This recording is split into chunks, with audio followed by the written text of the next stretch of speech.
Denise Van out. She's left, and they put in somebody you've never heard of before. And also 100 feet below Euston, Swampy and his pals are digging a tunnel out to stop HS2, because they're, like, really intelligent.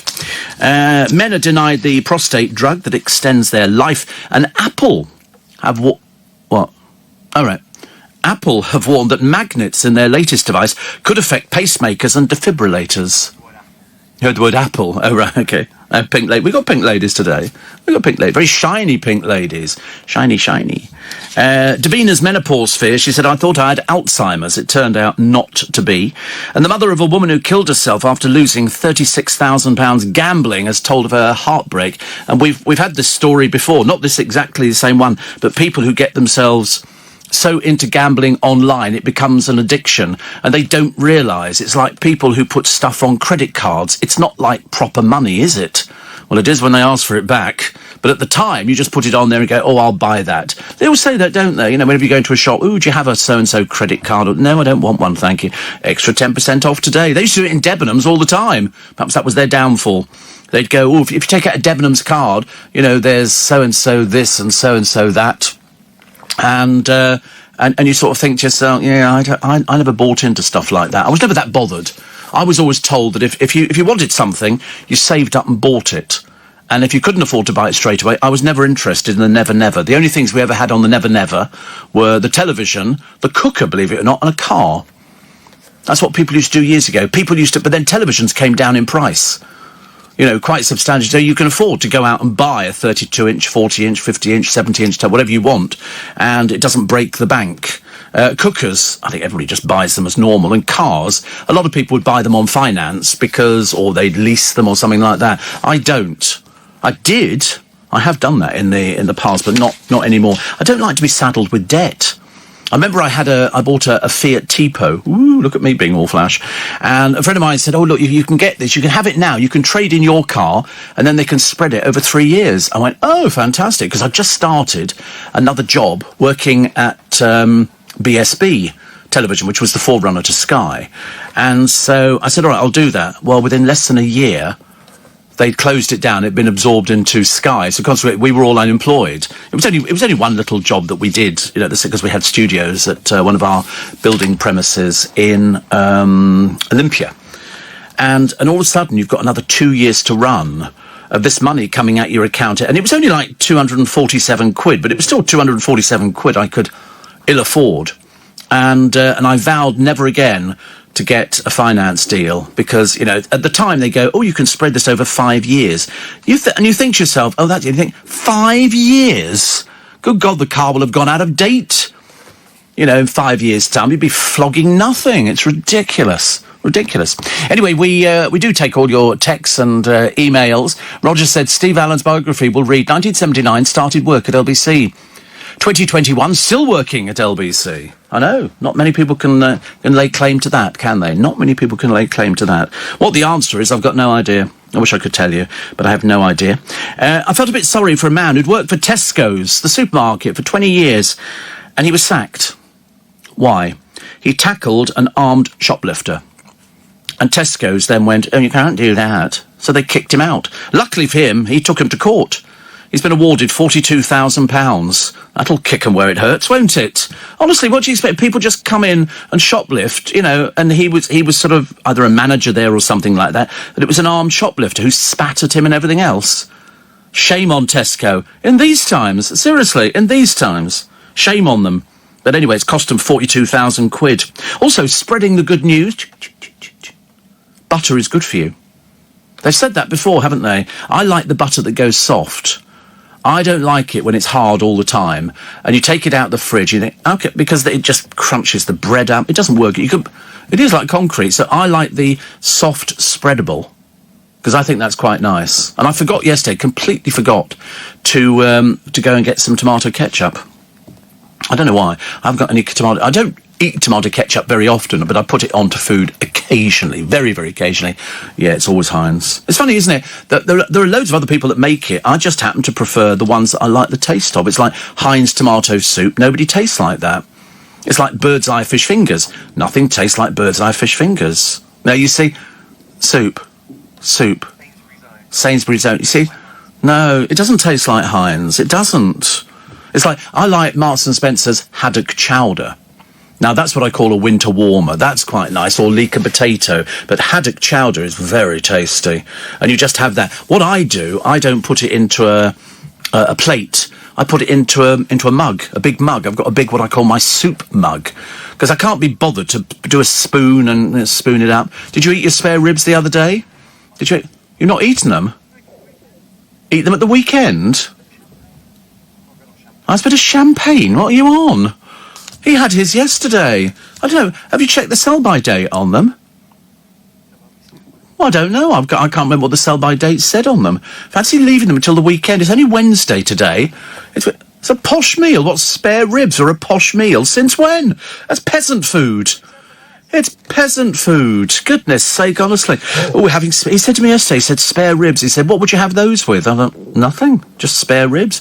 You just sort of cook them in the microwave, 2.5 minutes. Obviously a bit of a struggle there. And then you take them out, hold one bit either end, like eating corn on the cob. And then and the meat will fall off the bone. Absolutely fall off the bone. It's absolutely delicious. He had his yesterday. I didn't, yesterday. I mean, it seems perfectly normal to me. I can't understand why you want to save it for the weekend and have it with champagne, if you please. I mean, honestly, what a snob. Nobody has spare ribs and champagne. Glass of red wine. Not even a glass of red wine. I'd just have a cup of coffee or something. Cup of tea. Be quite nice. What was the other one? Oh, yes. Lee Mack is so scared of flying, he travels overland. Is that true? Or is that a lie? That's true. He does do that. He has a fear of flying. I've heard of people before, you can go on these courses if you don't like flying, and they will sort of teach you that you can fly and you don't need to get worried. I loved the takeoff. I would sit there in the seat, and then he'd sort of, we'd pootle to the end of the runway, and then you'd hear the engines revving up, because he put his foot down on the accelerator. And then all of a sudden, you hurtle down the runway, God knows how fast. And then at the very end, woo, it lifts up in the air. That's my favourite bit. That was my favourite bit. It's like going on a roller coaster. The best bit is when you get to the top of the incline, and then it stops. And you're hanging over the edge, and it's like, woo, woo. And then, in America, they're huge. Over here, they're tiddly little things, but over in America, they're enormous. And then all of a sudden, it just drops you, and you go like a stone. Fabulous. I love stuff like that. But once I'm up in the air in an aeroplane, I'm bored witless. I seriously couldn't get excited. You sit there, and I always think, I wish I bought a cheese and pickle sandwich. Because that's the only thing I like. Or a toasted sandwich. I told you, last time I went to the States, I flew Virgin, which is a bit of a joke, actually, because let's face it, who wants to go on an airline that won't go all the way? Okay, it's jokes like that keep me in business. Thank you very much indeed. Here all week. Well, for another 2 days anyway. And I flew. We went business or premium economy, whatever it is. You get a separate little bit from the rest of the passengers.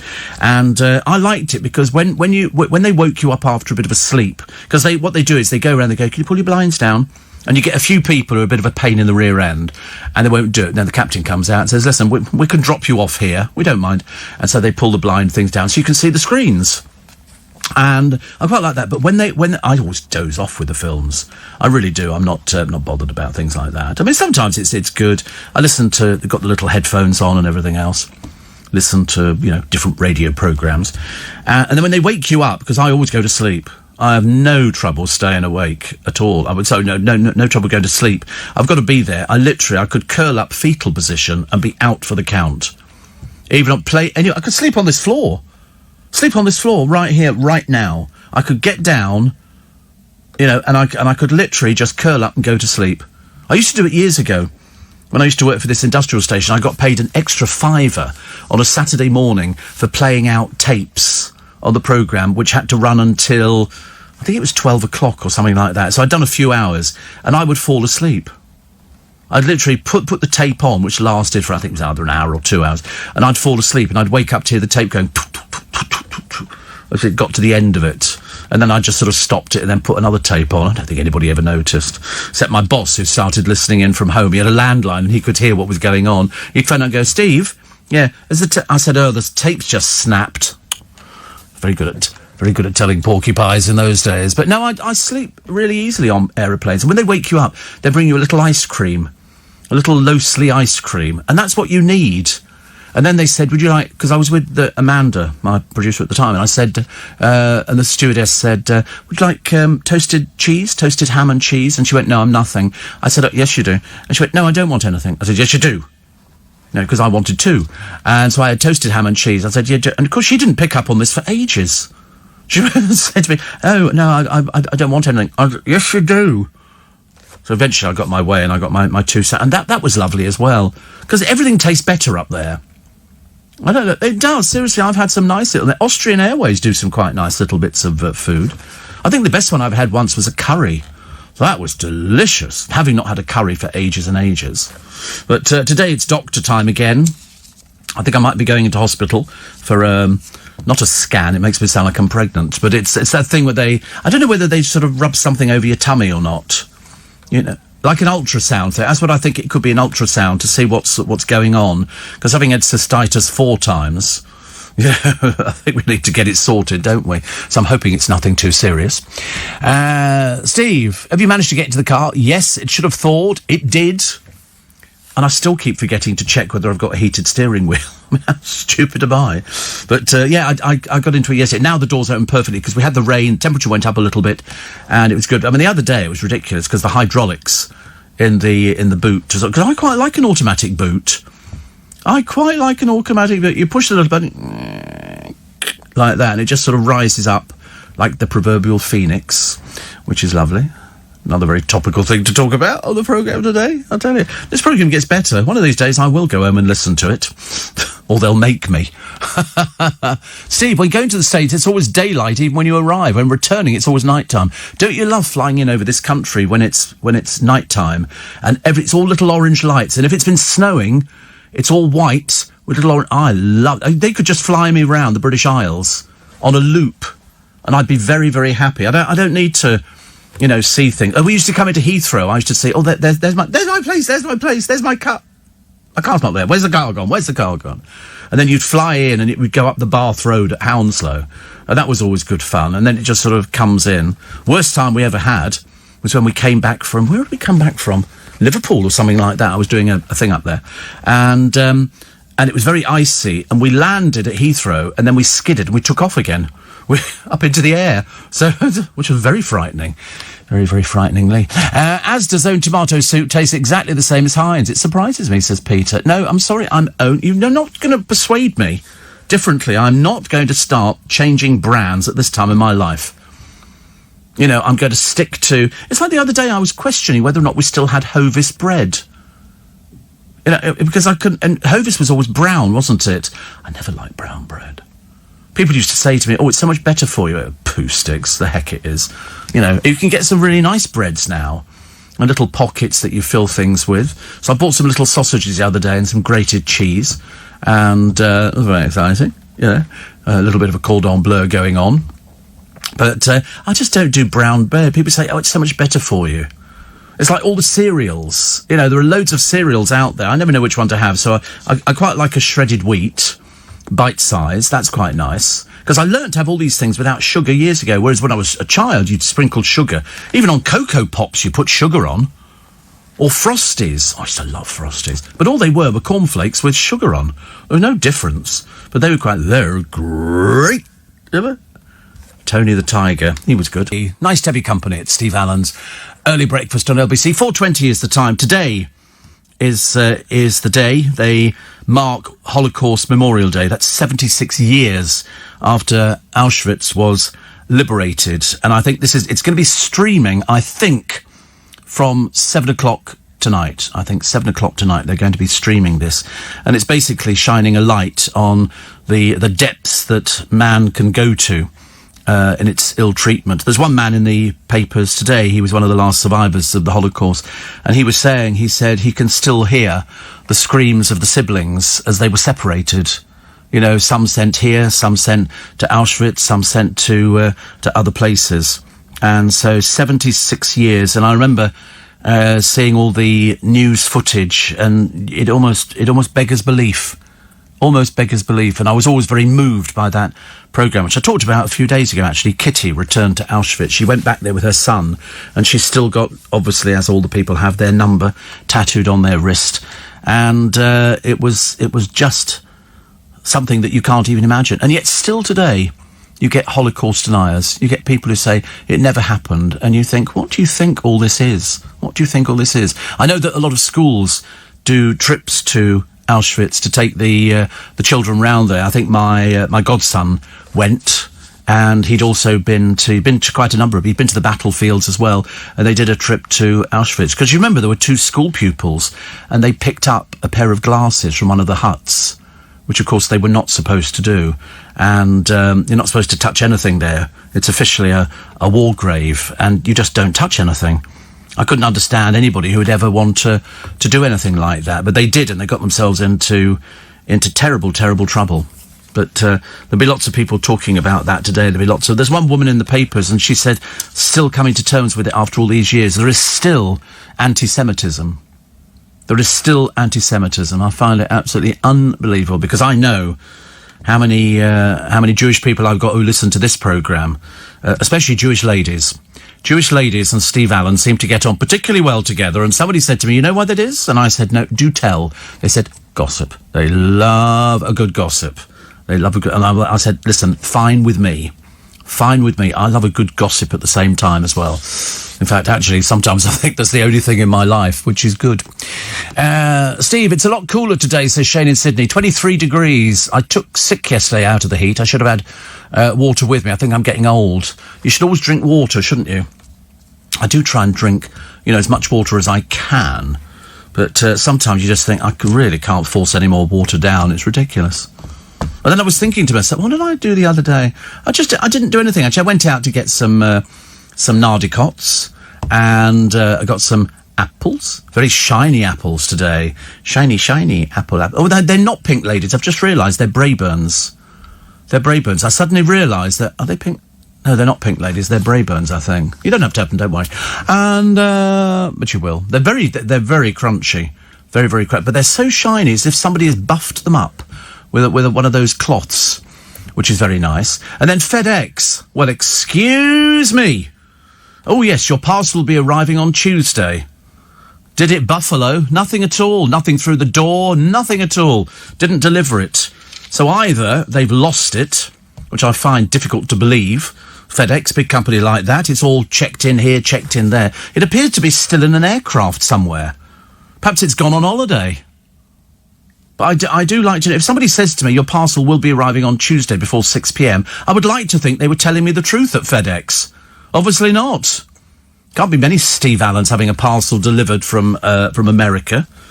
Well, you never know that. There's probably loads of Steve Allens around all over the place. In this company alone, I think we've got 3. 3 Steve Allens. Wish people would stop copying me. It's so annoying. It really is. But Denise Van Out. Yes, she is, of the Dancing on Ice. They seem to drop like flies, don't they? Sonny's doing very well.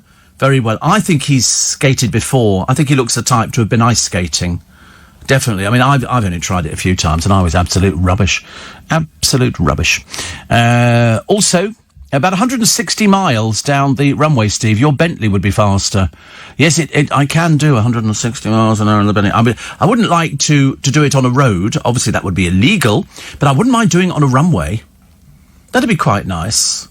I quite fancy the idea of it. I mean, I've seen them when they do it on Top Gear, and I've thought, you know what, that's so naff, isn't it? The petrol heads, yeah, there we go. They all swear. Everybody swears. I don't swear at all. I'm very good. Steve and the Groovy Gang, I remember signing up for a £500 bank loan over 3 years for a Renault 16. After 12 months, I wrote the car off. I was only insured third party, says Rob. My fault. 2 years paying a loan off with no car. That taught me a lesson. Never did finance again and always insured fully comp. I know. Well, in fact, I don't think when I buy my cars, they'll let you take it out third party. I think it's got to be fully comp. Got to be fully comp. So, in fact, for donkey's years, I've always had fully comp. I remember years ago you'd do it, wouldn't you? Third party fire and theft. Because it was cheaper. And that was the way that you did it. But no, fully comp ever since. So I think it means I can drive anybody else's car. Obviously, they have to give me permission. I can't just break into it and start taking it away or something like that. But I've never wanted to drive anybody else's car. I really haven't. I just want to drive. I'm not really sort of that into, I wonder what it's like driving a Jaguar, or I wonder what it's like driving a Daimler or something. It's never interested me. I'm not a car person. Somebody said, you must be. You've got a Bentley. And you go, no, absolutely not. It was just, I used to pass the garage all the time, and I saw them. I just think, wonder what it must be like to drive one of these. And I discovered I quite liked it. So I saved my pennies up. But, who knows how much longer I'll have this one for. I seem to go through them at a fair old rate.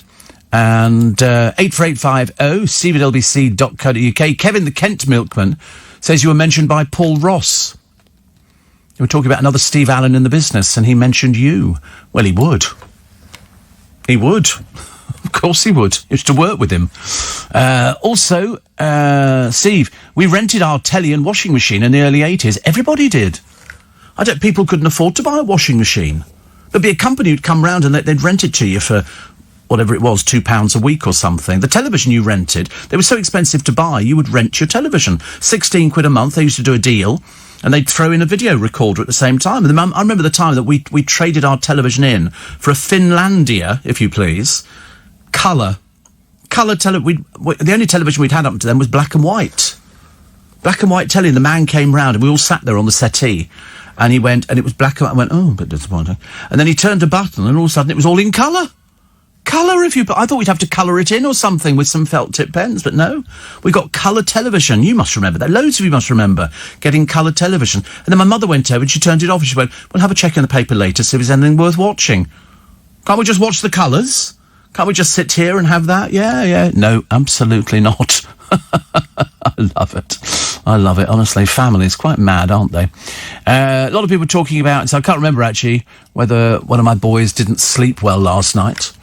You didn't sleep at all well, did you? You're hopeless. You know why? Because what you're doing is you're getting too much sleep, and then that's having the knock-on effect of when you come to go to bed, you're not tired. You're not tired, and it's too light. Is it still too light? Is it? Oh, of course, you're going to bed in the morning, aren't you? So I've already been to bed. So, I do, although yesterday I didn't.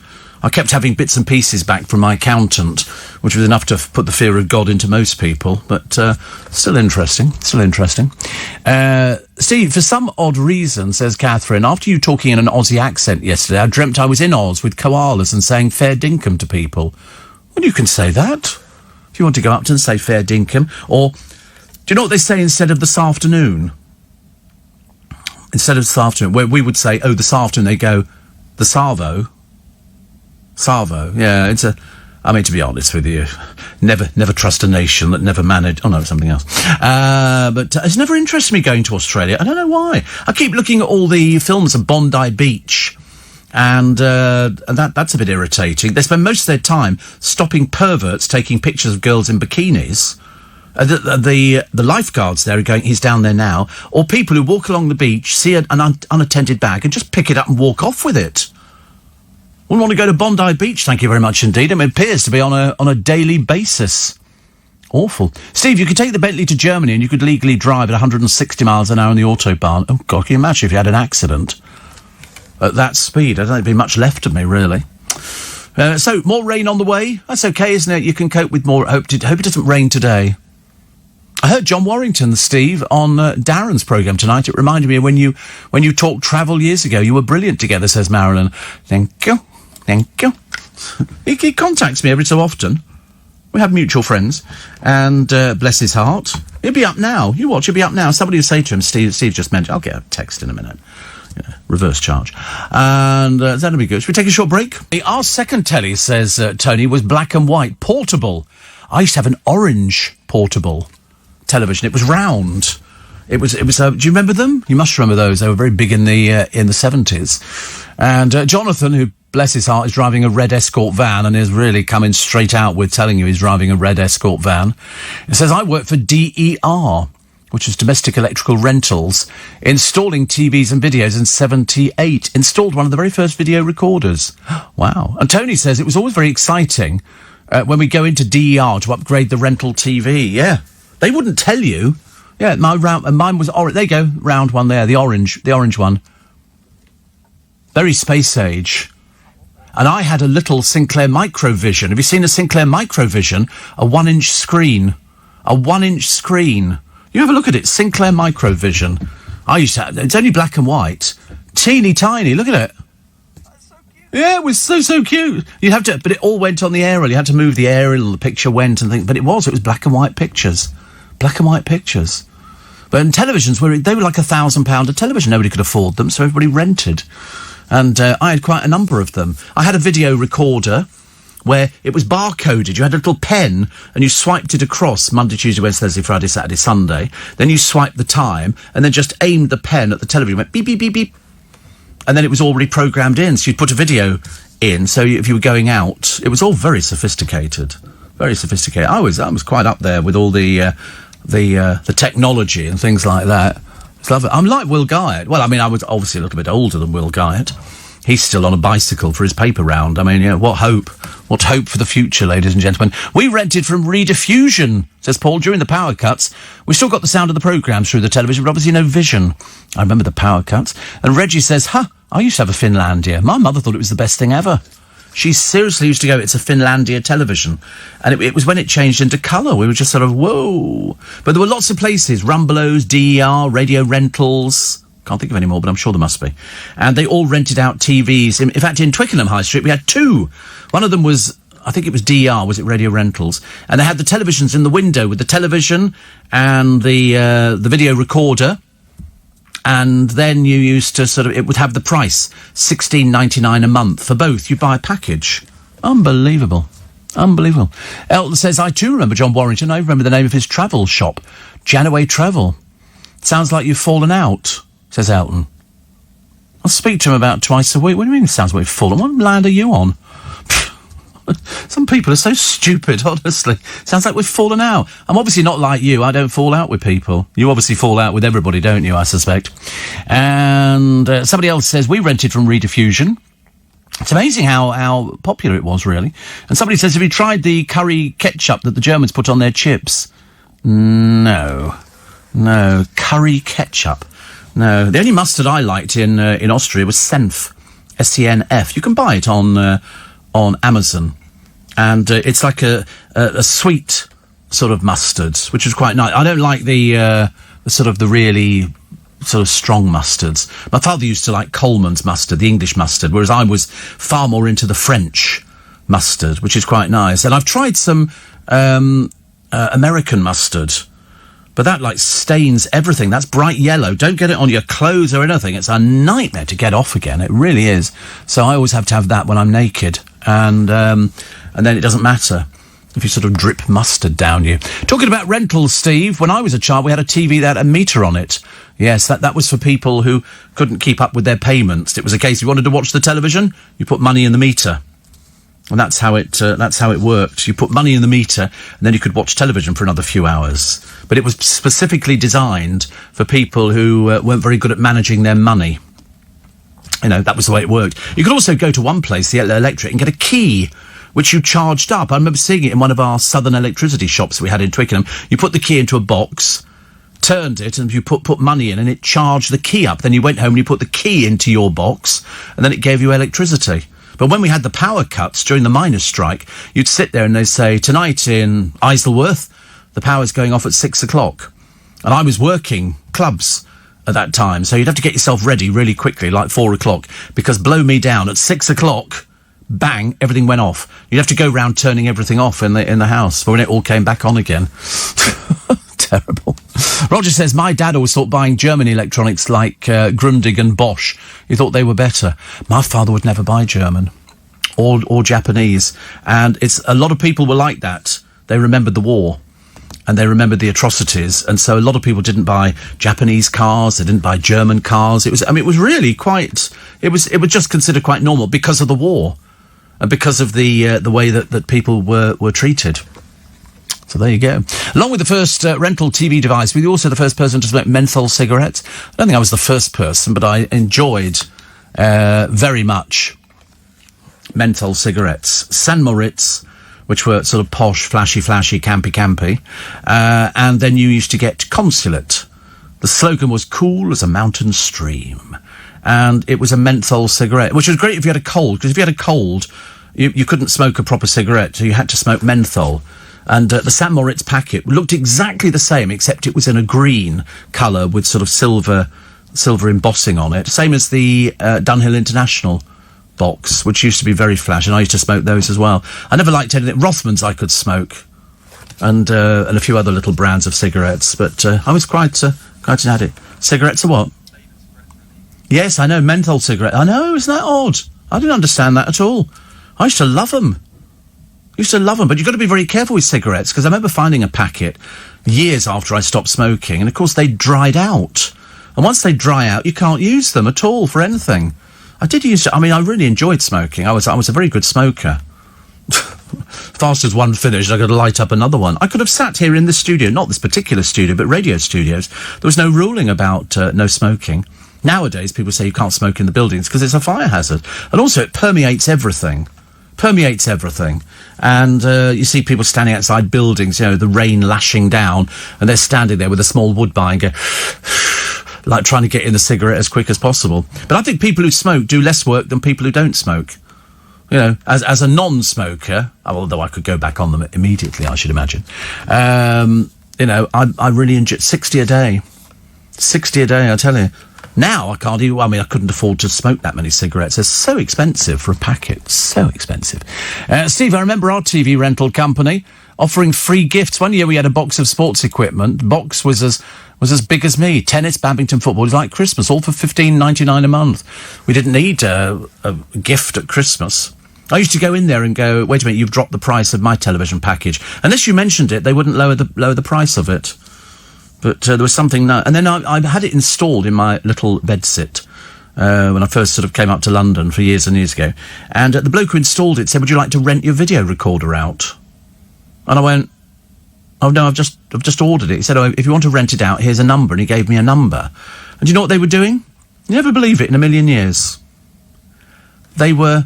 Because they couldn't do it because it looked like a business, they were going to people who'd rented a video recorder, and they would rent it off you because they were duplicating Indian films. They would link them all up, because if you went out, somebody would know you had a business, but if they got them from the people who'd rented them genuinely, because I couldn't work out why you'd want to let somebody have your video recorder, but it was for duplicating Indian films. And you go in there, there'd be like 100 video recorders, and somebody would go in there, load them all up with the tapes. The master tape would have the Indian film on it. Most pirated films in the world, the Indian movie industry. They had a programme on the television. They went to a shop at Piccadilly Circus, which went years ago, and the bloke there had current Indian movies which weren't even on release, because somebody in somewhere had made a copy of it. And the film director went in there and berated the person in the shop. I think he nearly came to blows. This is my film. Why have you touched my film? You're duplicating my... It's not even on release yet. And all the way to the shop, I don't know. He did know. He was crook, quite clearly. And you can still do it now.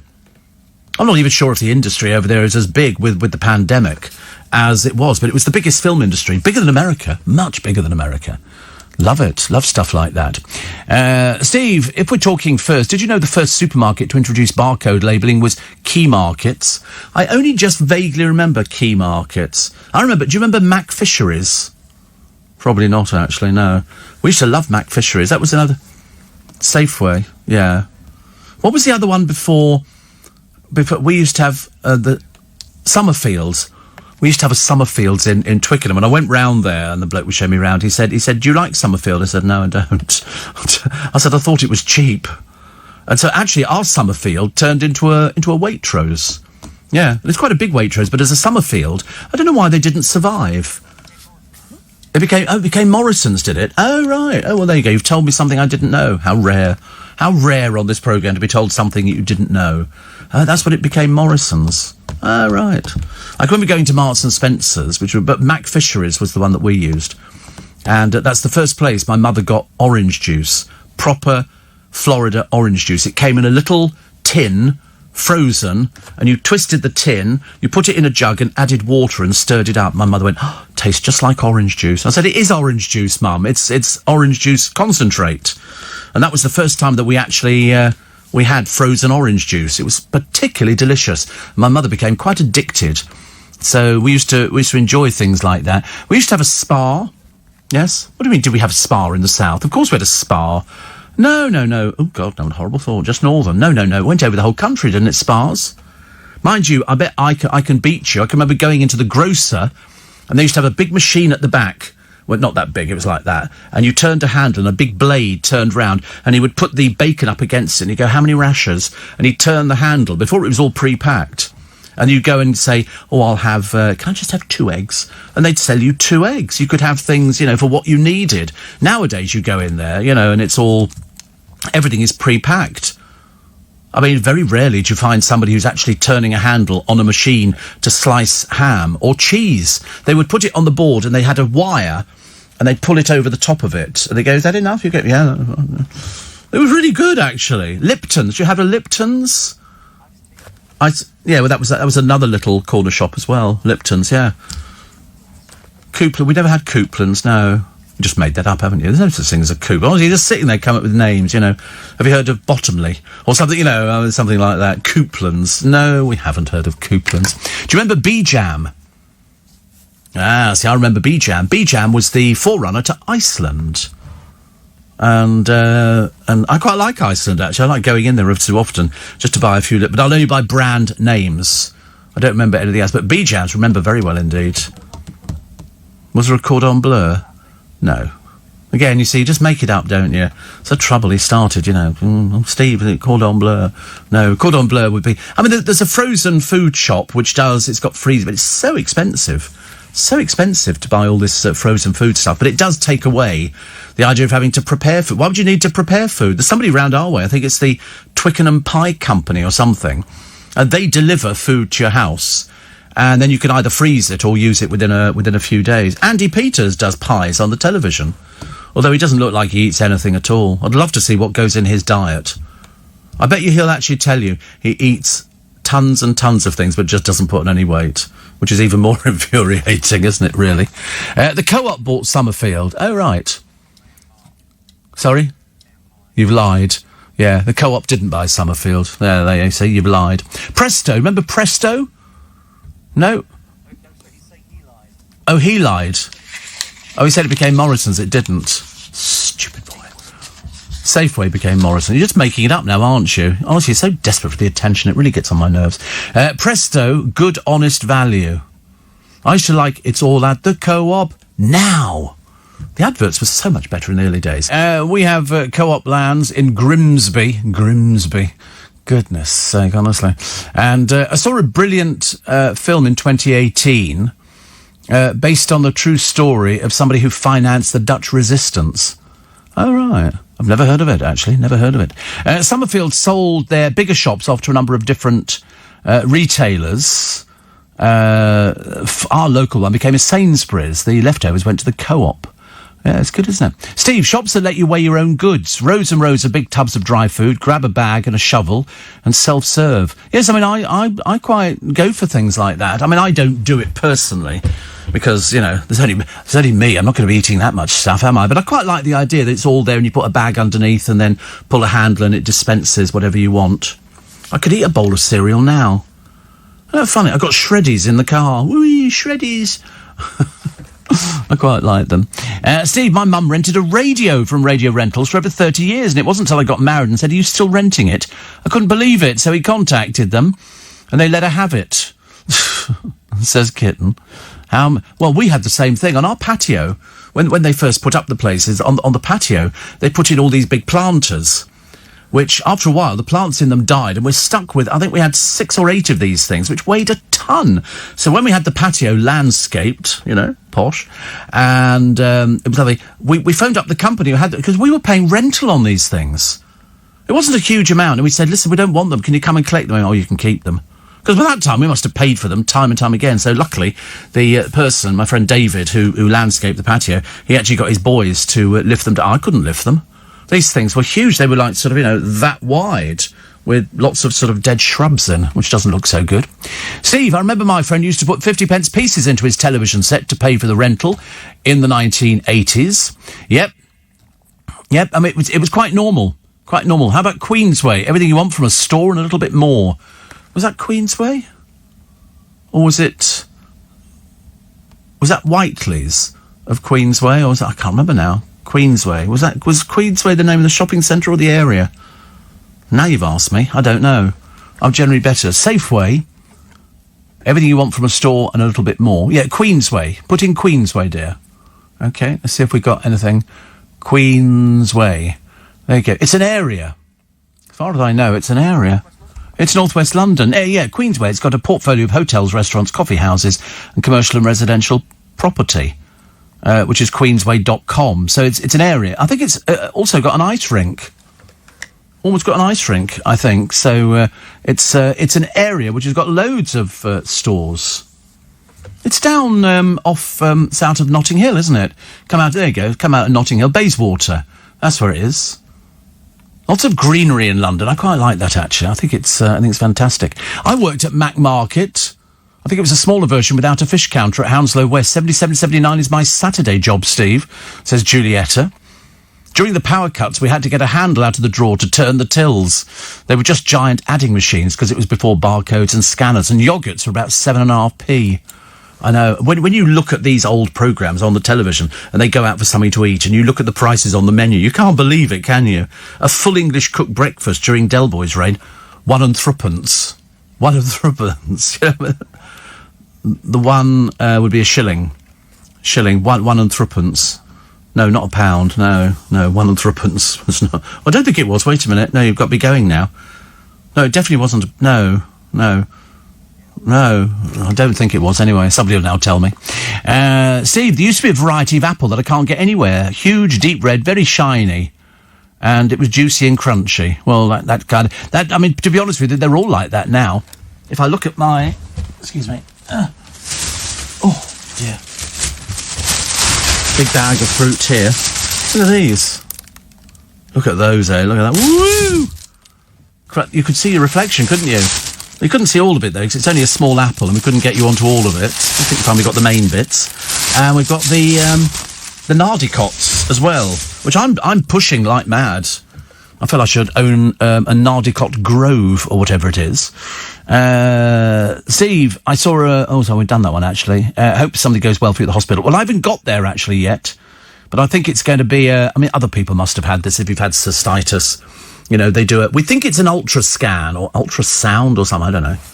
Whatever it is, as long as it doesn't involve little tiny wires with cameras on them. It's brilliant. Absolutely brilliant. I mean, it's terribly clever, but it's not really for me. In the papers today, Boris apologising. I don't know why, but he's expressed sorrow, which I can understand. But, you know, he doesn't need to apologise. It's not his doing, is it? Goodness sake. But he says we will remember them. Fathers, mothers, brothers, sisters, sons, daughters, and the many grandparents who've been taken. 100,000 people. 100,000 people.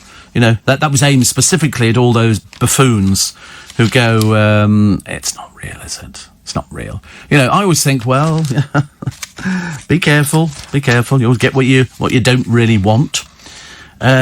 Also, now why did I keep this? More than £78 million was lost to investments and pension scams by fraudsters imitating genuine firms last year. I had to watch something again on YouTube, and it was some bloke, and he'd got a call from a scammer in America. He was an American, and the scammer, who it turns out is from Pakistan, because he tells him he's from Pakistan, he keeps it. This man is winding him up. He's keeping him going on the telephone for as long as possible. His argument being that if you're talking to me, you're not scamming people. And so the bloke comes on and he goes, oh, this is the IRS. As if. But he said it's the IRS and you owe this much money. And he says, well, I ordered the lawnmower, but I ordered the one with the seat on. Are you calling about that one? And the bloke gets confused because his English is quite limited. He's following a script. He doesn't know how to do it any other way. And he says, no, this is the IRS. You owe us some money. You need to go into a Target store. He says, yeah, but is it in maroon? Which, of course, he's going off at a tangent, and it's hilarious. 45 minutes he keeps him on the phone. In the end, finally, he says to the bloke, he says, I've just wasted your time. And the bloke at the other end loses his temper and says, I'm coming over to America to find you. And the bloke goes, good luck with that one then. As usual, they're compulsive liars and they're crooks. They cheat people. You know, the IRS will never phone you up. And then at one point he says to the bloke, he said, the police will be on your doorstep very shortly and you will be taken to prison. And he goes, yeah, right. Well, good luck with that one then, dear. So funny. Oh, look, Summer Montes. I had a fling with Paul Hollywood. Poor soul, honestly. You're getting slightly desperate now, dear, aren't you? And she bakes bread in just her undies. I think I'm going to be sick. Nobody bakes bread in their undies, dear, unless you really are very shallow and very empty. Very empty. Jane Moore talking about Lauren's old idea, an odd idea of an old school. This is Lauren Goodyear. Lauren Goodyear, who's pregnant with a boyfriend of just 3 months after they started dating. Real good, real good. As I say, she's never actually done anything or achieved anything at all. But she says, clearly the definition of old school has shifted somewhat since the days of Jane Austen and taking a turn around the garden with a chaperone in tow. Yes, I don't think Lauren Goodyear fits into that one at all, does she? Poor person. Never mind. She was the one who kept hounding Mark Wright. They went out and then he finally realised that she was a complete waste of space. Saturated fats, they say, end up clogging arteries and causing heart disease. And researchers have insisted cholesterol keeps us healthy. I didn't have chips yesterday. I was very good. I did fancy them, but I didn't have them. I thought I'd be quite good about my diet. And still to come. This is there was no greater person, they say. This is Simon Boyle's column, than George Michael. And I would agree, actually. But of course, they're all fighting over money from the estate, aren't they? Faddy didn't turn up in court again the other day. Second time he's not turned up in court. And here's little Lottie Moss, whoever she is. Scarlett Moffat was a hoot on Gogglebox. And Simon says maybe she should have stuck to that rather than presenting. She suffered yet another setback. I mean, she really is truly one of the worst presenters, next to Steph McGovern. Morning, 1 and 3, says Bill, is 6.5 new pence. 1 and 3. Of course, for those of us who remember things like that, you know, a little bit embarrassing, isn't it, really? Safeways, everything you want from a store and a little bit more, says Karen in Forest Hill. And Steve, I used to love the fresh orange juice from Summerfield. My friend's mum in Hounslow introduced me to it. Delicious, says John. The deep red apples are called, wait for this, says Martin the grocer, surprisingly, Red Delicious. Red Delicious. There's so many different apples out there, aren't there? I mean, there really is. And I like something that's a bit crunchy. I like it hard and crunchy and a bit of a bite to it. I'm not even bothered if it's sweet. I can quite happily cope with something that's got a sharp edge to it, which is good. Ted says best time to go to bed is on an argument. Much more fun. Oh no, they always say if you want to survive in a relationship, you know, go to bed, but sort of clear up the argument before you go to bed. Steve, I've been watching celebs go dating. Wayne Lineker literally thinks he's the new Hugh Hefner in his Bunny Boiler mansion. Chloe Ferry, false name, needs to jump on a ferry and just float away. She's addicted to kebabs. She's also vile. Seriously, I mean, it's just trash television, isn't it? I mean, Wayne Lineker. You know, funny, you got Gary Lineker, very successful. Wayne Lineker, what a dismal failure for a poor old man of that age. Having to sort of go on a television programme and admit total failure. Very embarrassing. Steve, the best scam buster online is a guy called so-and-so, so-and-so. He's so clever he can take over the scammer's computer. Oh, I saw that on the television. They actually watched them in the office. But this scammer, who was the one who said, we're in Pakistan, he said, I'm going to come over there and you'll be in big trouble and all the rest of it. And then he started using foul language. So that gives you a rough idea what they are. Just remember, the IRS or the revenue will never phone you up and ask for details of money. Also, the NHS will never ask you for money. There is another scam doing the rounds. You click on it online. It looks very official because that's what it's there'll always be a mistake on there somewhere, but it's the moment it asks you for your bank details, you just click off it. Listen, if it sounds too good to be true, it is too good to be true. I just generally, in fact, it's great if you actually get somebody who rings, and some people still pick up the telephone when it rings, whereas if I don't see a number there, I mean, on that occasion, I know it's going to be the doctor. But if it isn't, somebody will sort of phone you up. Just go, hold on a sec, just put the phone down and leave them there. They can sit there all day, which is fantastic. My first job was in Vision Hire. The manager was, I can't say that, actually. I don't want to libel anybody, thank you, Teresa. Hannah Gordon was the front person for the ads for Safeway.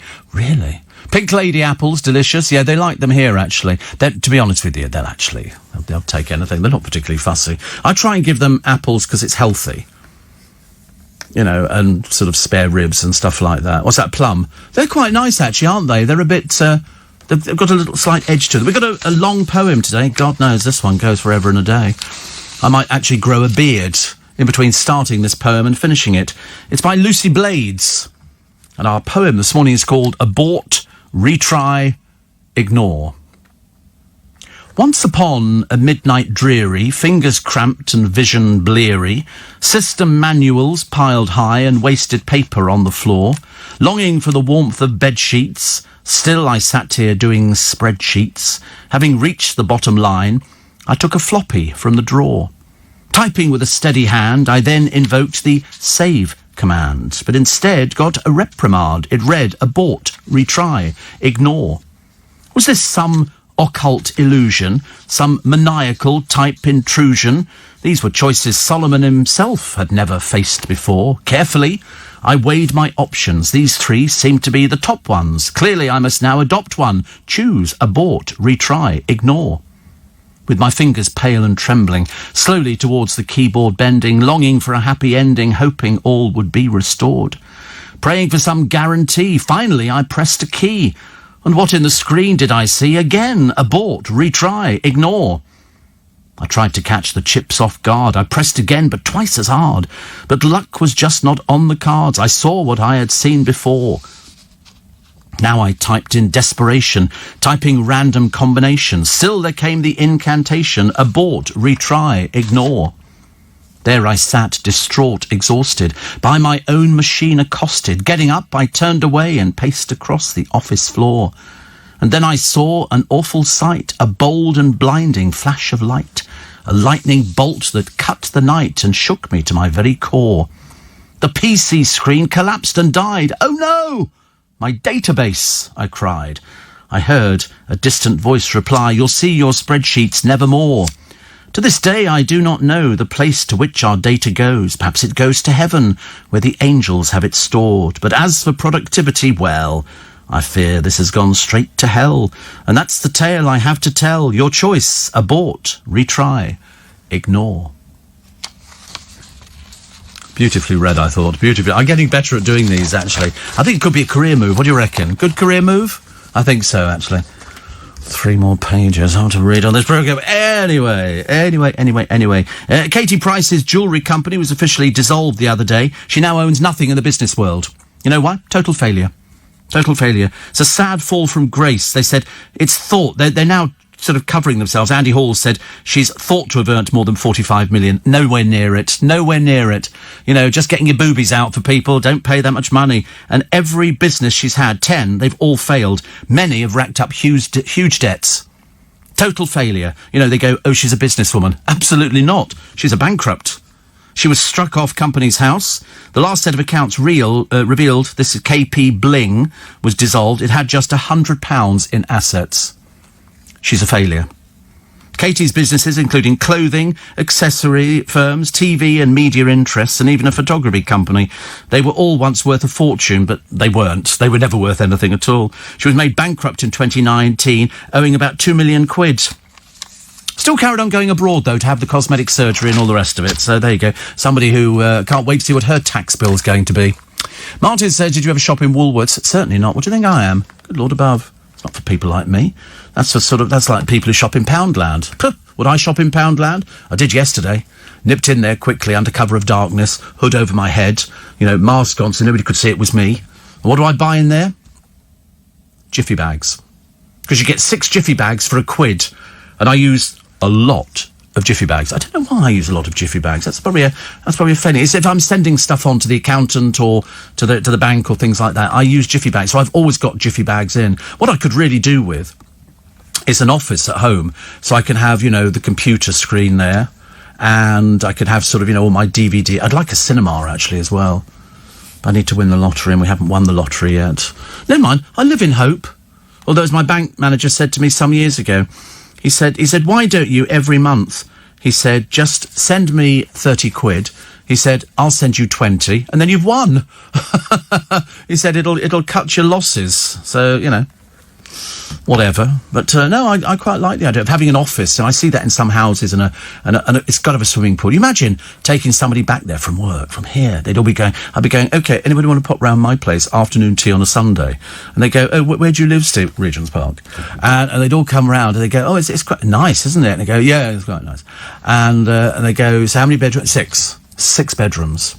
I was telling Jake, the house that I like the look of in Regent's Park, the service charge per year, £28,000. That's even before you've paid for your bills or anything else. £28,000. But actually, it's okay, because I won the lottery, so that was okay. Anyway, they all come round, and I give them a choice of food, you know, would you like sort of little sandwiches? We've got vegan, you know, piscatorial and all the other stuff, or posh spare ribs, yeah, with champagne. You're going to get so messy eating these spare ribs, I promise you. You're going to need, basically, a box of tissues, because it is a challenge to eat them without, you can't eat them with a fork, you pick them up. You eat them like that, yeah. You should eat them today, because I might go and get some more today and bring them in tomorrow. My little treat, woo! But, yeah, I forgot what I was talking about, actually, now. Oh, that's right, yeah, so they all come round to the house, and then you go, and they go, how many bedrooms you got, Steve? And I go, I've got 6 bedrooms. And they go, oh, it's lovely, you've got a garden. Yeah, it's not a huge garden, it's called Regent's Park. And out there, and I've got a couple of dogs as well, which is very nice. Might get a pussycat as well, as long as it doesn't grow too big. And down in the basement, just off the kitchen, a swimming pool. Under the house, a swimming pool. That would be the ultimate, wouldn't it? All of a sudden, everybody would want to be your best friend. Your bezzy mates. And you'd be going with these, sorry, you're not allowed to get in the pool, okay? Don't get contaminated or anything like that. And they could all have little sandwiches, you know, sitting with a plate on their lap. Very nice. I quite fancy that idea. But at the moment, it remains just a fantasy. But there you go. Listen, if you can't have a fantasy, what is the point? What is the point? Steve, I watched a new reality TV gossip show on E4 on Monday night. Oh, this is hosted by the dreadful Sam Thompson and poor Pete Wicks. Poor Pete Wicks. You know the man with all the tattoos up his neck who was having How's Your Father with Chloe Sims for 2 years? Yuck, yuck, yuck. He's not blessed with height either, is he? Or talent. But avoid it, Steve. It's 15 minutes of your life you'll never get back. Good Lord, I should think that was probably... I don't know why these people bother. You know, you're competing with the big boys, and unfortunately, poor old Sam Thompson and Pete Wicks are not the big boys. They're kind of like, you know, you need to get a proper job, love. You know. Daryl says that poet should have just clicked ignored and then carry on working. My computer ran slow the other day, but I'm so good on it, not really, that I turn it off and then leave it for 5 minutes, then turn it back on again, and it reboots itself, and then everything works perfectly. So I was quite pleased when I sort of discovered I could do things like that. I'm not normally very good at anything. I normally have to rely on the talent of other people. You know, like the people I work with who are far more talented than I can't do stuff like that. I can't do it.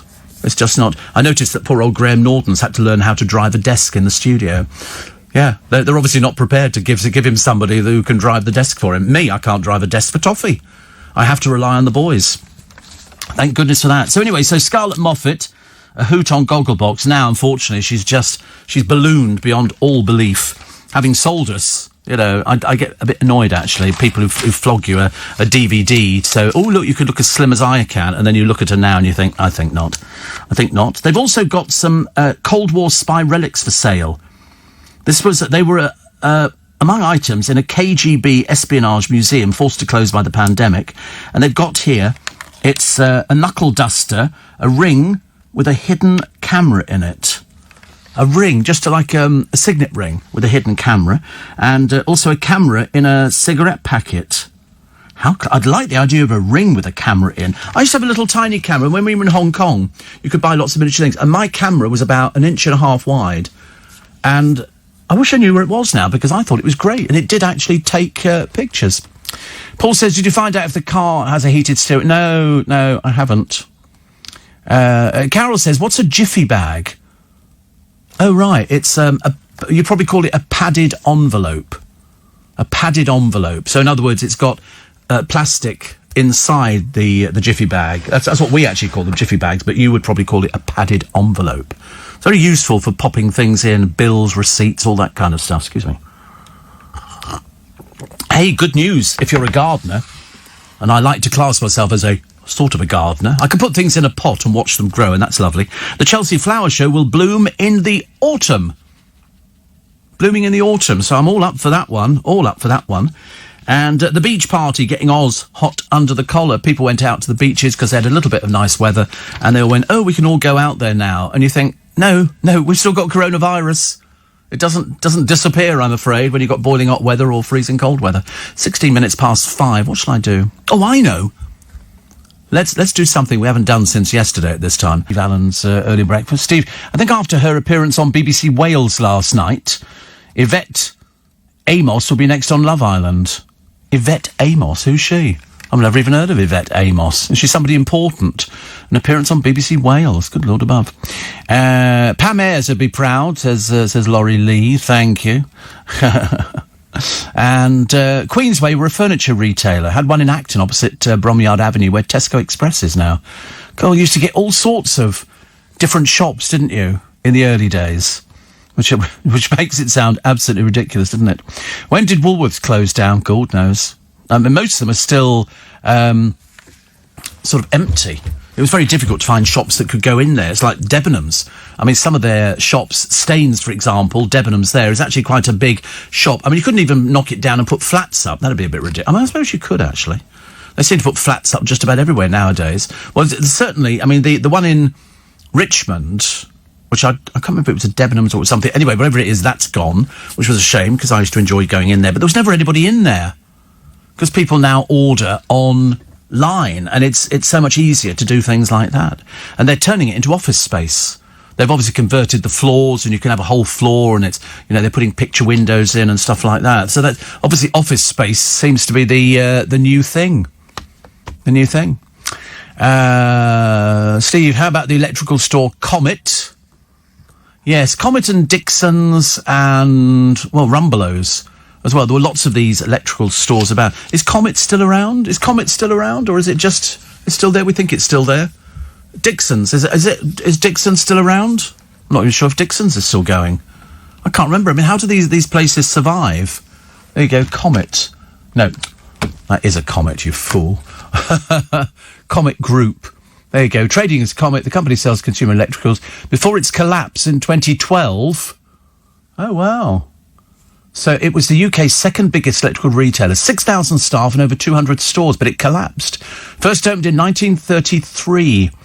The company, it was publicly listed 72. Company was purchased by Woolworths. Comet was spun out of the Kingfisher Group to become part of Kessa. They entered administration in 2012, and all these stores and stock was liquidated, and it closed on the 18th of December 2019. Wow. Is Dixon still going then? Is Dixon still going? They used to be all in the high street. I can remember there were places there. So UK Computer Group announced the acquisition of Comet and has relaunched Comet as an online retailer. The trouble is there's so many online. Because all you need, I'm assuming, is a warehouse, and then you put all the stuff in there, and then you have delivery vans, which would be quite good. Dixon's. Oh, is it? It's not Dixon's Carphone Warehouse, is it? Or something like that? It is. Oh, right. Interesting. Still wondering what FedEx have done with my parcel. I missed CNA's, Steve. Oh, I did as well. You know why? You get an 8-item breakfast. You'd go in there and you'd queue up. It was me and a load of pensioners. We'd all be queuing up for our 8-item breakfast. I get 2 sausages, 2 bacon, 2 beans, 2 fried bread. And it was something like £3 something. It was very good value. Very good. I was quite disappointed when it closed, really. Apparently, Yvette Amos, says Paul. Get the boys to Google her.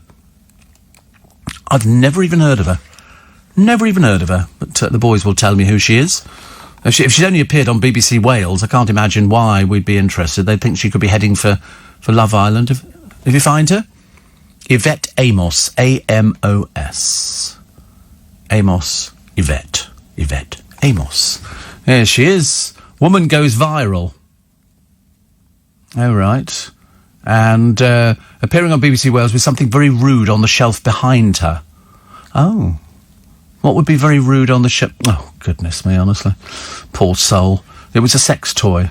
Honestly, they get so excited. They do, oh, can you imagine? On the shelf she had a sex toy. Oh, shock, horror, probe. Dear God. Somebody has says they've called for her to receive a damehood. What does she talk about? Who is she?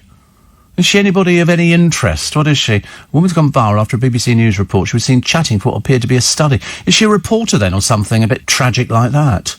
I don't know. It doesn't really say. Perhaps the greatest. I don't. Doesn't tell you what she does. We don't know what she does. She could be a reporter, couldn't she, doing something from her sitting room. Either way, she's of no interest to us on this programme. Heavens above. So she's got an item that goes on her shelf. Would we be interested? Would we be interested? I think not. Stuart says Dixon's owns Curry's PC World. I can remember going in there years ago. I found it very difficult to buy something without them wanting you to take out an insurance policy. I thought, well, don't worry, it's got insurance on the actual item. You don't need to take out a separate policy. What happens if it goes wrong? If it goes wrong, I bring it back to you. It's as simple as that. I'm not being messed around by any stores nowadays. You know, and they go, oh, you have to go back to the manufacturer. No, I don't. I bought it from you. Bought it from you. You're the port of call. You have to deal with it. And if you don't, you get into a lot of trouble. Facebook have apologised. What have they apologised for? It'll be another one of these things, won't it, where they've got the wrong end of the coconut. This is because they blocked posts about Plymouth Hoe being offensive. Moderators for the social media giant removed posts by locals who were chatting about the popular promenade and famous lighthouse. Users who set up a local Facebook group have had to warn other residents to spell the famous attraction in Plymouth Hoe because it's an Anglo-Saxon word meaning a sloping ridge. But apparently it's a disrespectful term for women. So some members claimed they'd been told off by Facebook for bad behaviour and received 24-hour bans. Poor old. They're a bit thick at Facebook, aren't they, really? I mean, honestly. You've never heard of Plymouth Hoe? Good God in heaven. A spokesman for Facebook said these posts were removed in error and we apologise. We're looking into what happened and take steps to rectify. You must be really thick if you've never heard of Plymouth Hoe. I'm assuming they must be based in America, in which case they probably wouldn't have heard of it. But Plymouth Hoe was famous. Wasn't that where Drake played bowls or somebody like that, Plymouth Hoe? I'm pretty certain it features in history, doesn't it? Yeah. Drake Island. Not down your neck of the woods, is it? Right off Plymouth Hoe. Isn't it amazing? Typical Facebook. They're obviously, all these people, they cock things up from start to finish. Darren Brown's got something that you don't see very often now. The Victorians loved it. Taxidermy. And there used to be a museum, still is a museum, whether it's all in box, I've got no idea. But this man was a taxidermist. And he created, you're going to think this is horrible, but we've talked about it before on the programme. He would take little kittens who had passed on, and he would turn them into tableaux. So you had the kitten's wedding, rabbits playing cricket, and it'd be done in a big sort of box. And he would have the rabbits there holding little bats and all the rest. Very cleverly done. But that's what Darren Brown's into. He's got a penguin, 3 giraffes and 200 other stuffed animals. Birds were very popular to stuff. Very popular. And so you'd get sort of a branch inside with about 6 different birds on there. He said he has such a big taxidermy collection because he's a fan of Victoriana. He says, I live in a house that is intensely over-decorated. Wow. He said he was recently offered a stuffed kiwi bird. He said, I got a text from a guy called Dave who says, I've got a kiwi, are you interested? He says he pulled up and he did in fact have a kiwi in the back of his van, but I'm really trying to cut down. I don't think I'd be interested. Why is he giving interviews? He's not giving interviews for any other reason. There is no mention. He can't be doing shows. How can he be doing shows? We're on lockdown. We're in the pandemic. No, I mean, you would expect something at the end, wouldn't you? Darren's new show, Stuff the Neighbour, comes up, to a theatre near you. Oh, lovely. And everybody should watch this AIDS drama. Everybody's talking about it. It's a Sin. Captures the joy and fear of being gay in the 80s, a revelation and an education. Oh, yes. Yes. The pretty policemen who were entrapping gay men in Earl's Court went on for ages. They'd have a very pretty blonde policeman. He was outed, though, by one of the gay newspapers. They managed to get a picture of him. They couldn't quite work out where people were being arrested by the Coleherne pub. And around the back of it, in Wharfdale Street, was where people used to go cruising. And so the Metropolitan Police, in their infinite wisdom, thought, we're going to have you for this one. So they put a very pretty blonde policeman there. And people would go out and talk to him. And he would go, yeah, let's go round the corner. They'd walk round the corner and he'd arrest them. for importuning for immoral purposes, until he was exposed as the freak that he was at the time, and the police had to start admitting they'd been using entrapment for years. Seriously. Mind you, talking of entrapment, how many police officers was it the other day who decided that they'd all get their hair cut? And so they called in a barber to the police station. They're all going to be fined 200 quid. Good. I'm glad it works both ways. I forget how many there were of them. Was it like 13 police officers or something? Certainly a lot of people. Calling in a hairdresser to come and cut your hair. Outrageous. As if anybody'd ever do anything like that. You know, I mean, you can have a friend doing it, I think. That's all right. But if it's actually a barber, you can't. You have to wait. Goodness, can you imagine? Police officers. There were a load of police officers the other day. They're getting really worse. They were all sitting in a cafe, having breakfast, no masks, no social distancing. Hello? I nearly took a picture, actually. I was waiting for them to pull me in. I wasn't in the car, I was on the pavement, and a police van pulled up next to me, two of them sitting in the front, no masks on, chatting away. I go to the chemist to go and get a few bits and pieces yesterday. On the way back, two of those PCSOs coming round the corner. One of them, the scruffiest looking bloke you've ever seen. His shirt was grubby, no tie, no nothing at all, no mask. And I really wanted to take a picture to have a major argument. I was looking for an argument yesterday. And then go, what are you doing? And I go, I'm taking a picture because you're not wearing a mask. And you're supposed to be wearing a mask. And they go, you can't take our picture. I go, yes, I can. We're on a pavement. This is a public place. I can take any pictures I like. Do you remember there was that bloke in, was it Canada or America? And some well-meaning copper came out there and said, what are you doing? He was taking a picture of the police station. He was taking pictures of it, and the bloke went, what do you do? And this copper became quite aggressive in Canada. And so the bloke said, I can take pictures. No, you can't, sir. You can't, sir. Give me the camera. And he went, no, I'm not giving the camera. And so then they got out the head honcho from the police station, and he said, of course he can take pictures, making this other policeman look like the biggest dork under the sun. It was great. But getting your hair cut, boys. It'd be like saying no more tattoos. No more tattoos. Cairo, says John, thank you. And then somebody said, do you remember Timothy White's The Chemist? Do you know what they're putting in down on the Strand? I went past it the other day on the bus, because I'm prone to sitting on the bus sort of staring out the window thinking, what am I doing today? You know, and then you sort of have to do all these little bits and pieces. And there was a clothing shop down there. It could have been H&M or something like that. Anyway, it's huge. It's... sorry. And... I went past it the other day, and there's a team of people working inside, nobody wearing masks, as you can well imagine. They don't seem to wear them on building sites anymore. It's obviously, they're immune. And there's a sign gone up in the window, your new Boots opening here. So it's going to be a huge chemist on the Strand. Just what we need, isn't it, really? Also, Christine says, did Facebook suspend accounts posting a jolly ho-ho-ho at Christmas too? Probably not. I mean, you can't believe they've never heard of Plymouth Hoe. I mean, it's so famous in our history. That's why I think it must have come from America. Much better. Also, a few adverts are saying 1 in 3 people have the virus without knowing. Yeah, they have. A lot of people walking about without knowing it. I'm just amazed the amount of people who don't wear masks. Really is. Perhaps they're poor. Perhaps they're poor people. Perhaps they can't afford a mask, which are actually so cheap now. It's ridiculous. I popped to Sainsbury's. And I was leaving, a youth walked in past me without a mask. I know, people do. And some of them, Karen, they are young people. They're just a bit thick. You see them at Waterloo Station. I see them in the morning. There'll be a few people walking about without any masks on. You know, and there's a big sign that says, you know, wear a mask. But the worst ones are the idiots who get on the trains, and the mask is under the chin. And you want to say to them, are you a bit thick or something, mate? You know, do you understand how to wear a mask? Or, you know, is it a pair of pants or something? But stupid, honestly. It really is ridiculous. Really is ridiculous. Somebody said, do you remember Alders? Yes, absolutely. Yes. Alders of Croydon. Another big department. Do you know, I think we're seeing the end of department stores. I mean, the only ones we're going to be left with are going to be Harrods and Selfridges, which are vast.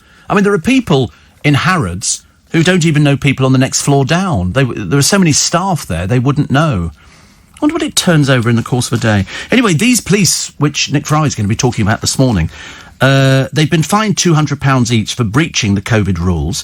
Up to 100 officers were reported to have been given a trim in the male changing rooms. They paid £10 each. This is a very rich hairdresser. and giving a portion of the money raised to charity. Furious top brass ordered an investigation. This is at Bethnal Green Station in the East End. The Met said 31 officers, understood to be right up to the rank of inspector, have each been fined £200.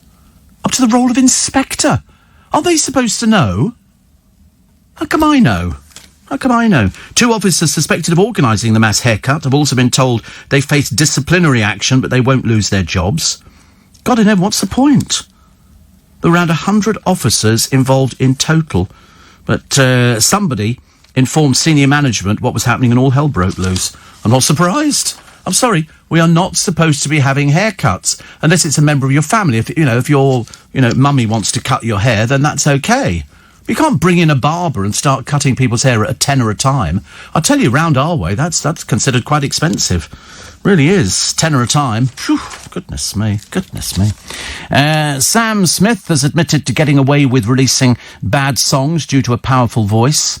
I've lost the will to live with Sam, so I couldn't care less, actually. I'm not bothered anymore about things like that. All I know is that I must be horribly out of touch with things, because if I go to the kitchen to get myself a cup of tea, I can listen to any one of a number of stations that we have who are playing their music in the studio. I've never recognised any tune at all. I'm useless. I had a really good one coming out of one of the news bulletins a short while ago. I remember thinking, wonder what that is, but you don't like to go and ask. Because years ago, you would play it, you would physically put the record on a turntable and put the needle onto it. Well, it's all on computer now. Everything's computerised. Terribly clever, isn't it? Terribly clever. Steve, coppers getting fined for having their hair cut will start a surge in people buying hair clippers. Well, like people bought them last time round. I've got a pair of hair clippers. In fact, I've actually got 2 pairs of hair clippers. You know, my hair will probably need cutting again shortly, I like to keep it nice and tidy, which is good. Steve, were the masks under the chin so they could eat a pie? If so, that's fine, isn't it? Oh, yes, absolutely, yeah. If you're eating a pie, that's absolutely okay. You can eat a pie. You can eat that any way you like. You can eat it on the bus, you can eat it on the train, eat it on the tube, everywhere. So that's good. I'm glad you remember that bit. Steve, do you remember Lasky's for Hi-Fi? I do, because I think there was one in Tottenham Court Road. Tottenham Court Road used to be the place to go to for electrical equipment. If there was something new that you wanted, you went to Tottenham Court Road. Every other shop was an electrical shop. Radio, television, speakers, hi-fis, sat-navs. Well, not really sat-navs.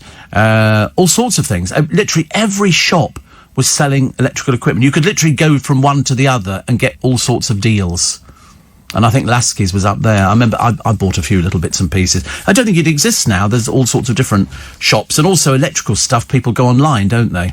You go online and you see something, or you go to John Lewis, or wherever it happens to be, and you get sort of an extended warranty, which is much better. Do you know the Queen is making rental profits from 8 McDonald's and 7 Nando's? Why? Because they're on her property.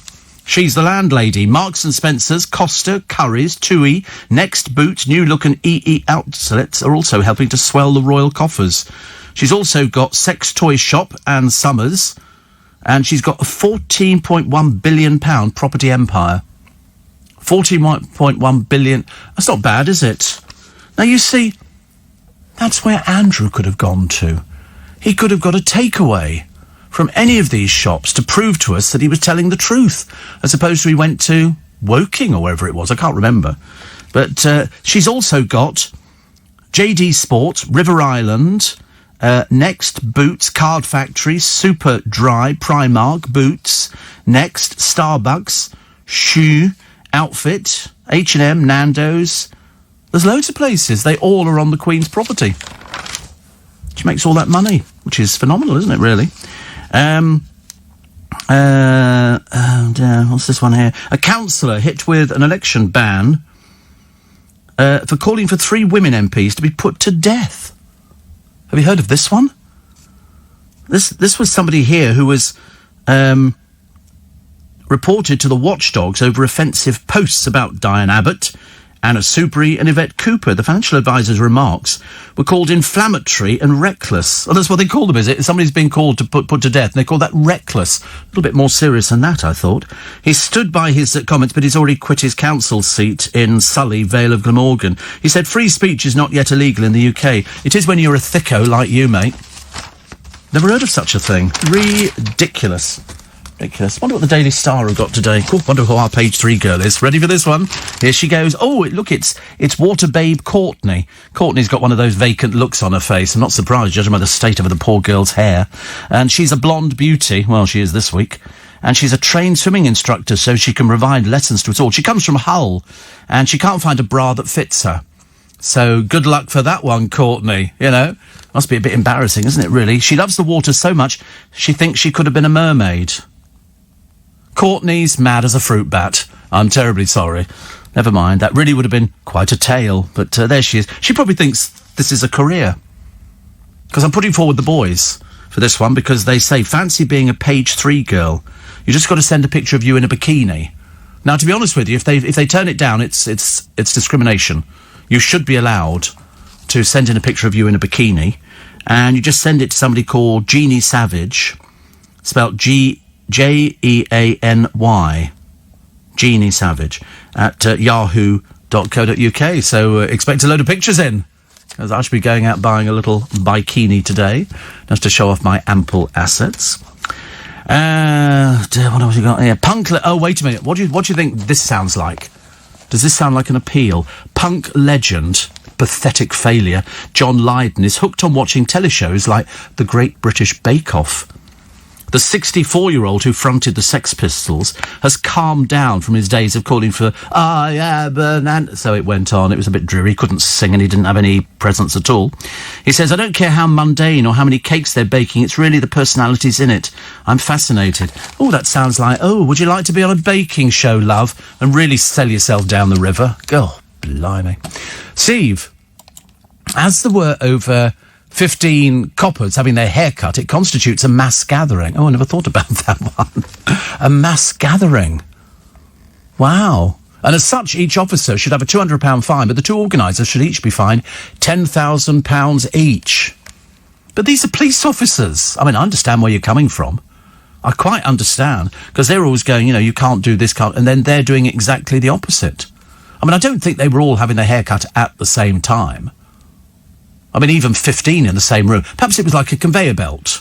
Perhaps it was sort of very, very quick haircuts. You know, the ones where you get the clippers, just go zzz, zzz, zzz, and then just tidy up the back. I think that's about as good as it's going to get. Facebook, says Reese, now have ridiculous algorithms that pick up certain words. People were getting bans for talking about, they complained about Devil's Dyke the other day, which is a famous tourist spot. I told you the other day, I used to drive not past it, perhaps I did go past it, I can't remember, but all the signs, it was a tourist spot. It's been there for hundreds of years. And somebody complained about it, saying it's going to be offensive. No, I don't think so. Shane says, I remember Mum cutting my hair once as a kid, never again. Do you know, I've seen kids sitting in hairdressers, little kids, having their hair cut and hating every minute. Screaming, you have to pacify them. They sit there and they literally hunch their head into their body. It's just a haircut. They hated it. But then I taught myself to be okay about it. And I didn't scream anymore. Wednesday morning. Not as cold as it was yesterday. Not as cold, thank goodness. Chris in Brentwood says, morning, Steve. What made me laugh about the police haircut story was that their senior officer was called Mr. Barnett. Always the way, isn't it? It's always the way. But mind you, they've all got the £200 fine now, so not very clever. And Anne says, the police are the worst. I had to tell one to stand further away from me. He had no mask on. Yeah, I mean, I think the police officer... But they're sitting in cars together. And I don't know what the figures are for the police force going down with COVID-19. I mean, I really don't know. And Steve, my husband's a dog groomer. He's been cutting my hair in lockdown, done a good job. Yes, I have a friend of mine who's cut mine, which is good. Sort of socially distanced with a pair of clippers. Lovely, love it. Wait a minute, quickly. Somebody says, I think Devil's Dyke dates from the Cretaceous period. No, it doesn't. It's no good using words that I put into your head, which I have. Steve, could we have a page 3 girls' pyjama day? Oh, I hope so. That would be quite good. And I can't believe that people still think it's a career. I still think it's tragically sad, and they sort of write... And then you look at the poor state of this girl's hair and the amount of makeup she must have slathered on her, and and she's wearing a bikini. Why don't you just take the bikini off, Courtney? There's no point in being a bit coy about it, dear. It'll probably come off in due course anyway. But it's a case of, how much do they get paid for this? I bet it doesn't pay that much. I bet it really doesn't. It's very embarrassing, isn't it? Travellers from South Africa and Brazil will be among the first to go into quarantine hotels. Have they got them ready yet? No. Not just yet, no, but I'm sure soon. And comedy legend Tommy Cooper once threatened to knock out John Lennon. Tommy Cooper was tall. He was about 6'3", 6'4", I think. And Frank Allen, with the Searchers, was at the same bash at the London home of Brian Epstein. Frank says Tommy Cooper perceived that John Lennon had been offensive to his wife. The comedian rose and confronted the rock star. Cooper was an awesome sight with the face of a boxer. He was. I loved him. It was great. Frank's got a book out. Got a book out as well. And this other one here, Liar Star, is it Ian Grufford? I don't know how you pronounce his name. He's you'll know who he is. His wife is accusing the actor of mental torture after she announced their split online. They always do things publicly, don't they? People who sort of split up always do everything. And so my friend Chris says, love the show. He's addicted to it. He says, I've just heard you say you have your hair cut by a friend with social distancing. How are they cutting your hair from 2 metres away? Have they sellotaped the clippers to the end of a long stick? Yes. Masks and everything. Complete masks. Oh, yes. And it's a bit more than a friend. I don't want to make a big deal about it, but it's a bit more. Get my drift? Ion is pronounced Joanne. Oh, right. And it's his surname Grufford. He's very good looking. Looks a bit like me, actually. But I thought it was a reflection, actually, when I looked down. I thought perhaps they put a mirror in the newspapers. And it's pronounced how? How's the first bit? Joanne. Why is it written Ion? Do you remember that? Do you remember Susan Tully from EastEnders? You must have done. She was, daughter. She was going out with Lofty. And she was on a programme years and years ago, and I think it was called Saturday Banana. I've told this story before, but it's very funny. And so she says, she has to do a link. It's kids presenting a programme, and of course, kids say the funniest thing. And here we go. This is where his finger hovers over a button. Ready? And she says, and coming up later, we're going to be looking at Grand Prix. And so the presenter of the programme goes, Grand Prix. And she goes, totally straight face, but it says Grand Prix. And he goes, yes, but it's pronounced Grand Prix. And at that moment, I thought the entire television station was going to collapse. It was the funniest thing ever. Mind you, I did a gig with Susan Tully in Battersea Park for cancer research. And at one point, she lit up a cigarette. I said, Susan, put it out. She said, why? I said, well, this is cancer research. Very funny. And my friend Mr. Moyles, he says, I still love the show. He says, I'm intrigued by your more than a friend who cuts your hair. He says, you said you get my drift, and I say no. I'd like to hear more, please, about your socially distanced hairdressing, more than a friend. P.S. Still love the show. I love how he's always reversing the charge on these things. Always reversing the charge. I have to pay for all of this. It's ridiculous. But somebody says, how can a hairdresser safely distance? Whew, want to watch ours. Very good. Also, I like the idea my husband's a dog groomer. I think that was quite funny. People are not big fans of John Lydon. Catherine's not. And to be honest with you, he I don't know what he does for a living, actually, now. I'm really not too sure. And Steve, that barber incident, has the crime scene been taped off? Forensics brought in to comb the area for evidence. Well, I don't know how they were doing it, but it was only how many police officers are there at Bethnal Green Station? It must be quite a few, do you not think, actually? They had a brush with the law. We've got all the gags going on today. I'll tell you, programmes kill for this kind of material. Some people have to pay extra. Not me. It's given to me as a free gift. Free gift, I like that. So 15 of them how can 15 be having their hair cut? It's not physically possible. What does the hairdresser do? Clip, clip, clip, move to the next one, clip. It's like you're doing, something that is for the Guinness Book of Records. But, there you go. Another one says, somebody else telling me about Facebook and their ridiculous. Also, Don't somebody else reminded me about the Alders store, because we were talking about that, actually. And somebody else talking about why don't people wear masks when they're out shopping on the street. I don't know. Isn't it funny? They don't wear them out on the street where there's loads of people, yet walk into a store and some people, most of them hopefully, put the mask on. Why don't they just leave it on from outside? Wouldn't that make it an awful lot easier? Would you not think so? That's what I think. And Steve, the Welsh pronunciation is Hyan Griffith, says Jill. I told you, do you remember the other day when I attempted to read Welsh from my friend Lynn? And she wrote back to me and said that was very good, 8 out of 10. Or somebody poo-pooed me. And I thought, no, I thought I did it quite well, actually. I'm not brilliant at doing, Welsh pronunciation, but I did do it. Steve, I really love your show. He's back again. He says... And I've been thinking about the story about your more than a friend hairdresser friend. No, they're not a hairdresser. Oh, no, they're not a hairdresser. Oh, no, don't get it. Oh, believe you me, they're not a hairdresser. Cutting your hair with clippers sellotaped to a long stick 2 metres away from your head. I've decided after weighing up all the facts that you've given me that I don't believe this story. And I can't believe it because I've seen your hair. No hairdresser in their right mind would admit to doing that appalling monstrosity on the top of your skull. Do you know, honestly, that's rich, isn't it? That's rich, isn't it? He said, P.S. really, really love the show, which is good.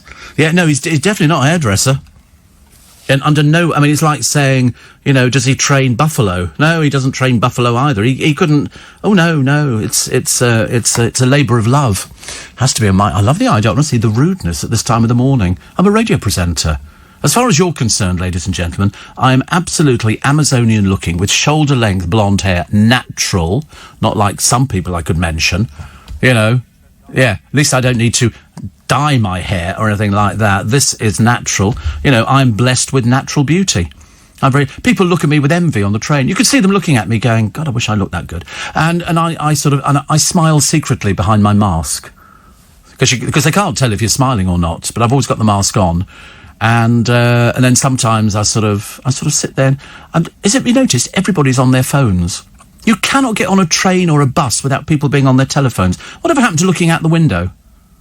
Whatever happened to looking out the window and dreaming of...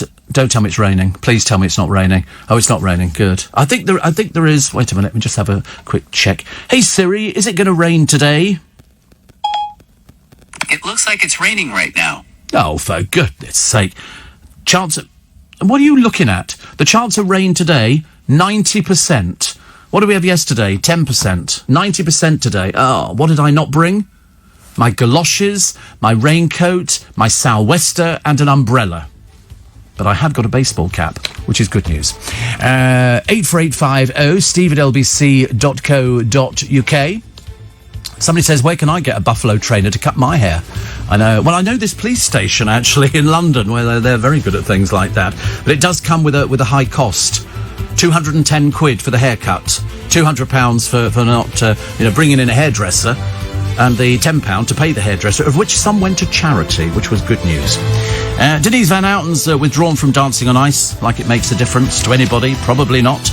And the bookies are backing Piers Morgan. Nice heavy cut. Apparently it wasn't Susan Tully. It was Michelle Wilkes. Michelle Wilkes who said it. Perhaps Susan was on the panel or something. I just remember them all sitting on this couch thing.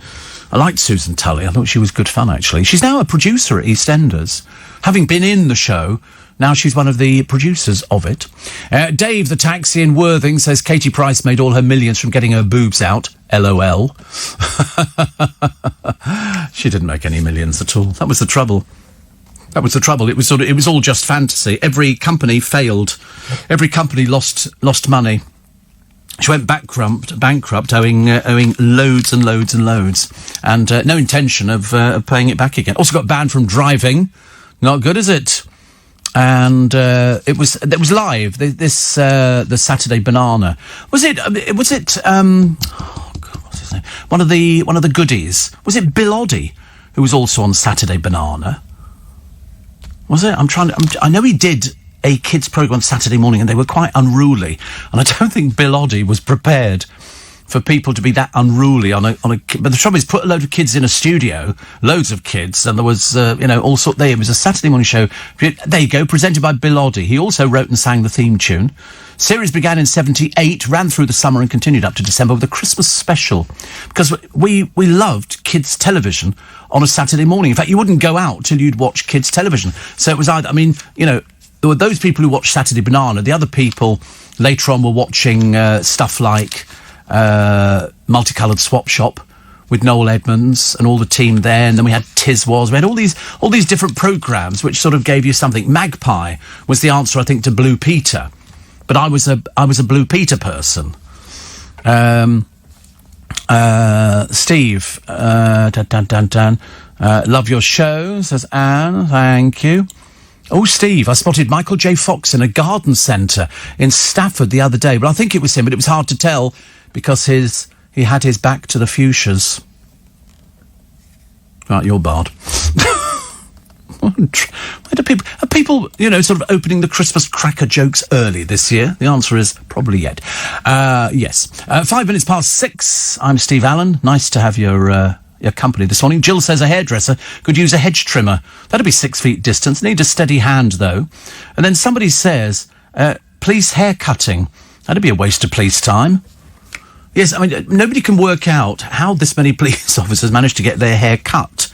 They said it could be up to 100, so somebody's making a lot of money. Mark says it's raining. Yeah, better not be round here. Definitely better not be round here. We don't want any rain today. Not till I get home. I don't mind. Nige from Pontyclun, that's Pont-Clean, says you speak Welsh lovely, Bach. I love the Welsh accent. I really do. I think it's so lovely. Compared to other, sort of places around the world. I quite like Scottish. Sometimes it's a bit difficult to tell what somebody's saying. If it's sort of they're really from the Highlands, really. Although I quite like, I like pipe bands and drums and stuff like that. I think that's the Edinburgh Tattoo would be one of my favourite things to do. But I do my best, Nige. I speak Welsh lovely. Well, I try to. So the bookies now. Piers started cheekily preparing for Downing Street after the odds on him becoming Prime Minister tumbled, which is lovely. Also, eating butter, fatty meats and cheese may not actually lead to heart disease. Yeah, I think I'd rather not. And captive elephants have less fat than the average human. Aren't elephants nice? Aren't they so cute? Big. Oh, look, Rita Ora can read, apparently. And she can't grasp lockdown. She plays Dodge in a new film, The Twist, a modern retelling of Oliver Twist. She told the thing, I'm a big Charles Dickens fan. Of course you are, dear. Of course you are. You look intelligent. Very much so. And Brits are braced for another week of flooding hell when the nation's big freeze breaks. Up to 2 inches of rain, 50-mile-an-hour gale set to batter the UK until the start of February in the wake of Storm Christoph. Well, actually, you don't have to wait too many days, do you, for the start of February? Also, animals at zoos such as the tiger seen in Paradise Wildlife Park woke up to a covering of the white. They probably don't know what it is, do they? Why would animals know what snow was if they've never seen it before? And meanwhile, an analysis last year found 3,500 UK flood defences in poor conditions, with many deemed almost useless by the Environment Agency. I can imagine. Plus, Prince Charles has urged people to remember Holocaust Memorial Day today, when landmarks will be lit up in purple at 8 p.m. OK. Dawn Neesom's column. Here we are. She says, we're still none the wiser about whether bozos decided whether to lock us up in quarantine hotels for 10 days should we dare to venture abroad. Now, aside from the fact this may be a teeny tiny bit too late, the horse has not only bolted, it's been turned into a meat pie by the French. Just bear in mind the effect this kind of torture had on Lenny Henry. See? Skegness. Sounding better by the minute. Have you ever been to Skegness? It's quite good fun, actually. I should imagine the boys have been there. It's their sort of place, I should imagine. Old Skeggy. What is happening to all the seaside resorts? I mean, are they just closed down? Is Vegas closed down? I need to know these things. Trump going already feels like a lifetime ago, but there's still his impeachment to come. Just for the record, writes Dawn Neeson, I think it's perfectly okay to think the old president needed to go while not subscribing to the belief that Joe Biden is the second coming. His strongest winning policy was not being Donald. Gary Lineker's wayward little brother Wayne 58, says his ideal girlfriend would be between the ages of 30 and 45. IQ, not age, one imagines. He's a bit of a failure, isn't he, really? And breaking news alert, hospitality now blamed for snow. Matt Hancock says pubs, bars and restaurants should have taken more care for the spread of freak weather across the country. This is a joke, possibly. Because everywhere you go, there's that brown salt stuff all over the pavements. Why can't they have something that isn't coloured with some sort of dye? Because it gets everywhere. It's absolutely terrible. Lee Mack. Know the comedian Lee Mack? He went on a pilot training course, because he's so scared of flying, he drives across Europe to join the family on holiday. He says, there's a lot of people who are scared of flying, a lot of people who don't sort of like things like that.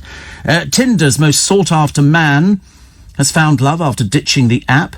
Apparently 14,600 people swiped for Stefan Pierre Tomlin in 2 years, but none of the girls captured his heart. Oh, dear. Well, there you go. He had met a model.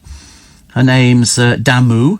She's a model, but I'm looking at a picture of her. What sort of model? We have no idea. Bonnie Tyler's learnt to swim at the age of 68. I know lots of people who do that. 69 she is, I do beg your pardon. And people all of a sudden get the benefits of swimming, which is good, isn't it, really? The Holding Out for a Hero singer revealed she's petrified of water. I am as well. I'm always worried about what's underneath it. If you go in the sea and something brushes past your leg, what is it? Is it seaweed? Is it a shark? Is it a great white? I mean, admittedly, in the Serpentine, there's very little chance of it being a great white or an orca. But even so, you've got to be careful. I just wouldn't like to do that. And yet we know people who go swimming in lakes and rivers and, oh, God, it's quite ghastly. Quite ghastly. Steve, I was preparing pasta on Christmas Day and had to use an advent colander. Right, you're barred as well. Steve, how have you recovered from your cystitis? I don't think I have, Joanne. That's why the doctor's calling me this morning. I think we're going to be going in for an ultrasound kind of thing to check the kidneys. Wait and see what we've got. Because once we've found out what it is, then we can apply the right medication. Another one here. Oh, these are I don't think they should have put this picture in here, because now people will be looking for them. The world's cutest lambs. They're Valais black noses, bred by two guys in Devon, in a place called Halsbury. Nice, isn't it? And they've got a picture of them. They're absolutely cute beyond belief. These little woolly nippers can fetch up to £10,000 for an exceptional ram.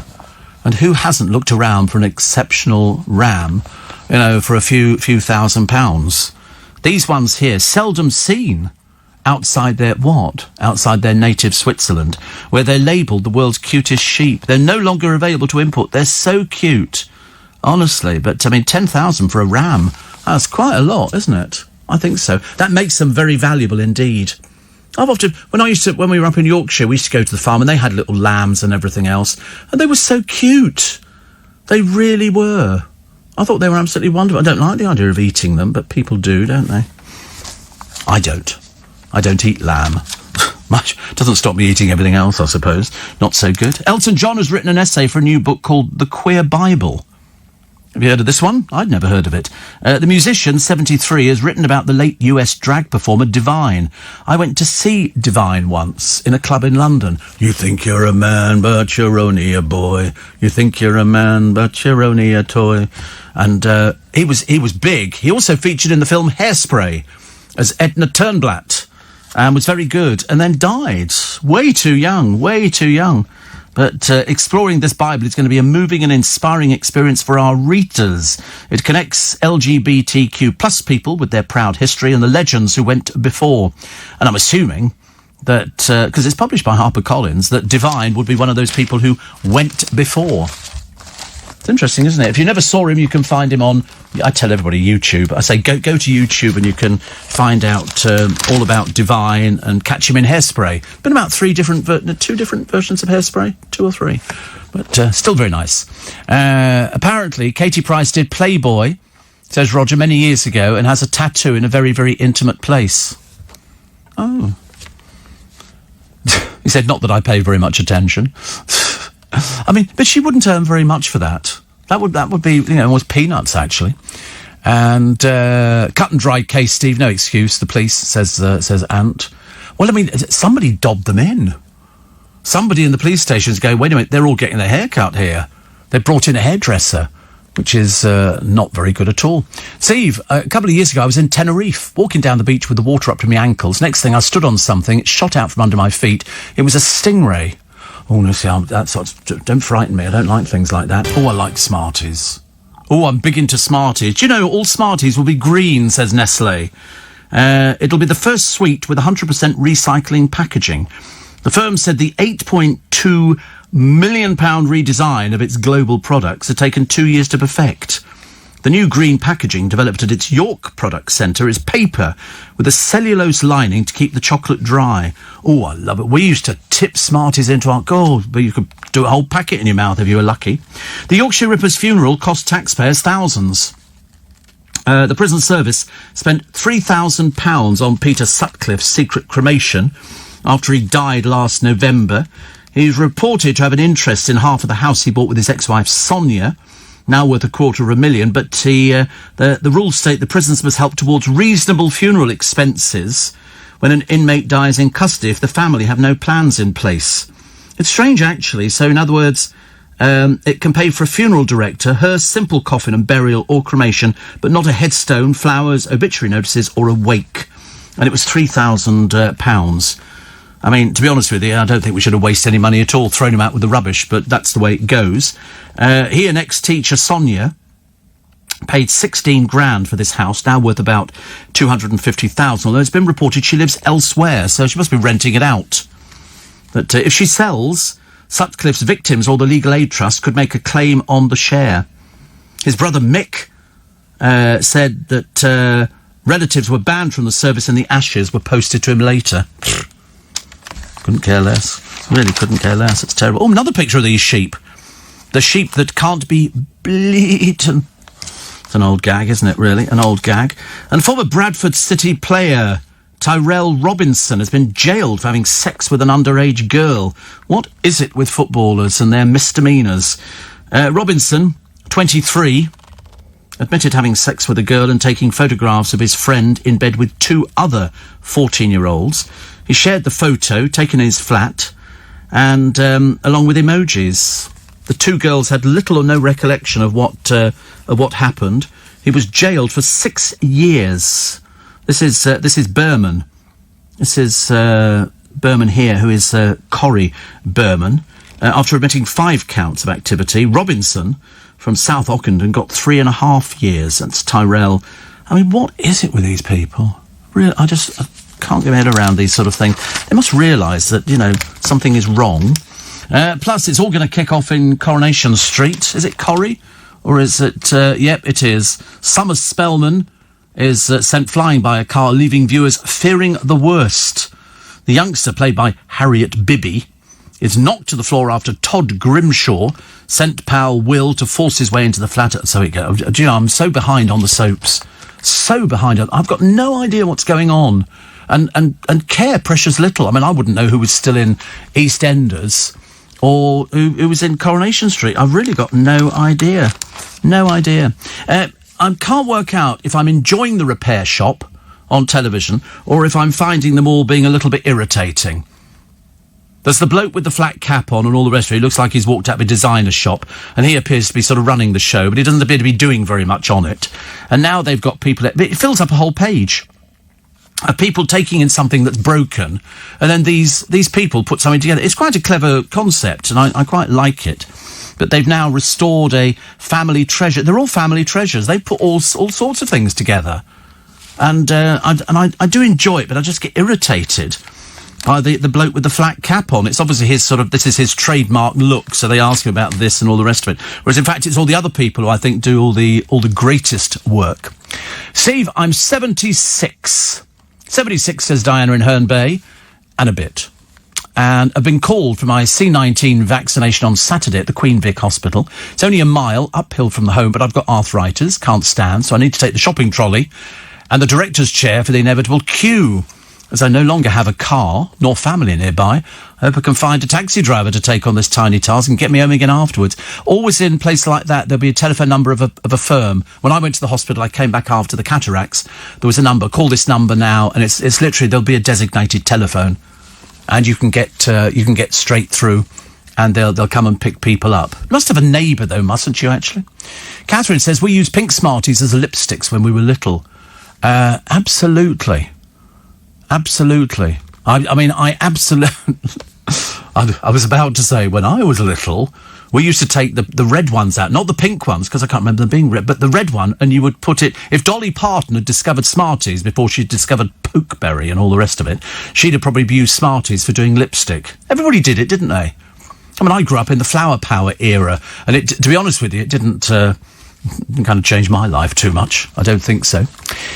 True fact, says Moz in Romford, Skegness has the largest concentration of caravans in the world after Florida. Really? I used to love... When we were little, we used to go to caravan parks because we had a caravan, and it was great fun. It was holiday for us. You know, the best bit, you could be on the caravan site and then you'd go to the beach and they'd give you three pennies and you could go to the amusement arcade. But we never thought about food or fish and chips or anything like that. In fact, most of the time we seemed to survive. Small wonder we were skinny. We seemed to live on soup. That's all we had. Soup with maybe a bread roll or something, and that was considered a meal. It's like when the producer said to me after I gave him these spare ribs. I mean, they weren't spare, I'd have eaten them, but, I sort of let him believe that they were for him. And then he said, what do I have them with? Rice. I went, no, you just eat them as spare ribs. You just cook them for 2.5 minutes in the microwave, and you take them out, and you go, and then you sort of, and the meat will fall off the bone. It's absolutely delightful. It really is. He'll come back to me sometime. Steve, all the flooding in the country and the freezing temperatures, isn't it a danger it'll turn into ice, says Connie. Oh, don't say that. Please don't say ice. It only just melted off my car yesterday, but there are still little bits of pockets of ice all over the place. Steve, are you aware, says Liam in Mansfield, of the LBC chit-chat group on Facebook? You're extremely popular in there. Well, there you go. There you go. I've never heard of it. I've heard of all sorts of different bits and pieces, but I've never heard of them. Never know whether I'm popular or whether I'm not popular. I don't think it makes any difference, does it? Does it?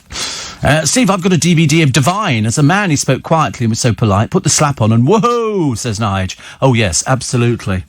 I went to see him in a nightclub, and he was larger than life. But you're right, he was very quiet. Very, very quiet. I'm very good in Hairspray. Very, very good as Edna Turnblatt. Really good. Very good. Almost, I suppose, an early RuPaul. And I watched that programme. Have you noticed half the drag queens on RuPaul's Drag Race? Is there something the matter with them? Because they don't look like normal drag. They've sort of gone as if they're part of the singers who hide in all these costumes. They've got... I don't quite know what it is. It's more American than British, isn't it? And everybody kind of talks like that, and and you think it's like Joan Crawford all over again, without as much makeup, of course. Steve, the doctor's surgery will get that lady a taxi to and from the COVID hub, says Paul. All she's got to do is let them know she needs the transport. Yes, Uber apparently are doing taxi rides for COVID injections. Well, I told you, I've been told that I'm getting near having the vaccine. Can't wait. Not just the first one. I want both of them. I want both of them. Steve. We had a pod of whales nearby in the River Clyde last summer, says Kim. Something nice, isn't there? Something nice. Steve, your friend with benefits who trims your mop, hopefully he's not the same guy who does Joe Swash's monstrosity. No. I think Joe sends his away, doesn't he, to the candy floss factory. And then they send something back. Oh, dear, honestly, I give up. Quintessentially girl power. This is, in America, Heather Langley gave birth to Hadley, Reagan, Zariah, Zyla and Jocelyn in August, following an emergency C-section at 28 weeks. 5 babies in one go. Now, you know I'm a big fan of big families, definitely. I'd love to have been in part of a big family. I thought that would have been absolutely the best ever. But I should be grateful for what I've got. Got a brother, you know, and that's quite nice. A lot of people talk about the flooding in the country. It's going to get a bit bad again, actually. A little bit bad. And Steve, Dawn needs to get sprinting up the road. Got to wait until September. Yes. And have you seen Cruising the Cut on YouTube? Quirky guy buys a canal boat, very geeky, but kind of soothing. Do you know they've actually replaced Prunella Scales and Timothy West for doing the canal boat programme, and they've now got Giles Brandreth and Sheila Hancock. And they got on really well, because they've actually worked together on the Gogglebox programme, and that's good. I like them. He's very good. He's very good value. You're all right with... You like Giles Brandreth? We like Sheila Hancock, yeah. She speaks well of you. She's always saying to me, honestly, she's going, that producer of yours, Steve, what's his name? And 26 minutes to 7. On a Wednesday morning in London town, depending on where you are in the country, you've either got rain, flooding, or still little snow showers around. It was a bit difficult. And so in London, they've said a 90% chance of rain. 90% chance, typical, isn't it? That's what we need. So it might be a day staying in today with soup. We've decided. Steve, I'm with you on the drag race, says Dean. You don't see the likes of Maisie Trollette on there. No, or the Harlequins or any of the other. They just look somewhat peculiar. So it must be an American kind of thing, and yet they're using British people on it. I don't know, I don't see people like that having an act. Whereas people like Maisie Trollette and all the other drag queens that used to do the drag circuit in London, they had an act. All these people are just people who want to put loads of makeup on. And don't really do anything. I've seen a couple of things, but it's not very exciting. Do you remember Tandy's? Yes, absolutely. And do you like the lights on Amazon, says Kate? You can put up the doors upstairs, which change colours with the remote. Yes, I like things like that. That's definitely my kind of thing. And somebody says, I saw you on YouTube walking a tightrope about a foot high. Yep. Yeah, with somebody actually holding my hand, but you don't see them, I don't think. Not too sure. So this museum's closing, and it's got all these exciting gadgets. A Thai camera, a suicide tooth used to house a cyanide pill. These KGB spy gadgets auctioned after this museum is closed. Kiss of Death lipstick gun, a Ring camera, the Poison umbrella, £3,700, and a secret camera built into a cigarette case. Spy tools are for sale. It's amazing, actually, isn't it? You know, they sort of say a museum's closed. Why don't they just put it into storage and bring it back? That would be a lot better, wouldn't it? But well done to Bill and Kath Malarkey. They're very big-hearted, very big-hearted. They won £1 million, and they won it a little while ago, actually, back in 2017. They wanted to do their bit to help out. So what have they done? They saw local charity workers feeding stranded lorry drivers, and they cooked up a plan. They would use some of their £1 million lotto winnings to bring a taste of the West Indies to the needy in their home city of Coventry. Bill, who's 60, says, I was inspired and wanted to help them look after homeless people. The trained chefs designed a dish based on a curry from Kath's native St Lucia. And they worked with a cook from the Langar Aid charity to create the curry, bought all the ingredients, the dishes, the snacks, and the drinks to be handed out in Coventry. Isn't that lovely? As Kath is from St Lucia, we went to for a Caribbean curry, a vegetable and coconut curry, with a side order of rice and peas, plus drinks. We also handed over lots of chocolate bars as treats. So I don't know how many people they actually fed, but it seems like it was an awful lot, actually. And he says, I'm aware of what they do, so that's why we wanted to do it. Avtar Kaur, project manager at Langar Aid, says, thank you, Bill and Kath. It was great to see so many people enjoying their Caribbean curry. Well done to them. Well done to them. Would you like to see other people, you know, doing a very similar sort of thing? But unfortunately, they tend not to. They tend not to. Great shame, actually. Here's another. Every so often, you know, you actually get a story in the paper about somebody who's lost a tremendous amount of weight, and there's the plug from where they got it done from. One person out of that entire group of people, because it doesn't work for everybody. And here's somebody here who lost... She was 17 stone 8, and now she's down to 7 stone 5 pounds. So she'll have to buy all new clothes, which is very expensive. I don't know where you're supposed to be getting those from in this day and age. And, you know, and then she's sort of happy. So she's had her 5 minutes of fame. They always find somebody, you know, have you lost an awful lot of weight? Would you like to feature in all these? Let's pretend it's a serious journalistic piece, opposed to just a blatant plug for one of these companies that helps you lose weight because you can't do it. You thought by now they'd have sponsored Arge, wouldn't you? because I'm a little bit bored with hearing excuses as to why people just eat fast food. If you've got an eating disorder, well then fair enough. If there's something the matter with you, but he appears to have no excuses whatsoever. The excuse for not losing the weight is the gyms are closed. Well, go run in a park. He can't tie his shoelaces up. You know, that's how feeble it was. It's very disappointing. Apparently, the flat cap dude on the repair shop is just a meet and greeter. He's supposed to be a restorer, but I've never seen him pick up pliers. I saw him do something the other day, but I think he just meets and greets. You know, it's all the other people that do the most fantastic work. I mean, seriously fantastic work. Catherine says, my mum used to make dresses for drag queens in Yorkshire. We used to go to watch everybody's show. Amazing. She was inspired by Shirley Bassey and Danny LaRousse. They would always really glam. Yes. Well, you know, all of Danny's frocks were made by Annie. And beautiful they were too. I mean, absolutely, you never saw Danny LaRue ever looking naff. It was what you wanted to see. It was feathers, very much a Victoriana kind of look. You know, the beautiful gowns with the it's just amazing. Really good stuff. Really good stuff. So I said earlier on that the Chelsea Flower Show has been postponed to the autumn for the first time.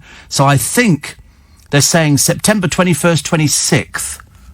But to be honest with you, I mean, I'm prepared to take that with a very large pinch of salt because I'm not sure where we're going to be by the time we get to that. 200 people held over the Dutch riots in the Netherlands. In fact, the worst riots to sweep up for 40 years. They set fire to cars, they did all sorts of things. Worst hit was Rotterdam, where water cannon tackled crowds and 10 police officers were hurt.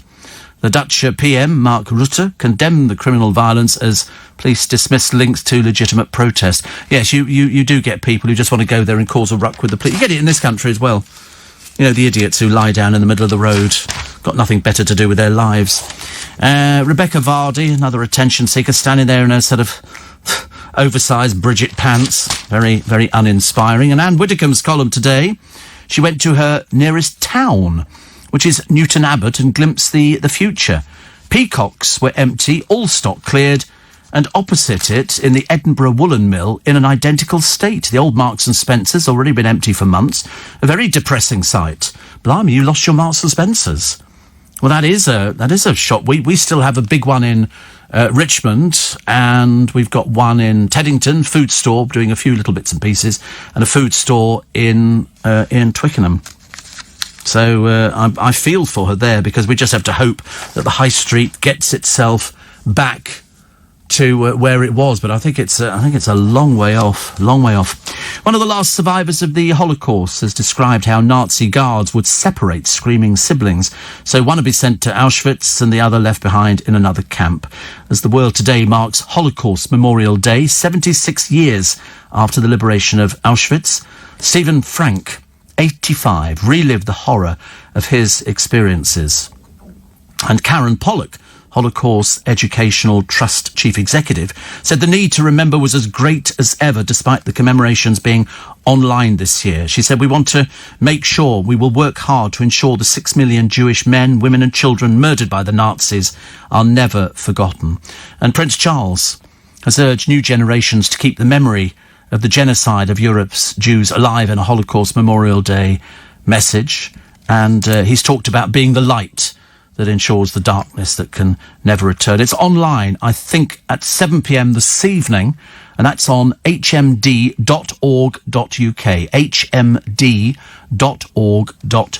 hmd.org.uk. And that's his patron. And he said, I'm so proud. He said, and this year we've chosen the theme, Be the Light in the Darkness. This is not a task for one time only, nor is it a task for one generation or one person. It's for people, all generations and all times. This is the time when we can each in our very own way be the light that ensures the darkness can never return. Very sad. Very, very sad. But 3 experts joining Sir David Attenborough in the direst warning over climate change. They keep telling us about climate change, don't they? They're constantly saying we're doing... I remember years ago, wasn't it the hole in the ozone layer? They kept saying So I stopped using hairspray. I had to stop using hairspray because they said if you use hairspray, that's bad for the ozone layer. And I thought, well, you know, I'm willing to sell it to the ozone layer if it wants to use my hairspray. But he said, it's the worst ever warning over climate change. Dr. Niall McCann, a biologist, says climate refugees are having to flee areas rendered uninhabitable. A marine biologist, Dr. Asher DeVos, believes humans are causing a breakdown in how the planet uses currents and weather systems to support life, whilst environmentalist Jeremy Rifkin believes Earth faces a very quick mass extinction if people don't swap fossil fuels for renewable energy. This is going to be on the television on Sunday at 8 p.m. Sir David, who is 94, says we have the capacity and knowledge to stop the damage. What we don't have is time. And he's quite right, actually, quite right. This is a lovely story. I'm quite fascinated by it. They're rare maps, very, very rare maps that chart the defeat of the Spanish Armada, have been saved from being sold abroad thanks to a fundraising campaign. £600,000. £600,000. These depict, and they were drawn in 1589. They depict the naval battles of the previous year when the British fleet, including the original Ark Royal, overcame a Spanish force. And to keep them in Britain, the National Museum of the Royal Navy raised £600,000 through donations and grants as well from the National Heritage Memorial Fund, and $200,000 from the Arts Fund to purchase the maps. Isn't it wonderful when we've got stuff like that? I think that's absolutely cracking. I love that. So that features in all the papers for today. And Man City king Colin Bell takes a final lap of honour at the stadium before his funeral, featuring the opera star Russell Watson. Teammates and stars including Brian Kidd and Mike Summerby joined Bell's wife Mary and children John and Dawn at the service for the player, regarded as City's greatest. He died on January the 5th after a short illness, aged 72. Coming up 11 minutes to 7, Nick Ferrari will be here at 7 o'clock this morning with the Wednesday Breakfast Show. It's 27th of January. Sue in Penge says Arge's thinking is distorted by being in reality TV, where he became a celebrity with absolutely no talent apart from an immunity to shame. He thinks he can have everything without putting in the effort. You don't need a gym to get fit. I lost 3 stones since the first lockdown and started running 5 kilometres. I'm 60. Arge is a lazy so-and-so. Yes, he turns up on the television the other day trying to give us his sort of bad acting face of, oh, I'm really sorry and all this kind of thing. And I'm thinking, but wait a minute. You've been inside for an addiction to drugs, into rehab. And now we've got the excuse that because the gyms are closed, he just eats junk food. He orders takeaway junk food. And because he lives by himself, apparently, that means he's I live by myself and I don't eat junk food. I don't understand why he can't do it. And then, of course, because he's not been working, he obviously doesn't really have the friends he thinks he's got. Perhaps they're all off doing things and he's the sort of the one on the outside. And so they put him on television, which is giving you false economy. I would have, admired the loose women a little bit more if they'd actually managed to say, well, listen, we managed to find, one of these weight type, reduction groups, but he doesn't want to do it. I don't think he's particularly bothered. He said, I was always a fat child. Well, that's a feeble excuse. Feeble excuse. Get off your fat bum, get out there and do something. So the other day we did have a picture of him actually sort of running, but with a photographer. Whether he was running or not, I'm not too sure. But, that's what you've got to do. You don't have to go to a gym to lose weight. You can just do normal things, walking upstairs, walking downstairs. Don't take the lift. Do sit-ups. Get a friend to sit on your feet. Do something like that. Do the sit-ups, stretch it all out and cut back on the sort of food you're eating. I mean, it's not... He's 33 years old. Ridiculous. The Tesco manager is in all the papers today. He's won money after he was sacked because he tackled a shoplifter. You would have thought he actually restrained a shoplifter to protect customers and staff before the police arrived. He was fired because somebody, for gross misconduct, if you please, because somebody with a grudge reported him for manhandling a violent thief. He was shopped for misconduct by somebody who had a vendetta against him. He was then fired by Tesco. He's been there 20 years. 20 years. And the retailer argued he shouldn't have touched the shoplifter. But Mr. Goru won a case of unfair dismissal against Tesco as an employment tribunal ruled he'd acted reasonably to defend himself and others. I mean, this particular hearing in East London was told the incident took place in June in an unidentified store, which was regarded as dangerous because of violent shoplifters. And so it was caught. Tesco launched disciplinary action against him. I mean, really, he thought he was doing them a favour. Anyway, The Employment Tribunal judge criticised Tesco for not being more suspicious of the whistleblower's claims and evidence. And so the Tesco manager, whose name is Abdul El Gourou, got £40,000. It works out about 42,141 in compensation. About time too. Honestly, what's the point of working for somebody for 20 years and then he tries to stop a shoplifter and they fire him as a result because somebody's got a grudge? Not good enough, is it really? Not good enough at all. Spread the good news. They now tell us that butter isn't bad for you. What was that? Can't put a bit of butter on your knife. I think that's what they used to say. I still think it's fairly fattening. It's very nice, but I'm not, Richard said, best way to lose weight, just don't eat. Oh, I wish it was so simple. I wish it was so simple. And, Steve, you said you're 60. No, I'm in excess of 60. Well in excess of 60. That means you'll be 61 on St. Patrick's Day, Martin and concert? No, more. More. We never tell people age. It's just a number, isn't it? Just a number. Steve, don't use hairspray. Don't use hair. Yeah, I quite like the idea, though, of sort of people using hairspray. But then after they were telling us about the ozone layer, I think all of a sudden sales of hairspray then started disappearing. Clive thinks I'm 39. I know. Do you know, for a few years I was. And then I managed to make it the other side of 40. And I remember thinking, 40's cool, isn't it? 40's... And then I suddenly realised 40 wasn't cool at all. And then you start talking to people around you and you suddenly realise that they're aging faster than you are. I'm totally convinced the reason I sound young-ish is because I don't smoke. I think that's what it is. I'm pretty certain. I mean, I might be wrong, because I can always I can hear people on the radio or on television, and you can tell if they smoke. It's the kind of thing that you just spot these things. Piers Morgan, front page of a few papers today, and the Prime Minister's sorrow at the 100,000 deaths.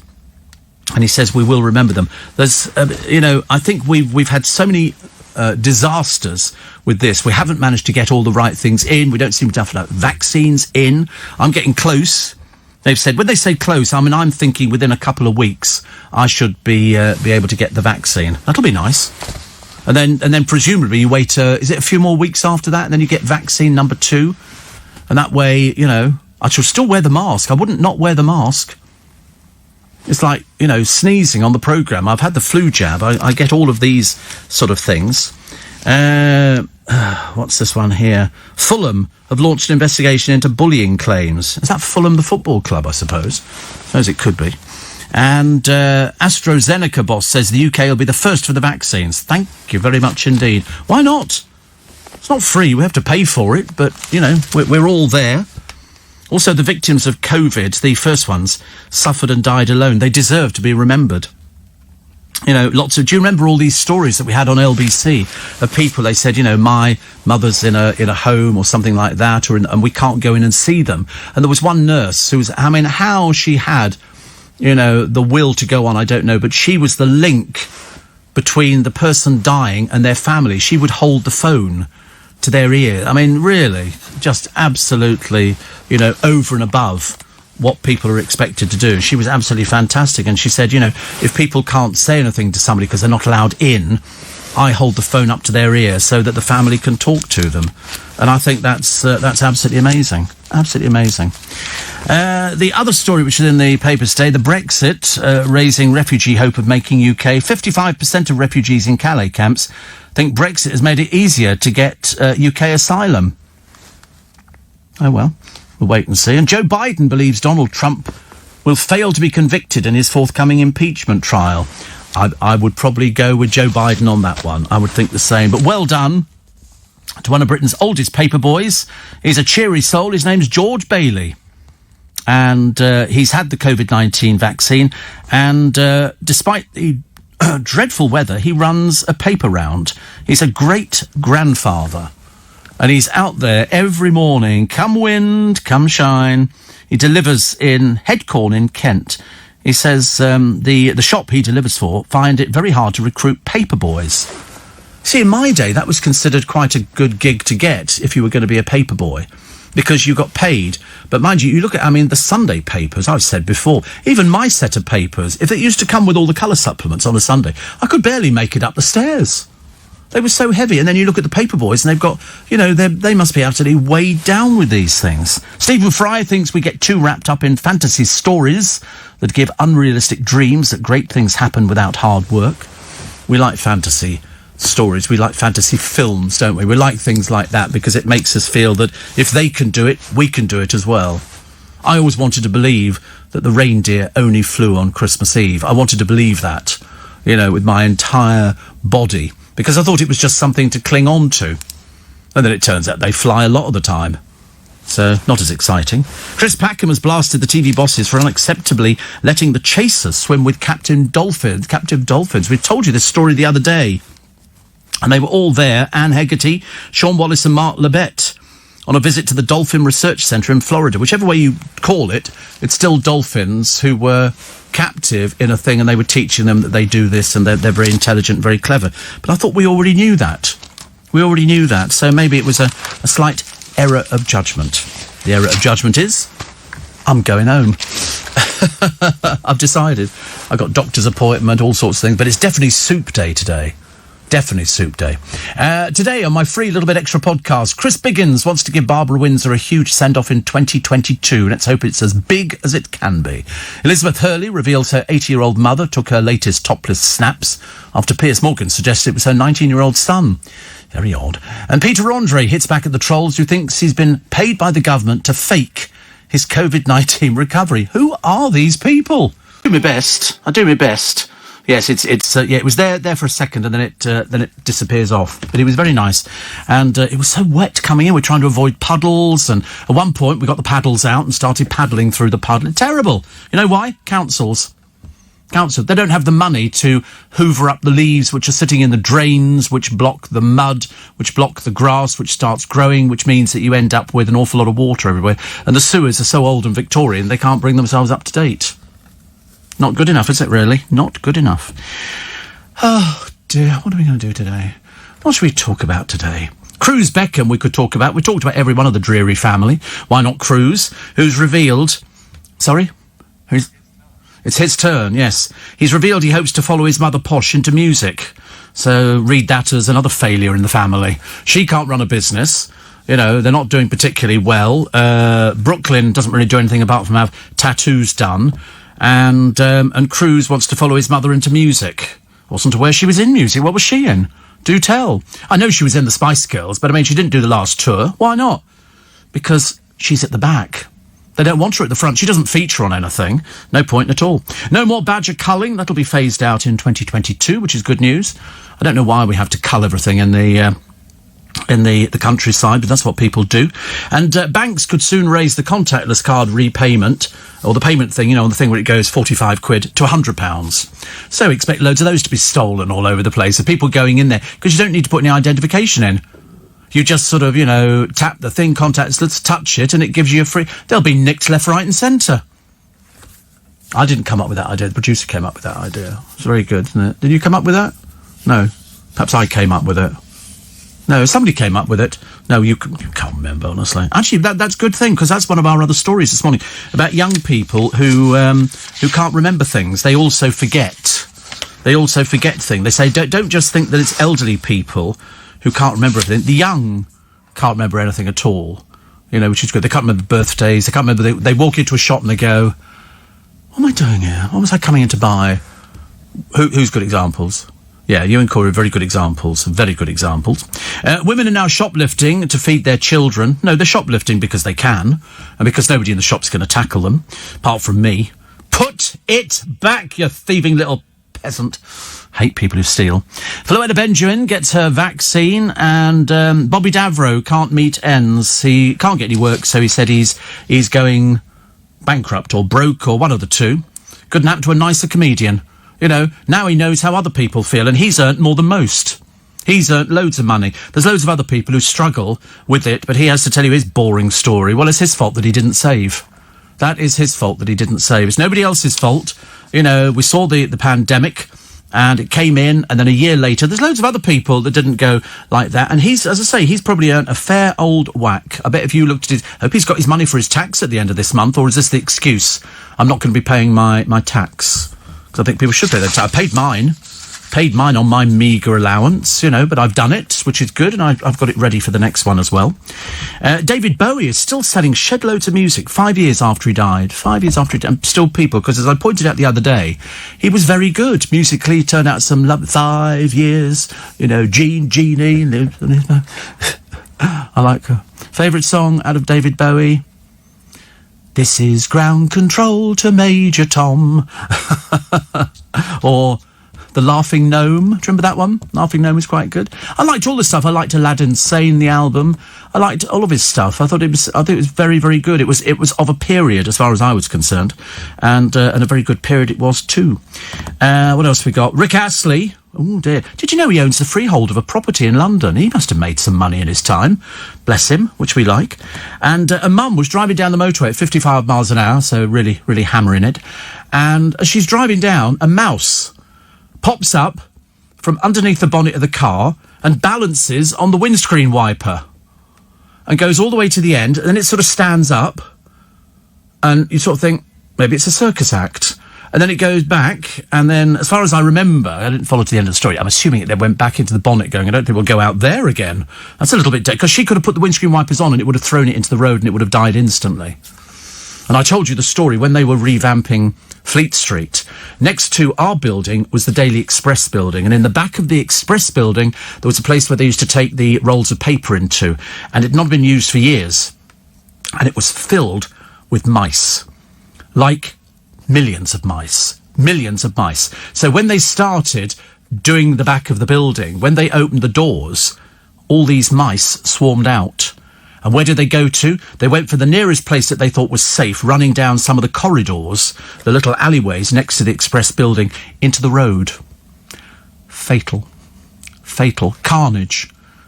Mice everywhere.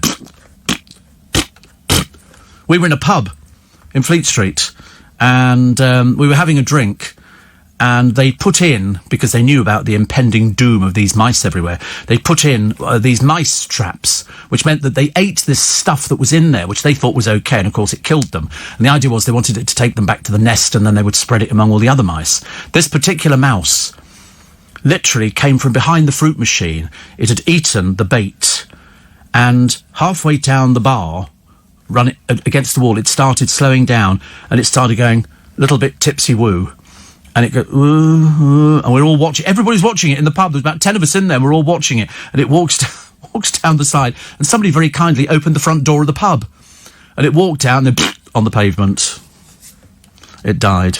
There were millions of them. I've never seen so many. It was quite something, because we were in Fleet Street for, donkey's years, and it was good. Pubs were there, and you watch the changing face of Fleet Street. The big rolls of newspaper would arrive in on the lorries on a Sunday night to print the papers. And then, if you remember, the Sun and the News of the World moved out to Fortress Wapping, but they didn't tell the printers because it was all electronic. So one morning they were all there. The next minute they'd set up Fortress Wapping and it was all ready to run. And the printers were all going, and of course nobody turned up. What's going on? Oh, they're printing it over there. It's all done electronically on machines. You didn't need paper, rolls of paper. And they were big. They were like huge. Two of them would fill this studio. It was quite a sight. And then, of course, we had all the rumpuses of all the printers fighting, and police were down. Oh, God, honestly. It was a bit exciting, really. A little bit exciting. QE, hello. No, nice to see you. Nice to work with you again. And also, Gem, what? Looking out the window at what? Rain. Is it rain? Tipping down. I brought an umbrella today. Did you bring an umbrella? No, well, it must have been raining when you left home. It's been raining all day yesterday. A little bit of drizzle. Well, you're going to get very wet today. I, of course, am going to be bone dry. I'm going to walk down in my pants to the bus stop, and I will not get wet because I've got a big umbrella. Gemma Collins wants to have hypnosis to find out about her past life. Yeah, we'd all like that, dear. We want to know whether you were born or hatched. I suspect it was probably hatched. And Piers Morgan says, love us or hate us, you can't stop watching us. It's a bit like this programme. Love it, but everybody loves us. Except one yesterday. I found one. I mean, it's getting a bit desperate, isn't it, really? This is from Zandra543. I don't know if that's her age or waist size. I suspect probably waist size. And Zandra says, look forward to listening to you on LBC. Just wondering why you slate young people like your colleagues. I suppose that must be you two. Useless individuals, honestly. Ugh, boo! Boo you! Please... plus Scarlett Moffat, we are all in same canoe, doing our best. Think about it. We all try and make a living, quite literally. Right. Are you on tablets or something? I mean, they are doing their best. It's just, it's not good enough. It's not good enough, you know. We don't do second best on this programme, thank you very much indeed. They want to do second best. I've got recommendations of other places they can go to. But they insist they want to work with me. I can't help it. It's called hero worship. It's called adoration. It's called Steve Allen. Da, da, da, da, da, da, da. That's how it goes. They're very grateful to be here. It's either be here or nowhere. You know, and so they'd rather be here. Although this morning, producer's going to get very wet because he didn't bring an umbrella in. Even though the forecast yesterday was 90% rain. Obviously, I was talking to myself again. Yeah, hello. Yesterday goes into today, and I've been saying for a week now, the rain is here and it's going to get worse. And you're sort of going, oh, I don't think I'll bother. You're really going to... Of course it is. Well, not for me, it wasn't.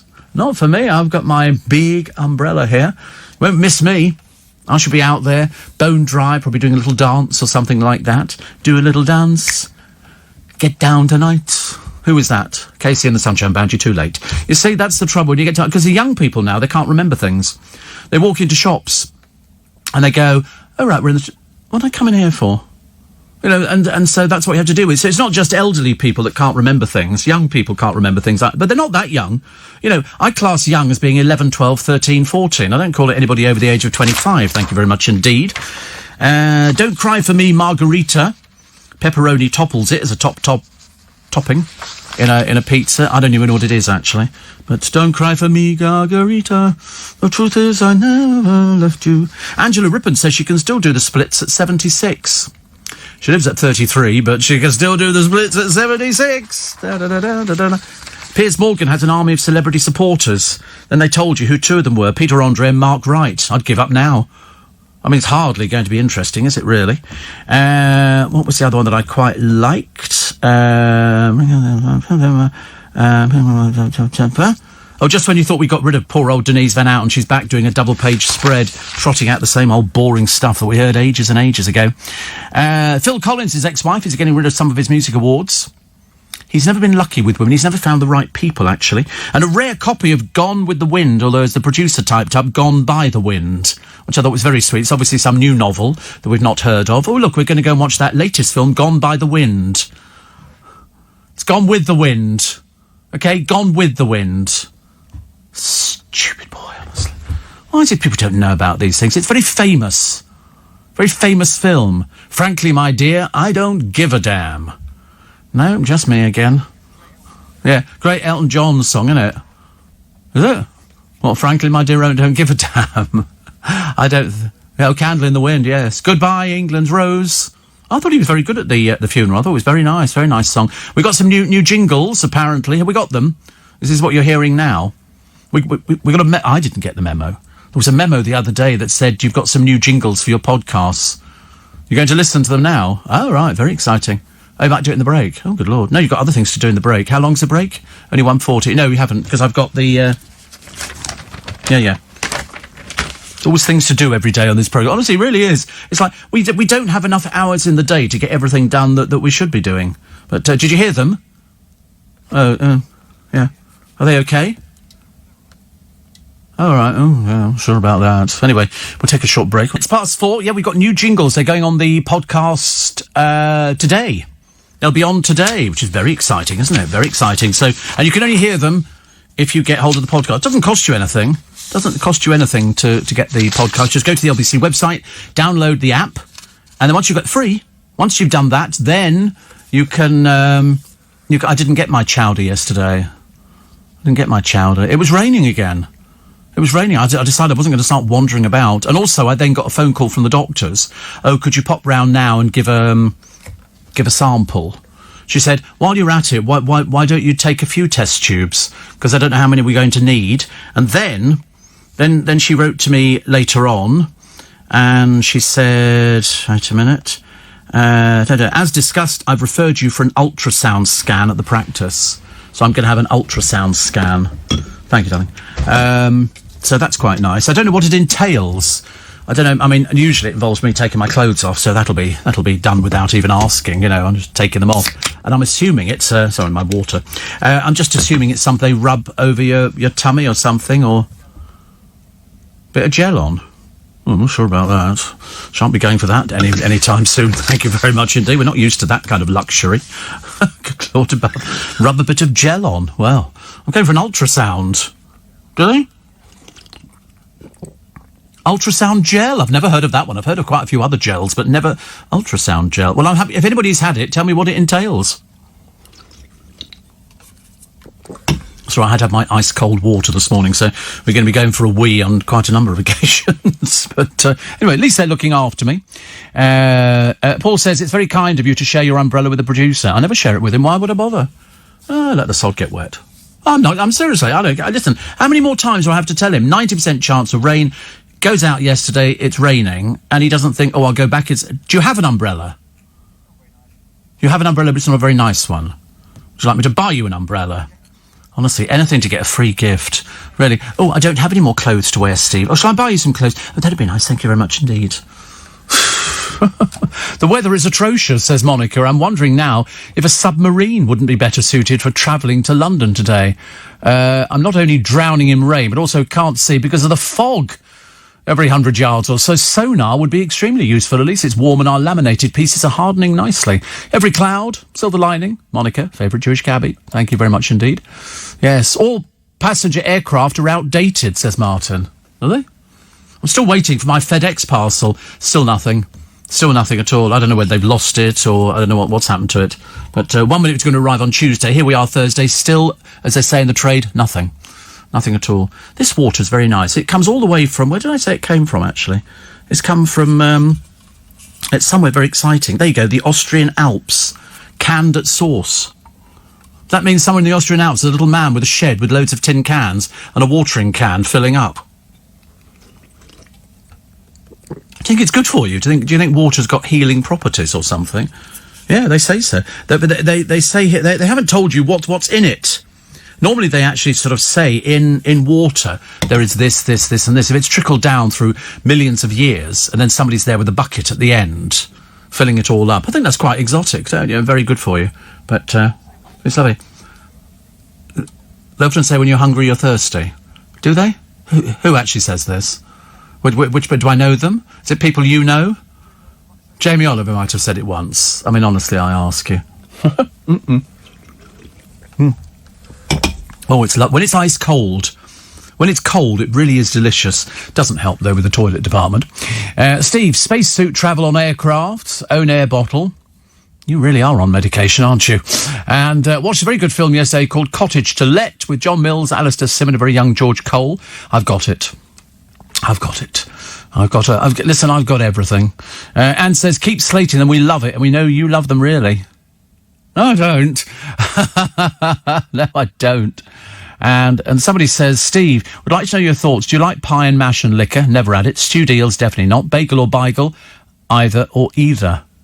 Either or either. It can be bagel or beigel. It's entirely how you feel. Different. I've got Jewish friends and one says one and one says the other. So don't make no difference to me, gov.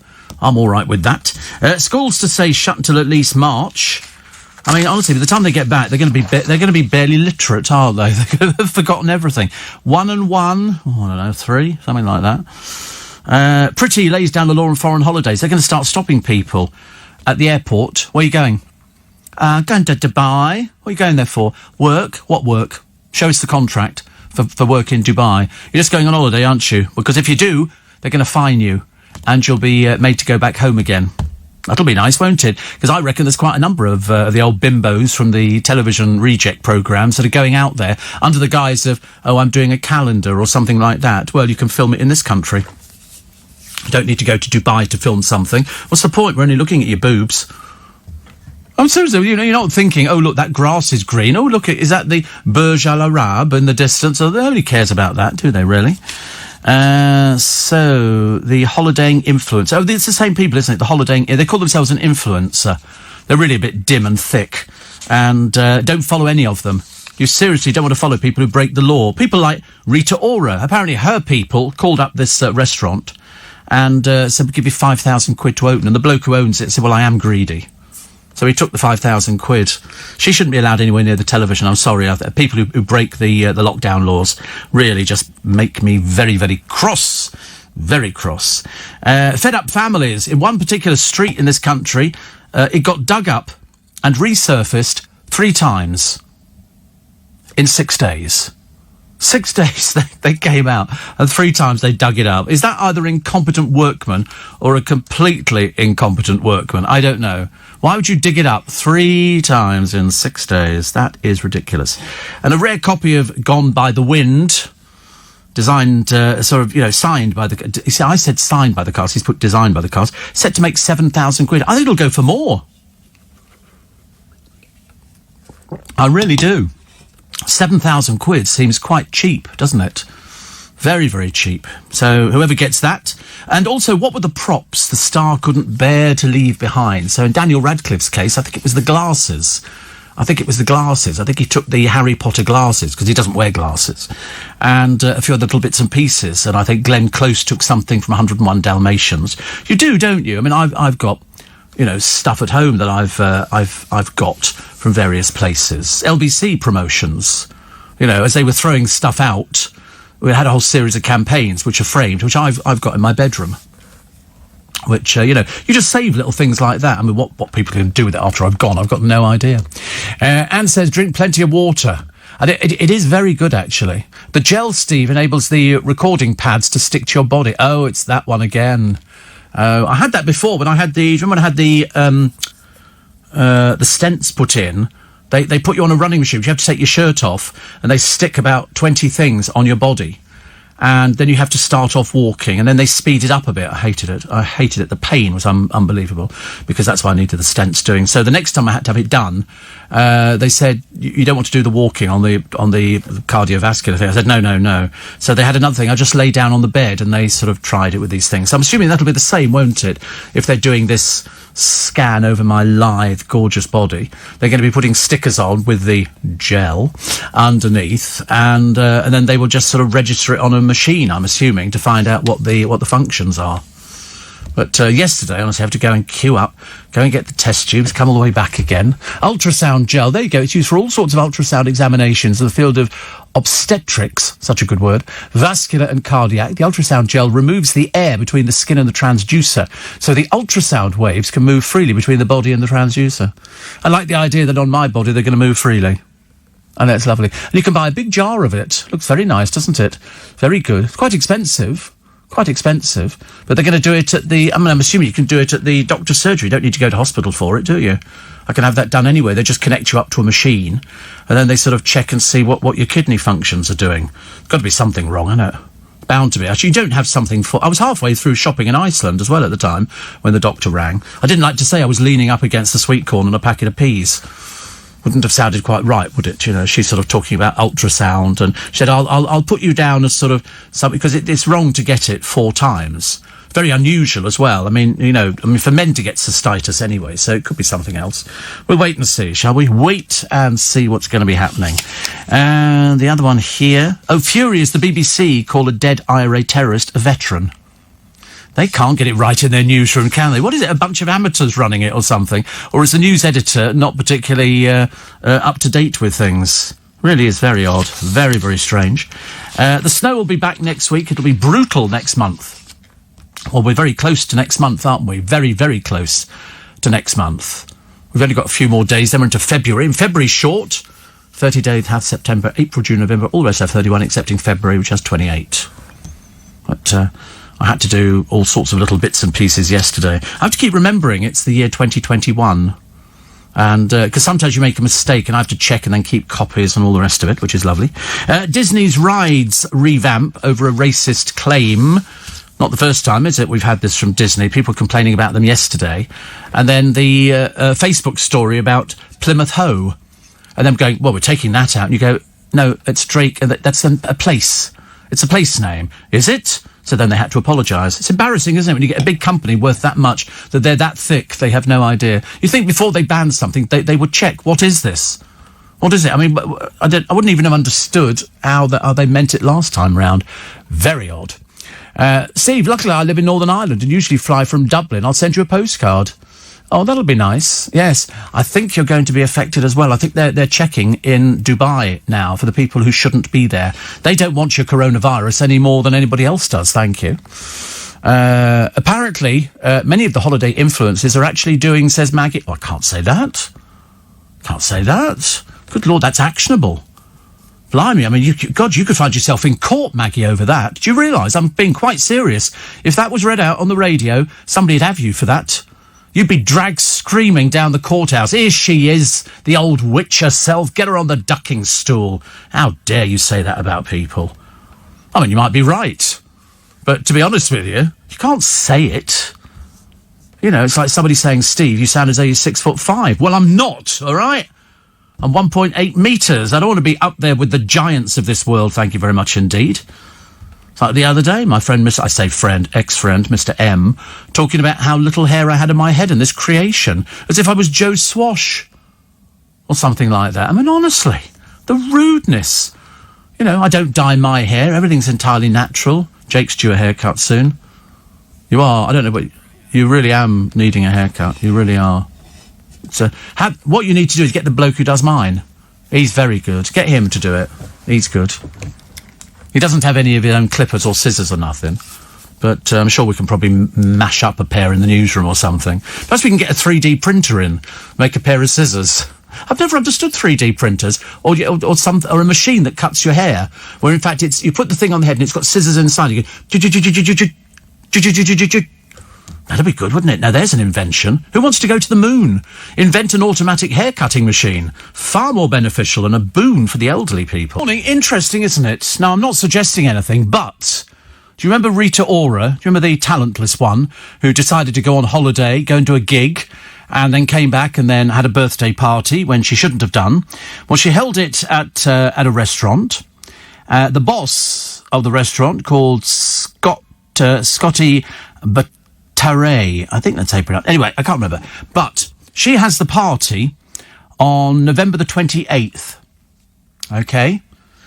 And it turns out that her people, whoever they are, had offered 5,000 quid to the owner of the restaurant to hold it. He said, listen, all my staff are furloughing. I'll be there and we'll do it because I'm greedy. So he took the £5,000. What happened 2 days after the party was held? What do you think happened? I mean, how lucky can you get? The CCTV was wiped at 3:15 in the afternoon. The CCTV was wiped on the 30th. The party was held on the 28th, and then magically it was all wiped. So in other words, there were no photographs inside of the party. Well, how lucky was that? Not suggesting anything, I'm just saying.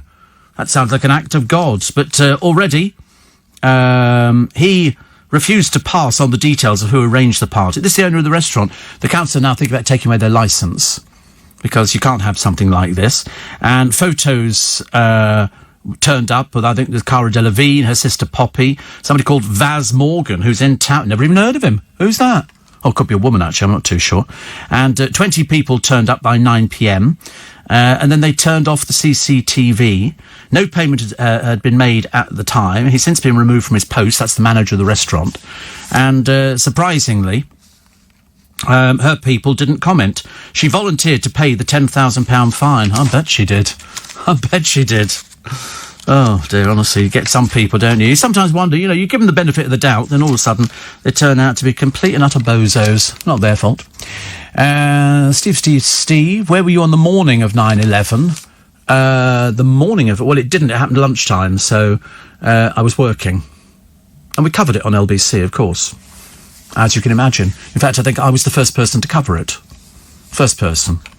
Something for your Scottish connection, Steve. Oh, did you all get the thing the other day about haggis being invented in this country? And then the Scots pinched it. I wonder what else they pinched. Probably the wearing of skirts, I should imagine. We should call them skirts. I wonder whoever invented a kilt. I mean, it's very nice. And Thomas, my former producer, he used to have a kilt. He was always trying to show me pictures. of him wearing it, and I didn't want to go along with that idea. In the wind. This is me with the wind behind me, which is, of course, where it would normally be, and then sort of say, "Oh, look, this is me. This is me sitting down. Yeah, okay. This is me riding a horse. Thank you. Enough already." And this is me, jumping up and down to celebrate Burns Night. Thank you. We don't need that kind of talk, do we? Not necessary. But I wonder what it is about don't get me wrong. I love seeing pipe bands and drum majors, especially if you've got a big bushy beard. Big bushy beards and the kilt looks fantastic. You look the part. You look the part. And Arthur Mullard used a haircut machine in Chitty Chitty Bang Bang, says Ian. Yes, I remember it. Wasn't it in Chitty Chitty Bang Bang? Somebody are you sure? No, was it Chitty? Yes, it might be. You might be right, actually. I can remember it. And it was invented by, and whoever put it all together. Oh, chitty, you chitty, pretty chitty bang bang, chitty chitty bang bang, we love you. Yeah, there it is. Chitty Chitty Bang Bang haircut. Look at that. Put on by Dick Van Dyke, aptly named. And he, Van Dyke, yeah, because he was a very famous painter. And so they invented this machine. You put it on your head, but unfortunately this one's smoked. I think Barbara Windsor's there. There you go. There's Barbara Windsor on the left. In that yellow polka dot machine. Barbara Windsor. Chitty Chitty Bang Bang. I just told you. Honestly, he's such a disbeliever. You tell him something, Barbara made an appearance in Chitty Chitty Bang Bang with Arthur Mullard, who was in a lovely TV comedy called Yes, My Dear, with Queenie Watts. Queenie Watts and her old man used to have a pub in the East End. Proper one. Proper pub. Proper East End pub. It's gone now. And people used to go in there and her and Arthur. It was lovely. I loved Arthur Mullard. I did a couple of charity gigs with him in London to raise money. And I thought he was lovely. Yes, my dear. And he also... He did a song. Do you remember? I got chills, they're multiplying, and I'm losing control for the power you're supplying. It's electrifying. And then the other woman who's singing it, who I can't remember at the moment, it'll come to me, she's singing, "Oh, you better shape up, for I need a man, and my heart is set on you. You better shape up." Honestly, do you know, we get paid for this. I sometimes think I should give it back. It's too much, isn't it? At the end of the month, they go, "Would you like some money?" And you go, "Are you serious?" They go, yeah, we've got some money for you. And they always come in a little brown envelope. It's ever so sweet. And last month there were 2 groats and a shekel. And I didn't know where to spend it first. Steve, I've just literally looked up, says Grant, and realised I've been listening to you for over 35 years. I blame my parents. Why? Why you want to blame your... Well, apart from that, they brought you into the world.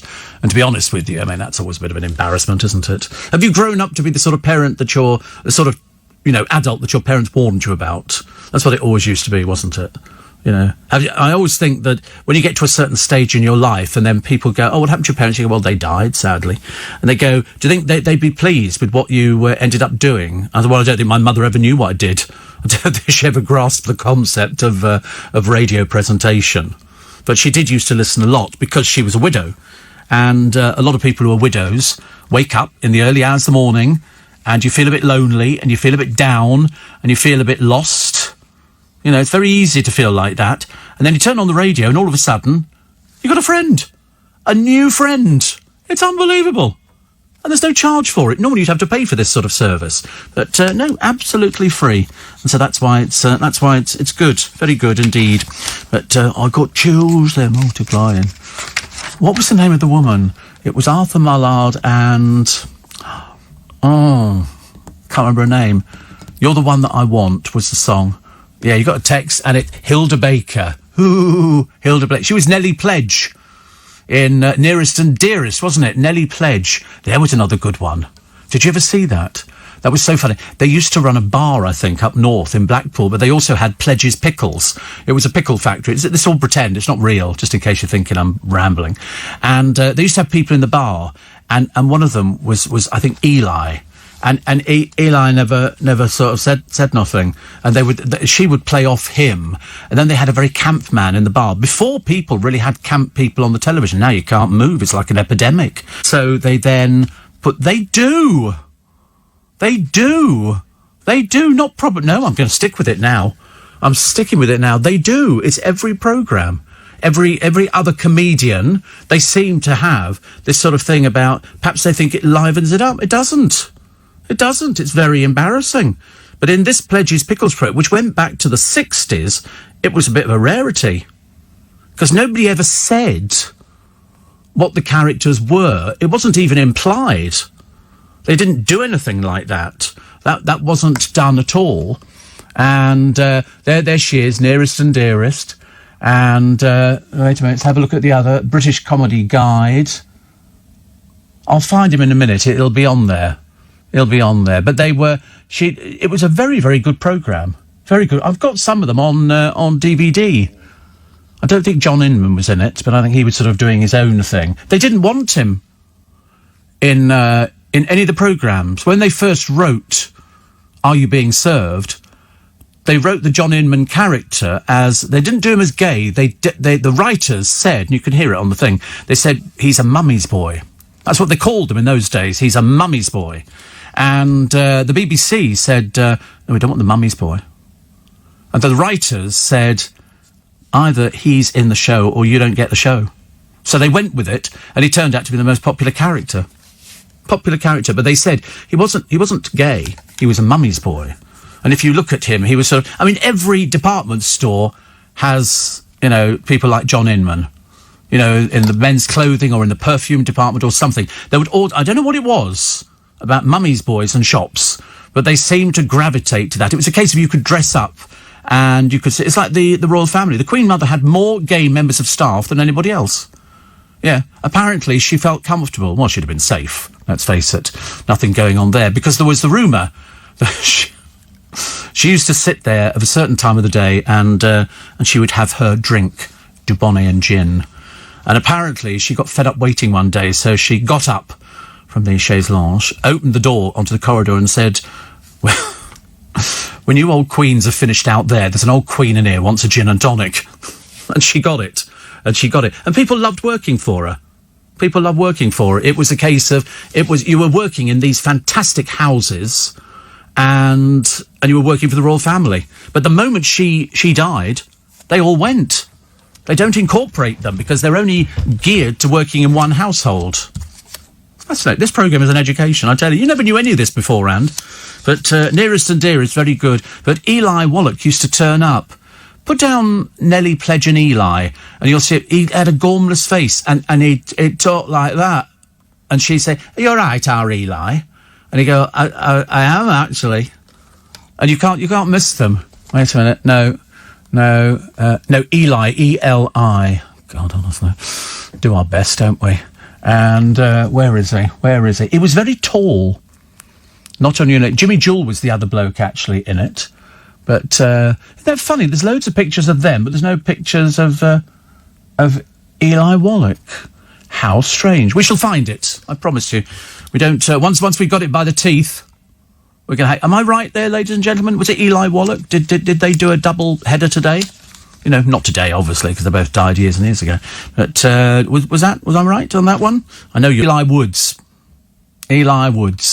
And somebody said he turned up in Last of the Summer Wine. Did he really? Oh, right.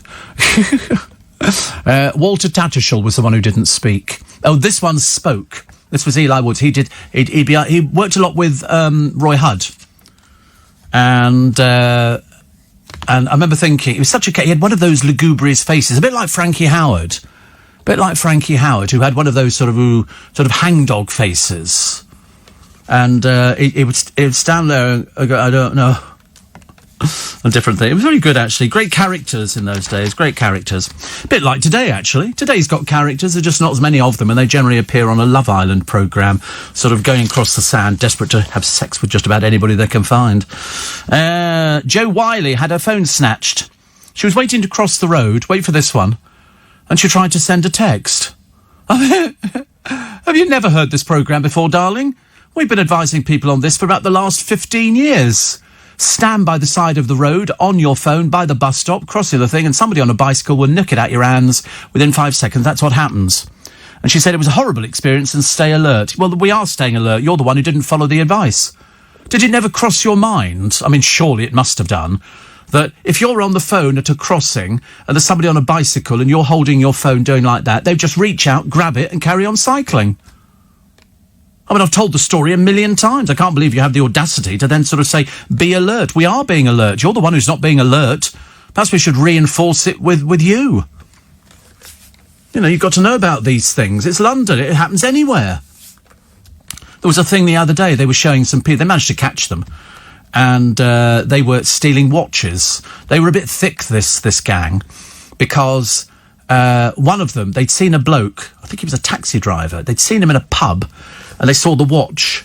Unfortunately, they were a bit stupid and thought it was an expensive watch, whereas he said it was 70 quid. So when they confronted him outside with a knife, and they've got it all on CCTV, he gave them the watch. 70 quid, you can have it, love. You can have it. And anyway, they caught them because their car was caught on CCTV. So they got them. They opened up the boot of the car. There were the identical outfits they'd been wearing to mug people. So they went to prison. I think the average was about 10 years. You know, that'll teach them. They won't be doing that again in a hurry. Why don't people learn? Why don't they learn that in London, you know, you drive into London between here and, you know, between, you know, the M4 and London, there's about 400 CCTV cameras. They've got you every which way but. You see it when people run out of stores and the CCTV operator's following them on the cameras. She can direct the police to exactly where they are. Thick people, honestly. They get them. They get them up, they get them at the end, which is good news. Talking about Bill Treacher, Arthur Fowler singing, reminded me of the record my parents had entitled Come Outside by Mike Sarn with Wendy Richard. Yes. Come outside, get off. It's a lovely moon out there. Very old, very old. Karen says Eli Wallach was an American actor. That's right. It was Eli Woods. That's why we got slightly confused. Maureen, Dame Maureen Lipman has been taking a secret break from the ITV soap until she can get her COVID-19 vaccination. She's 74. She should be due it, actually. She should be due it. And they've decided to print the picture in the paper that a woman appears on with an adult toy on a show. Yvette Amos appeared on the BBC. She was a virtual guest to discuss her unemployment experience. Yes, and there, sitting on the bookshelf, is an adult toy. I mean, I don't know what to say about it. I mean, it's just that there's not a lot you can say about it. She obviously got the smaller ones. And, well, I'm told they come in different sizes. And so, I mean, what a peculiar thing to have on your bookshelf. Perhaps it was a joke. Perhaps it was put on there as a prank. And it's a case of, you know, perhaps she didn't know it was on there. You'd think the interviewer would go, OK, let's lose that interview. Tell her there's a toy, a sex toy. You see, I thought a sex toy would be something like Noddy's car. You know, beep, beep, beep, beep, like that. Not this thing. That's a willy on a shelf. Fancy having that in your sitting room? I immediately looked round my place, checking all the books and seeing what was sitting in front of them. Nothing. Imagine. Honestly, she sat there talking about her unemployment experience. Yeah, right. Not for much longer, dear.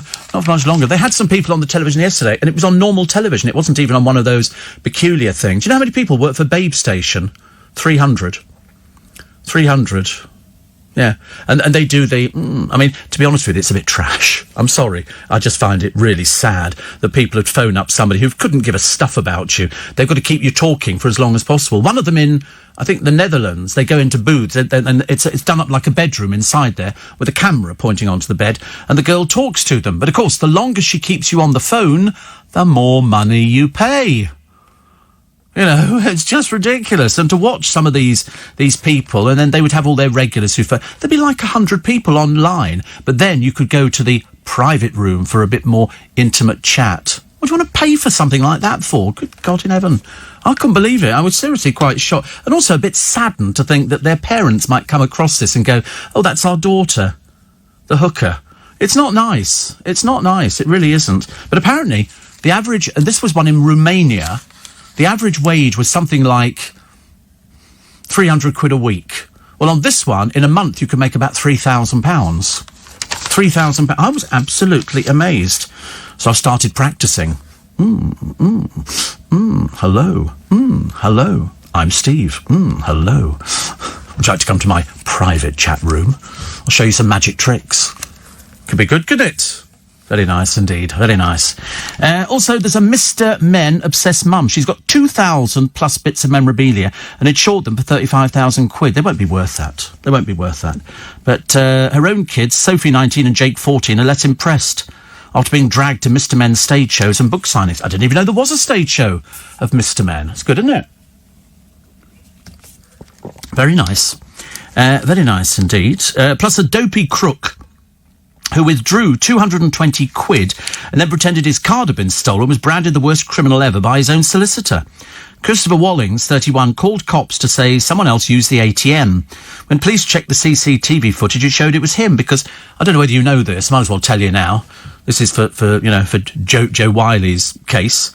It's a case of you look at the machine, it's got a camera in it. It's a little camera, and so they can see who's using the cash point machine. Oh no, we're not talking about the Babe Station people. We're talking about the Romanian ones. They'd call themselves models. You think? A Babe Station, they call themselves models. Well, I'm a model too. Then we're all models. Jake's a model. Corey maybe not a model, unless it's a rather large truck. And we're all models. I'm a model. I love it. I'm a model. I do like it. I'm a role model. And Frankie Howard used to have funny monologues about his producer. Can't imagine you doing that. Oh, absolutely not. We don't have any there's no funny monologues about them. Is there? What sort of funny monologue do you think we can come up with? No, there's nothing funny about it. They're just producers. You know, James O'Brien's a producer. You know.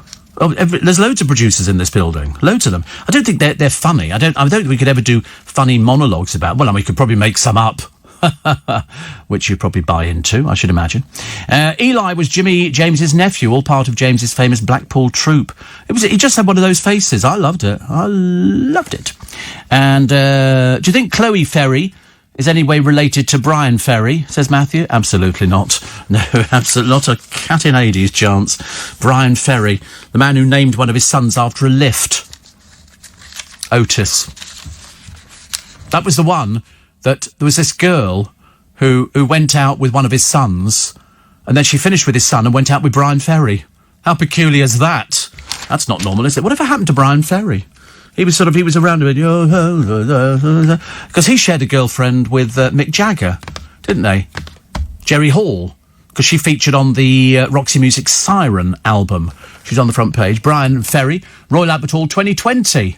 Well, that can't have happened, can it? No, that must have been cancelled due to public interest. And but you can get it. You can get the CD. Okay. Brian, I don't know, actually. The only one of his that I liked, because I used to live with these girls who were go-go dancers in between doing ballet at Arts Educational. They used to dance to Do the Strand Love. Do you remember that one? No, probably not. No. It was almost accurate. Seriously, that was almost... if somebody had just tuned on the radio, they'd have gone, Brian Ferry's appearing with Steve Allen. That's what they would have said. And somebody from Babe Station. And I used to have somebody from Babe Station write to me. As they were finishing their shift, they would write to me on their way home. With their boyfriend. Steve, in Nearest and Dearest, when asked the time, Hilda Baker always said, it's 15:15. I must get a little hand put on this watch. She knows, you know. So she knows, you know. I like the idea that they had a pickle factory. I thought that was just amazing, actually. Just amazing. 84850 steve@lbc.co.uk. We've got the news coming up very, very shortly. And we'll have... ITV takes a huge chunk out of the BBC's breakfast dominance. Not surprised. Have you seen the BBC's breakfast programme? It is seriously like watching television that's asleep. It's like yawn. It was bad enough when old Steph McGovern was on it. Luckily, they got rid of her, shoved her onto another programme. When you go out today, take an umbrella. OK? If you don't have an umbrella, you're going to get very wet. OK? Because it's tipping it down. In London. Might not be tipping it down where you are. Let's just check with... Hey, Siri, what's the weather like today? It's currently raining and 9 degrees. Expect cloudy skies starting in the morning, then rain in the evening. Temperatures are heading up from 9 degrees to 12 this morning. Hey, Siri, should my producer have known it was going to rain?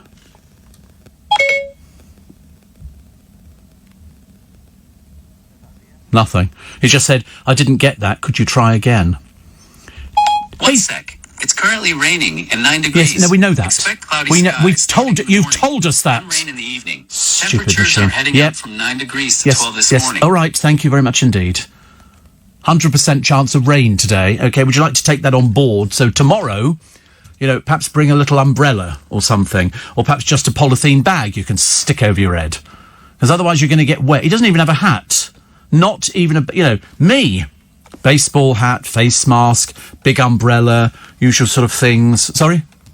I've got a hood as well, which actually goes all the way over my head, makes me look like Little Bo Peep, which is not a particularly good look, in Leicester Square at 7 o'clock in the morning. But, I've made the effort. At least I do look out the door and go, oh, God, it's tipping down again. And it's going to go for some time. So loads of flooding today. Side roads, load of flooding. Main roads, lots of flooding. Try not to go too fast through them, because if you go through and you wet a person standing by the side of the road and they get your car number, they will prosecute and they will win. Okay? Because if you've seen a puddle and you've driven through it, you're in big trouble. Big, big trouble. Steve... Neil has compiled this list of ye old English phrases no longer in common usage. Yes. Well, my favourite phrase is, here comes the bus. That used to be a very good one, wasn't it? You don't hear that. Fancy going to the match on Saturday? It's another one you don't hear very often. Let's pop in here for a coffee. Again, we're all meeting up for drinks first. Budge up a bit and I can get you all in the picture. We're limiting the guest list to 200. We'll find a nice hotel with a pool. All those phrases you can't use anymore. So I quite like that. I love the idea, let's nip in here for a coffee. You see people sitting outside, don't you? On a table all by themselves, having a coffee. How these places are surviving, I've got no idea. I really don't know how you're surviving. Very difficult. Very difficult. So no more badger culling. I'm very pleased about that, but it's not going to be out till 2022, so you've got another year to go of it. Angela Rippon, I don't know how this came up in conversation, but she said to somebody, I can still do the splits at 76.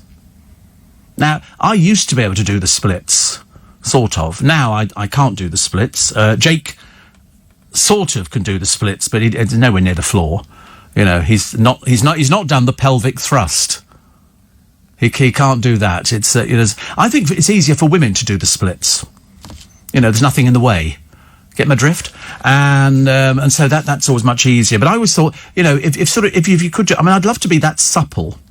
I'd love to be one of those people. They've got on the Malvern Tabernacle Choir Christmas show of a few years back a bloke. He's quite hefty, but he can do backflips on the stage at the Malvern Tabernacle Choir's headquarters. He does backflips, so I thought I'd love to be able to do that. Can you imagine going down the road and all of a sudden you go, watch this, and then just go into backflips? I think that'd be incredibly good. I'd quite like to do trapezing, but I've seen so many disasters on trapezes. Or a high wire. The high wire's very good. But it's the pelvic thrust that really drives me insane. And then I come up with, let's do that time warp again. And I think it was just a jump to the left. And then if memory serves me correctly, a step to the right. And then with your hand on it became camp all of a sudden. Your hand on your hip, you move your knees in time, and then other things happen. That's all I can remember. That was so good. Christopher Biggins was in that film. That's what I tell you now, just in case you can't remember him doing the time warp. He did. So, fed up families getting their road dug up. I don't mind roads being dug up, as long as it doesn't interfere with me. It's great. Splashing somewhere when getting through the puddle can cost anything up to 5,000 quid, says Monica. My favourite Jewish cabbie. If it's proven that you've done it deliberately, they'll throw the book at you. Because there's nothing worse, but some people think it's very funny. But if you manage to, if you're walking near a road this morning and there's big puddles, stay well away, because cars will drive through it, and make sure you got your camera ready. Take pictures of them. So, dear me, we don't have any of that malarkey going on, do we? Not very good. Daily Star this morning. Let's see what we've got. Squeaky bum time. Squeaky bum time. Squeaky bum time. Chinese boffins have invented a game-changing bum test that's super accurate. And to be honest with you, I don't really know what a bum test is. I'm really not too sure. But they're testing people for coronavirus, claiming that the bottom test is more accurate. I was hoping it was just, the temperature and stuff like that and a cough and things. But apparently, Li Tongzheng from Beijing's Yuan Hospital said traces of the virus linger longer in the bum than they do in your throat and nasal swabs. Wow. Yang Zhangqi from Wuhan University, we know all about them, don't we, said nasal and throat swabs remain the most effective. He says there have been cases concerning the tested positive in a patient's bottom, but no evidence has suggested it's been transmitted through one's digestive system. Wow. They always come up with something, don't they? Don't they come up with something? How many people have seen their own bottom? Nobody. That's the only thing you don't look at, is it? You don't look at your own bottom. You don't sort of turn round in the mirror in the bathroom and go, I wonder if it's a perfect shaped bottom, or if it's the wrong shaped bottom, or if it's a flat bottom. Because there was a woman the other day with a bottom trying to get in and out of a shower. And she was one of these hefty hideaways. She was huge. She could not get in the bath with the shower screen that could close. Her bottom was that big. And I don't know whether or not it was one of those she'd been injected, like a Kim Kardashian type bottom, because big bottoms are fashionable, or whether or not she just had a big bottom. But she couldn't close the shower curtain thing, the actual screen. I've never liked that. I never liked a screen in the shower. I always thought, no. I've got a curtain, which actually seems a bit pointless, but the only reason you have a curtain is so the water stays inside the bath. It doesn't go outside of the bath. Office staff, I hope you're doing this at home, office staff are being urged not to shorten colleagues' names without their permission. So in other words, it's supposed to J, or Cor, and I'm Ster. You're not allowed to shorten them because otherwise people find it offensive, apparently. It was drawn up, this initiative. Also, you're not allowed to have a paddy anymore. That's when people have a little bit of a tantrum, a bit of a paddy going on. You can't say that, apparently, which is a bit bizarre. Trigger from Only Fools and Horses will be in trouble right away. He always called Rodney Trotter Dave, if you remember.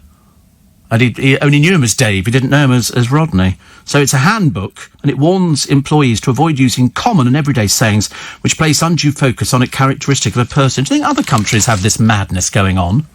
Do you think? At the moment, the bailiffs have descended on a green activist camp, and so these are anti-HS2 rail protesters. They're a right grubby little lot, aren't they? One of the protesters here, he looks like Catweasel. They've dug a tunnel which apparently goes quite a long way, they've said, and they've been camped out in tents and tree houses for several months. Bradley from London got to the camp yesterday to voice his anger. He says, we're protesting. They're not going to stop it because of you. They've injected billions into this thing. The bailiffs are putting our lives at risk. No, you're putting your life at risk. And so they're always a bit odd, aren't they? But they've sort of got this tunnel. They'd have been very useful during the war, but they're about as much use as a chocolate teapot at the moment. Scotland Yard confirmed that officers have been sent there, and what they're doing is they're trespassing. I couldn't care less what they're trespassing or what they're protesting about. It's the fact they're trespassing on somebody else's land. And so for that reason, you have to get them out. Simple as that. Catherine says, Brian Ferry's All I Want Is You, my favourite. Ah, right. Mark says, am I right that Frankie Howard and Benny Hill died within a day of each other? I don't know. Benny Hill died down the road from me. In a flat that he had, I think in Fairmile House, which is very near Teddington. It's on the road going down there. And he died over a weekend. I think it was a bank holiday weekend. And he hadn't responded to the telephone. He died on the settee, surrounded by brand new shirts in boxes for some inexplicable reason. And that was that. And so they had to sort of climb up on a ladder to get into the flat to open the doors so they could sort of rescue him, as it were. But by that time, he'd already passed on, which is a bit of a shame. Matthew says, you mentioned the fines for drivers splashing pedestrians. I imagine it's very difficult to prove. Not if you put it on phones now. You've got a phone, and you can, if it's only one car, obviously, in your lane, well, then you should be okay. Still a problem, though, isn't it? I mean, you imagine you've got yourself all dressed up, and you go out, and you go down the road, and some lorry goes past, and you get completely drenched. Hilarious for those of us in the cars. Hilarious for those in the cars, but unfortunately for the person walking along the side of the road, it's not funny at all. I've drunk 2 tins of water. I'm being really good this morning. Really, really good, which is excellent. So that's quite nice. Piers Morgan's unveiled an army of celebrity supporters. As I say, he's got Mark Wright and Peter Andre on there, so I wouldn't worry too much about it. I shouldn't imagine Peter Andre even knew the question, but it was a case of, would you like your picture in the paper? Yes. Okay. End of story. And a 4,000-year-old beetle species hailing from Egypt may have lived in Britain. Scientists at the Natural History Museum have re-examined 2 specimens which were donated in the 1970s. It's an oak capricorn beetle, scientific name Cerumbix, discovered by a farmer inside a piece of ancient oak in a peat bog. Wow, they were alive and chewing the inside of that piece of wood when the pharaohs were building the pyramids in Egypt. Isn't that great? I love it. I mean, I think that's always so clever. And a Jurassic species of mouse-like mammals have been discovered on the Isle of Skye. 2 complete skulls of the creatures which scuttled alongside dinosaurs were found using X-rays. Do you know there are people who don't believe in dinosaurs? They don't believe they ever existed. Mind you, people don't believe in the coronavirus, do they? Till they get it, and then they realise just how bad. Apparently, Gemma Collins, still dragging out this torturously naff career, says, I want to do a life regression at 40. I discovered a programme called A Discovery of Witches. It's about a coven of witches, and they time travel. She says, when I watch it, it feels I've lived it, seen it, been there and done it before. Yeah, but you haven't, dear, have you? No, I'm terribly sorry. So, during regression therapy, the person is hypnotised, taken back in time to previous lives for about 85 quid an hour. That's the key to it. Gemma put out a call to producers saying, if any of the producers or casting agents are looking for someone to appear, totally free, of course, I will come and be in the show. We don't want you, dear. You're a kiss of death on every programme, so we don't need you. Nick Knowles has branded Tesco stingy for banning him from giving away his club card points. He says he always offers his points to the customer behind him in the queue. But the 58-year-old post on Instagram, today I was told in Tesco they've stopped people doing it. How stingy is that? You know why? They've got to get their money back after one of their former managers took him to a tribunal and won after they fired him for apprehending a shoplifter. So I think Tesco getting a load of bad publicity at the moment, which is not very good. Not very good. What's this a picture of? Do you know, I really can't do Star Techie games. They don't do anything for me at all, which is a shame. And also, I can't watch anything to do with wrestling on the television. A bigger bunch of fakery, you'd be hard pushed when they practically throw themselves through the ring ropes and then land on the floor. They'll be going, ooh, and all that kind of stuff. It's ridiculous. Very bad. What geological period would the beetle have been from? Oh, Cretaceous. There is only Cretaceous and efficacious in many ways because of Lily the pink, da da da da da da da da. Steve, download the FedEx app onto your iPhone. You should be able to trace your parcel. I've got the FedEx app. Doesn't tell me where the parcel is. It's about as useless as the chocolate Fireguard. So we might have to contact FedEx today and say, excuse me, you told me it was being delivered Tuesday. Today, Thursday, still nothing at all. Coming up 5:20, just in case you were clock watching, and we tend to find on this programme on LBC Monday through Friday. What do they call it? No, they don't call it Monday through Friday. They call it Sunday through Friday. So it's Sunday, Monday, Tuesday, Wednesday, Thursday, Friday, which is good, isn't it? This is a poem. It's a little bit later than usual. It's by Anonymous, which means nobody laid claim to it. It's called I Can't Remember. Just a line to say I'm living, that I'm not among the dead, though I'm getting more forgetful and mixed up in my head. I got used to my arthritis, to my dentures, I'm resigned. I can manage my bifocals, but God, I miss my mind. For sometimes I can't remember when I stand at the foot of the stairs if I must go up for something or if I just come down from there. And before the fridge, so often my poor mind is filled with doubt. Have I just put food away or have I just come to take some out? And there's a time when it's dark with my nightcap on my head. I don't know if I'm retiring or just getting out of bed. So, if it's my turn to write you, there's no need for getting sore. I think I may have written and don't want to be a bore. So remember that I love you and wish that you were near, but now it's nearly mail time, so I must say goodbye, dear. There I stand beside the mailbox with a face so very red. Instead of mailing you my letter, I opened it instead. That's for people who forget things. Like 90% of you, I should imagine, listening at the moment. We all do that, don't we? How many times have you walked into a room and you go, what am I doing here? What am I in here for? And then you retrace your steps and you go, I can't remember. What am I doing? Yeah, I'm thinking it now. What am I doing? What is this? What is it? A microphone, screens, a mixing desk, can of water, and a telephone. I'm at work. Because you do forget things like that. Sometimes you walk down the street and people look at you and you think, am I wearing trousers? Or have I forgotten to put trousers on?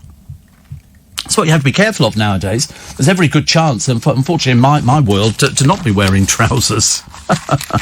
Inside the repair shop, yeah, we've seen it before. People take things in that they've broken and the repair shop put it back together again. Big deal. Thank you very much indeed. Fleets of flying taxis could be taken to the skies in just 2 years' time. A UK firm has created a drone-style craft that takes off and lands vertically, cruise speed of 150 miles an hour, and a range of up to 100 miles. Well, you ain't going to be getting me in anything like that. Thank you very much indeed. It's a very nice idea, but I'd rather wait till we've sort of got it absolutely perfected. And in a few years' time, definitely not. Swampy goes underground. I can't believe he's still dragging out his torturously naff career. These tunnels, named Kelvin and Crystal, were constructed outside Euston Station under the nose of security staff. Well, that can't be too difficult, can it, really? And they were prepared to stay for weeks. Well, they won't be. As the bailiffs used cherry pickers to remove some protesters, the activists moved between trees on zip wires. I mean, you know, to be honest with you, they're a bit of a pain in the rear end, aren't they? You know, it's very sweet of them, but then just sort of leave them up there. Just make sure they don't come down. If they do come down, then the police will move in and arrest them. It's as simple as that. And they've got zip wires, and they're wearing what can only be described as sort of balaclavas over their faces. I wonder why. Are they frightened about being identified? I should imagine they probably are. What else have we got in the paper? Do you know, really isn't a great deal. There really isn't. There's a great-grandmother singing It's a Long Way to Tipperary to celebrate her 110th birthday. She's become a media star, a social media star. I don't know what she sounds like. It's her name's Amy Winifred Hawkins. She performed in front of the family. She's been viewed 30,000 times. Her daughter Rosemary, who's 73, said she spends the days now knitting, and she's still very well and happy. Mrs. Hawkins' sister Lillian is 102. Rosemary says it's been a tough year for us, isn't it, really? Mrs. Hawkins, who comes from South Wales, says the secret to her and her sister's long life is never go to the doctor. No, funny. Some people say, oh, it's a tot of whiskey or, you know, something else, actually. Brian Ferry's Windswept, one of my favourites. Shane said sounding good. And quite appropriate, Steve. The Waterworks corner on the North Circular is closed due to flooding. Surprisingly. And I remember Stan Butler used to enjoy driving through a puddle to soak Blakey in on the buses. Yeah, and of course in those days it probably wasn't illegal. Now it is. Now it is. Also, my wife and I used to go to the 8th Street Playhouse in Greenwich Village, midnight show of the Rocky Horror Show over a weekend many years ago, and watch the floor show. Meatloaf. Yes, he's in the film. Comes in on a motorbike, I seem to remember. Didn't do the stage show, but the stage show ran for years in London. Years and years. Very successful. Cruz Beckham, another talented one in the family, because he's got a mother whose business isn't doing very well. He's got a brother who's getting married to a billionaire's daughter who just seems to spend his life having tattoos done. But Cruz Beckham has revealed he hopes to follow his mum into the music business. She was never in the music business. She was in the Spice Girls, but she didn't contribute a great deal, I'm afraid. He appears to be taking inspiration from Wannabe, which topped the charts 25 years ago. He said he's definitely releasing new music. He's 15. He's 15. He told fans that the biggest dream in life is to make music everybody loves and for music to last forever. What a load of old cobblers. I mean, honestly, they do come up with garbage, don't they? So Victoria's posted Phil Mavoon singing a Sam Cooke song, You Send Me. And in 2016, when he was 11, Cruz released the single If Every Day Was Christmas, which is nice. But he was in the back of the car and singing. Strictly star and singer Hervey says he's 100% interested in performing with the Cruz. I'm sure he is. He's 15, though. They all think they know everything, don't they? Unfortunately, there's not a lot of talent in that family. There really isn't. I think most of the money must have come from Dave. It can't have come from her. She only had the money from the Spice Girls, and it wasn't that much. It's a bit like yesterday we told you that Jordan's latest company has gone under. They've closed it down. It only had assets of £100. In fact, all of her companies have gone now. She had 10, and they've all closed. Not one of them made any money at all. So there you go. That's kind of puts scotch to the rumour that people go, oh, she's a businesswoman. Obviously not a very good businesswoman. Steve, I was flicking through the channels yesterday. Very surprised to see Biggins making a card on Create and Craft shopping channel. I should imagine he can do anything, actually. There's not much he can't turn his hand to. He's very, very good. Sings, dances. Do you ever get to meet Dinah Dawes, says David? Yep. I saw her in her bed before she died. So there you go. That's the claim to fame. Not a great claim to fame, but a claim to fame nevertheless. And Freddie Parrotface Davis had a distinctive face. Yes, he did actually. Freddie, I can't remember how he did it actually. It was very good, isn't it? Also, let me just try and find that. I've got we need to get a bigger machine, I've decided. Somebody else saying, download the FedEx app onto your phone. I've got the FedEx details. Your parcel will be delivered from America on Tuesday. So as I say, here we are Thursday, and nothing at all from FedEx. Nothing at all, it's quick $65, wasn't it, to get nothing. So I just don't know whether it's held up or whether the plane's still circling round or what's happened to it. We shall find out eventually. Penman Investigates, always good in the Mirror. He always sort of, say, the people who are ripping people off. And there's another one here who was caught. This is somebody, because it's tax cheating in the restaurant trade. And this is somebody here who ran a restaurant in Shoreham, cooking the books by concealing sales figures so he could undeclare VAT and corporation tax. He was caught after a surprise inspection by HM Revenue and Customs. And it went into liquidation. HMRC claimed 1.2 million in unpaid taxes and penalties. He's now barred from being a director for 7 years. His name's Enver Godanchi. Because the HMRC investigation, based on till records, established that he had deliberately under-declared profit. Easiest thing to do, isn't it, if you're in a cash kind of business? We have it in Twickenham. On the rugby days, happy days. A lot of the restaurants used to have our card machines broken, cash only.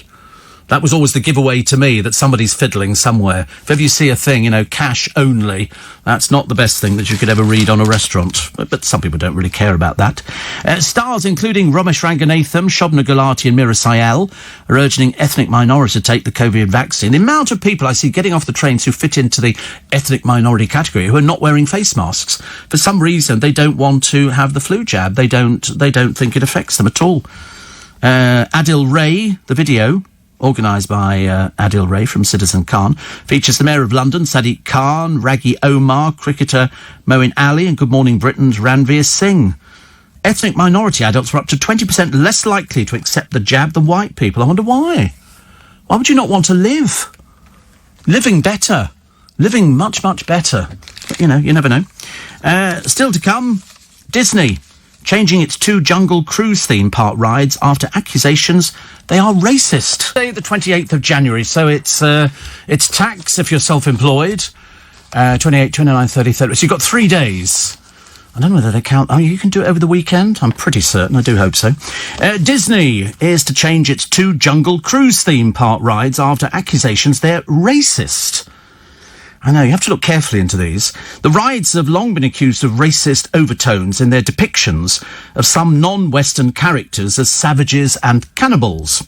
Carmen Smith, the Walt Disney Imagineering executive, said, "It's our responsibility to ensure experiences we create and stories we share reflect the voices and perspectives of the world around us." So the news story was of a boat trip that goes awry with chimps, then boarding the wreckage of the vessel and monkey business ensuing. So this is in Florida and California, the Jungle Cruise rides. I don't think I ever went on a Jungle Cruise ride. I don't remember being on one of them. It was probably one of those things there was a queue for. And we probably didn't bother for some peculiar reason. They do like this repair shop programme, don't they? They really do, and yet the people working on it are very good. You've got the meter and greeter who doesn't seem to do anything apart from sort of, wear a peculiar array of different outfits. And still, pages and pages in the newspapers of adverts for face masks. Lots of, they say, no face covering, no entry, the supermarket's new ruling. But then it's always been that. They haven't changed it in any way, shape or form. They've just said, unless you're exempt. So originally we thought, oh, good, they're going to stop people going in there. I see people, I got on the bus the other day, there's a woman sitting on there, no mask on. And I thought, you shouldn't be on this bus. You really shouldn't. It really annoys me. Get very, very cross about it. There was a mother who died the other day. She was only 40. And she had, I think, 5 children. And I read the story about her in the paper, and she picked up the coronavirus. And she picks up, I think, over Christmas. Whatever it was, she went downhill fairly fast. And she said, they said, we're going to have to put you into an induced coma, I think, which is what they do if they try and sort of want to save people. Anyway, she died under it. But her last thing she said was, I can't wait to see my children again. And of course, she never did.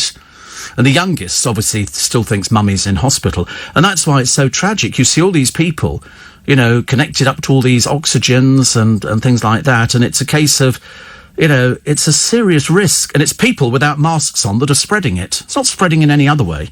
It can only be that.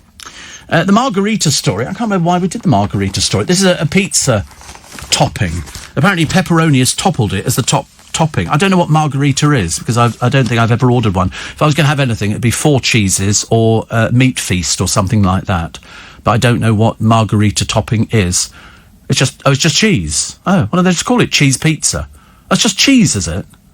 Oh, right. And pepperoni would be cheese and pepperoni put on the top of it or something. Yeah, I can't hear you. So, yes. All right, okay. So a margarita pizza is just cheese. Why don't they just call it plain cheese? So when they say in some of these cheap pizza shops where they're sort of, you can get a 7-inch with, they say 3 toppings. I'm assuming one of the toppings will be cheese and the tomato, so that's 2, and then you can have one other thing on there. Seems a bit pointless, doesn't it, really? Bit of an old swizz. But the profits are huge. Huge on pizza. You could do a 10-inch pizza, 20-inch pizza for £1. It's as cheap as that. Judging by the photos, here they all are. The people who assume lockdown doesn't apply to them. They come under fire by the Home Secretary. Priti Patel criticised those who've simply been holidaying in the sun when Britons have been told to stay at home. They all come up with a load of old baloney that they're working. Which, of course, they had one on the television the other day, interviewed by Holly Willoughby and Pip Schofield, and she was there, and apparently she's something to do with fitness. Well, anybody less fit you'd be hard pushed to find. All she was just wearing a bikini, she said, and it makes her followers feel happier. Have you heard of posing in front of a photograph, dear? God, they're really a bit dim, aren't they? And here they all are, the people who shouldn't have gone. They're a very bad influence in a pandemic. Tamara Eccleston is on holiday in Dubai. What's she doing there? What is she doing there? I mean, these people should be prosecuted. You're not supposed to be doing these sort of things. You're not supposed to be doing anything at all. We're in a pandemic. Not according to these. You wait till the first person goes down with it. Somebody who's famous. We've had a few famous people before, but you wait till one of these influences. The moment that place will empty like there's no tomorrow. Dubai must be going, God in heaven, we've really got the worst people. And also, don't talk about fat people. Not allowed to say fat people now. Apparently it upsets the obese. Well, if you're clinically obese, you're a danger to yourself. It's as simple as that. And here she is, the plea, Nadine Dorries. I love it when we're preached to by people. I love it. Nadine Dorries said obesity was an awful word and warned that focusing on the health risks of excess weight was ineffective. Really? What, you just think people should get bigger and bigger until they just explode?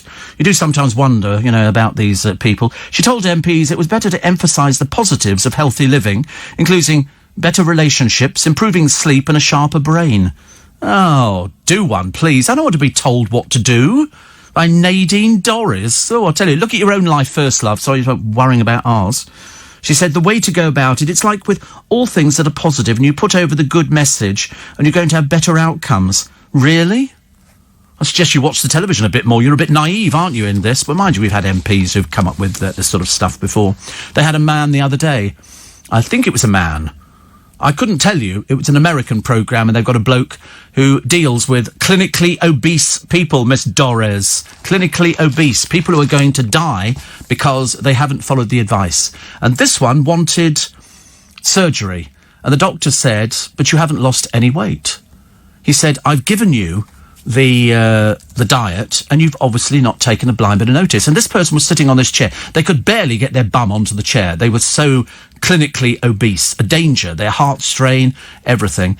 And all we got was a bit of bleating from him, which was, well, it's not easy to do this, and I keep feeling sick. He said, yes, that's because of the things that we've given you to make you feel sick, because you're stuffing your body with the wrong food. He said, what's the point of me telling you how to lose weight to be healthy and live longer when you're not taking a blind bit of notice? You know, people seem to think that, oh, we'll just sort of stop it for a little while, and then it will all sort of, you know, that'll be it. Once you've lost the weight, it doesn't go back in your body. Of course it does. Twice as quick. It's like giving up cigarettes. You give up cigarettes, then when you go back to them again, you're smoking twice as many. It's an addiction. Eating is an addiction. If you're addicted to pizzas and to, you know, Spudger-like and KFCs and McDonald's and Burger King and stuff like that, and you have that every single day, that's bad. That's not good. But, I mean, how much more can you tell people about it? It's bad. Look at Arj. You know, now pops himself up on a television programme to talk about how he's fat and he's going to have this surgery. And I thought, well, that won't solve the problem. That's just what they call a quick fix. So for a little while, you'll have lost weight. But then all of a sudden... We all know where he thinks... Blimey. All of a sudden, it'll go back on again. Where did that come from? We didn't pay for that, did we? I can't believe it, honestly. It's not on for another hour and 20 minutes. That was Nick Ferrari, by the way, who will be long a little bit this morning. Fury as the BBC call a dead IRA terrorist a veteran. They can't get it right, can they, in their newsroom? I suggest they sort of get... Where are they getting the people from who are running the newsrooms? Floella Benjamin gets her vaccine, which is lovely. Rhiannon Sugden poses in her knicker and bra again, for about the umpteenth time. And Grab was Nick and Tucker. Where did your food come from? Most of it you seem to think is British. It turns out it's not to be, actually. And an entrepreneur is selling phone numbers. These are quite unique phone numbers. They work on all these systems in this country. One of them's up for £1 million for a phone number. A phone number, £1 million. I can't believe it. Another 6 weeks at the earliest till the schools are back. Where we go after that, I've got no idea. And a drug trialled in the NHS is 100% effective at preventing coronavirus symptoms. So there you go. And loss of taste or smell, not as common in the new strain. This is the Kent mutant variety, less likely to report a loss of taste. It keeps changing, have you noticed? One time it was check your temperature, then check for the cough, check for muscle pain, check for tiredness. But then how do I know that tiredness is not associated with us just being tired generally?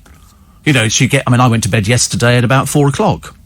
Because I was tired, but then I'd been up for a long, long time. And took my temperature. Absolutely normal. Absolutely normal. The menopause symptoms apparently get worse with stress. Those who react most strongly to life changes, such as children leaving home, divorce and family illnesses, may struggle more with menopause symptoms. Ask anybody. Ask anybody. They'll tell you. They will tell you it's not so good. And here they are, Swampy's tunnel vision over HS2. I don't know where they are, actually. I can't work out. But they've got 2 tunnels, 15 foot down and then 100 foot long. For what reason? I've got no idea. They can't get into the HS2 tunnels. They're concrete. And all they've done is climbed up into trees. They don't work, these people, do they? Some of them have come from very, very, very well-heeled families.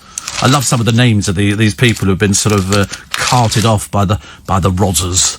They don't like them at all. And they put themselves up in trees. They're a bit of a waste of space, actually. You know, far from protecting everything, they're damaging trees and damaging all the things that they think they're not actually doing. Now a Grenfell executive will talk to the inquiry, which is good news. This is Claude Schmidt, an executive at the firm that made the panels involved in the deadly tower block blaze, previously said he'd only take the witness stand if he could dictate the line of questioning he would face. Now they've changed that one. So that's good news, isn't it? Very good news. And what's hot and what's not? So pepperoni, number 1 pizza. Number 10, something called Diavolo. I've never even heard of it. It's apparently hot and spicy. Fiorentina, spinach and egg. Prosciutto ham, prosciutto ham, 8. Calzone, number 7. Quattro Formaggi, the 4 cheeses at 6. Well, where'd you get that one from? They don't do it in Pizza Express anymore. Meatballs at number 5. Always seems a bit of a waste of a pizza. Hawaiian, ham and pineapple. No Italian worth their salt would ever touch a Hawaiian pizza. Margarita number 3. Barbecue chicken number 2. And pepperoni number 1. And that's what's hot and what's not. 5:45 Thursday's Steve Allen Show on LBC. Slick, sophisticated. Dave the Bailiff says, I wish this pandemic would end soon. I've gone from can't pay, we're going to take it away, to can't pay for a takeaway. Somebody just said to me, they said, clearly you've never ordered a takeaway pizza. Clearly you're correct. Do I sound like the sort of person who's ever ordered a takeaway pizza? In fact, do I sound like the sort of person who's ever ordered a takeaway? Never. Never in my life. Never. I mean, if I lived in the middle of nowhere, then I would probably be ordering things, but I don't. And what sort of... I mean, you know, I could probably order a KFC or a Chinese takeaway, but just as easy to walk outside the front door and get to the nearest Chinese takeaway. So, no, you're quite right. I've never ordered takeaways. I'm not a takeaway sort of person.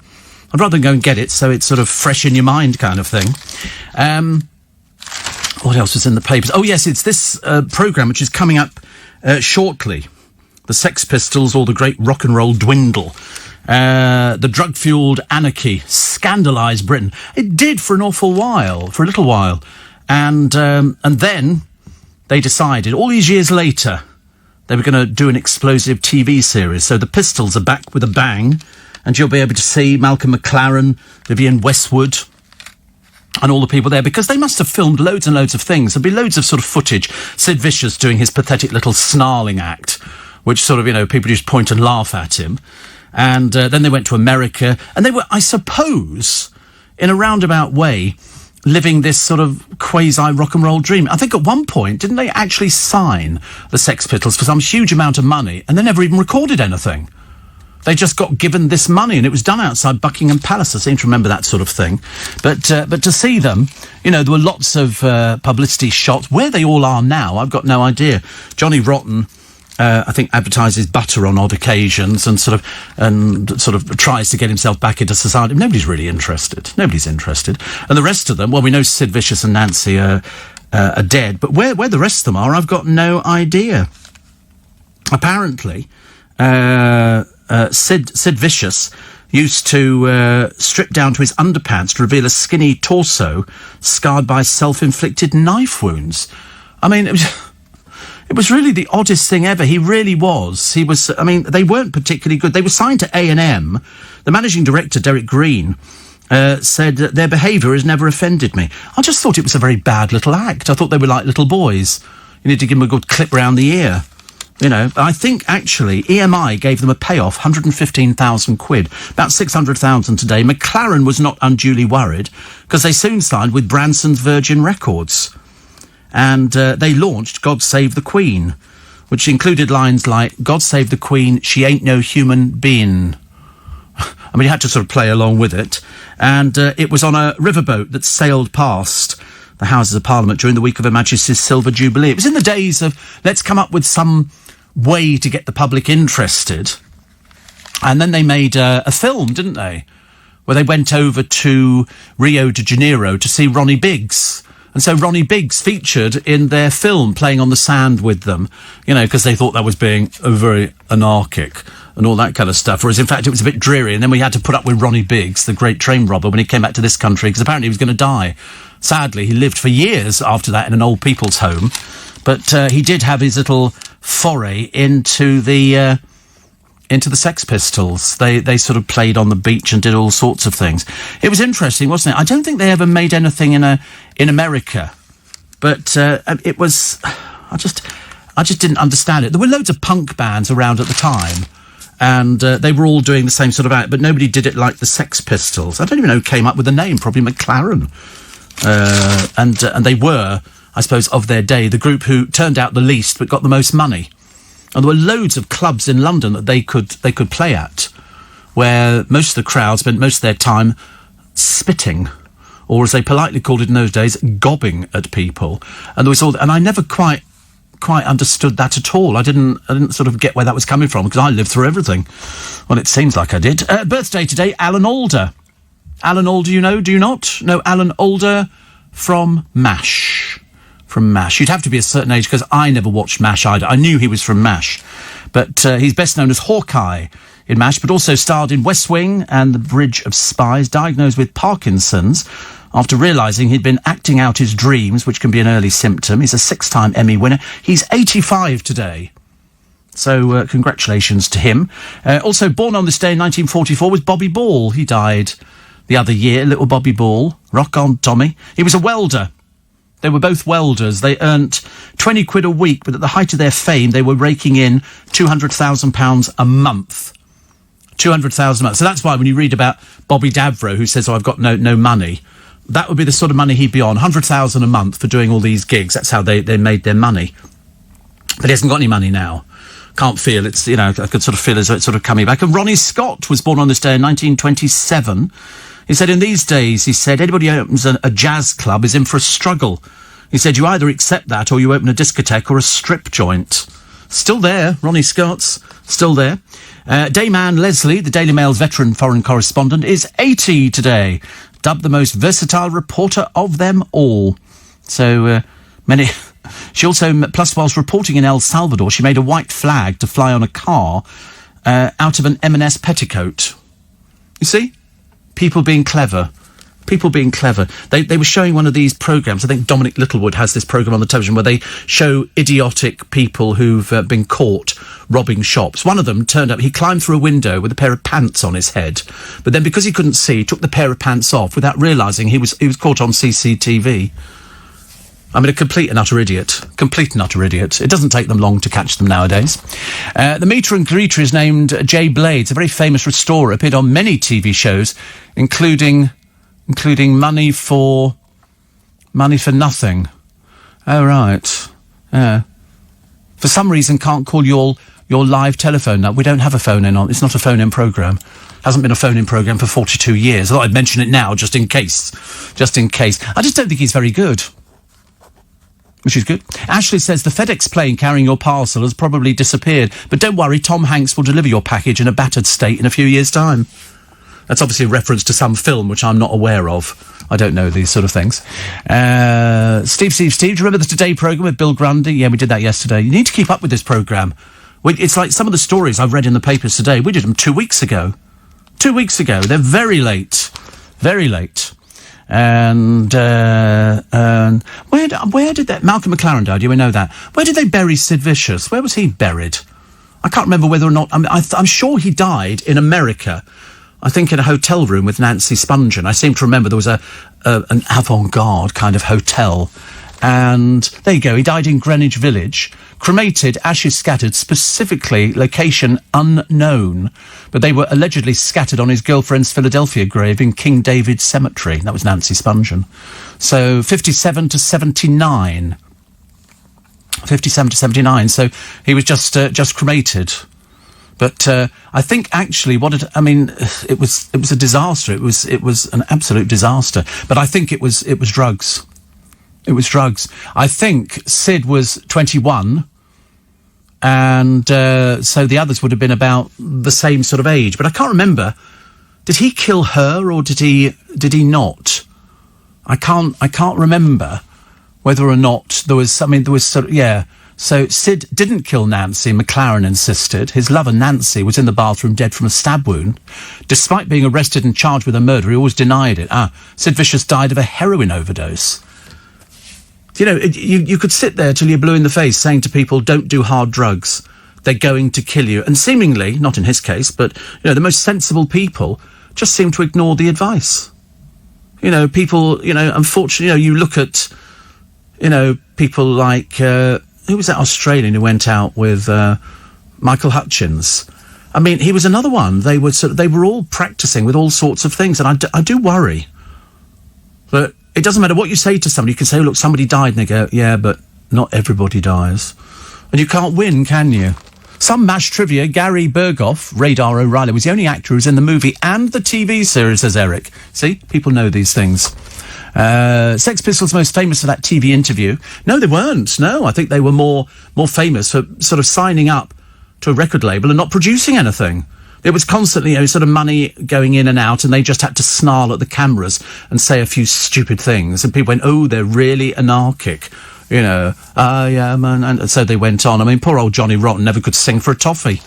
absolutely the worst person in the world. But as I say, and then somebody said to me, somebody pointed out, was not Miss Dorries? Didn't she turn up on one of those reality shows and turned out to be even more boring than we thought she could be in the first place? Was it I'm a Celebrity, Get Me Out of Here? How dreary! An MP thinking they're a celebrity. Whatever next. Would you be worried by a firm called Handymen? Handymen? No? Well, apparently, with a name like Handymen, there's little doubt among potential customers about the sort of work that they do.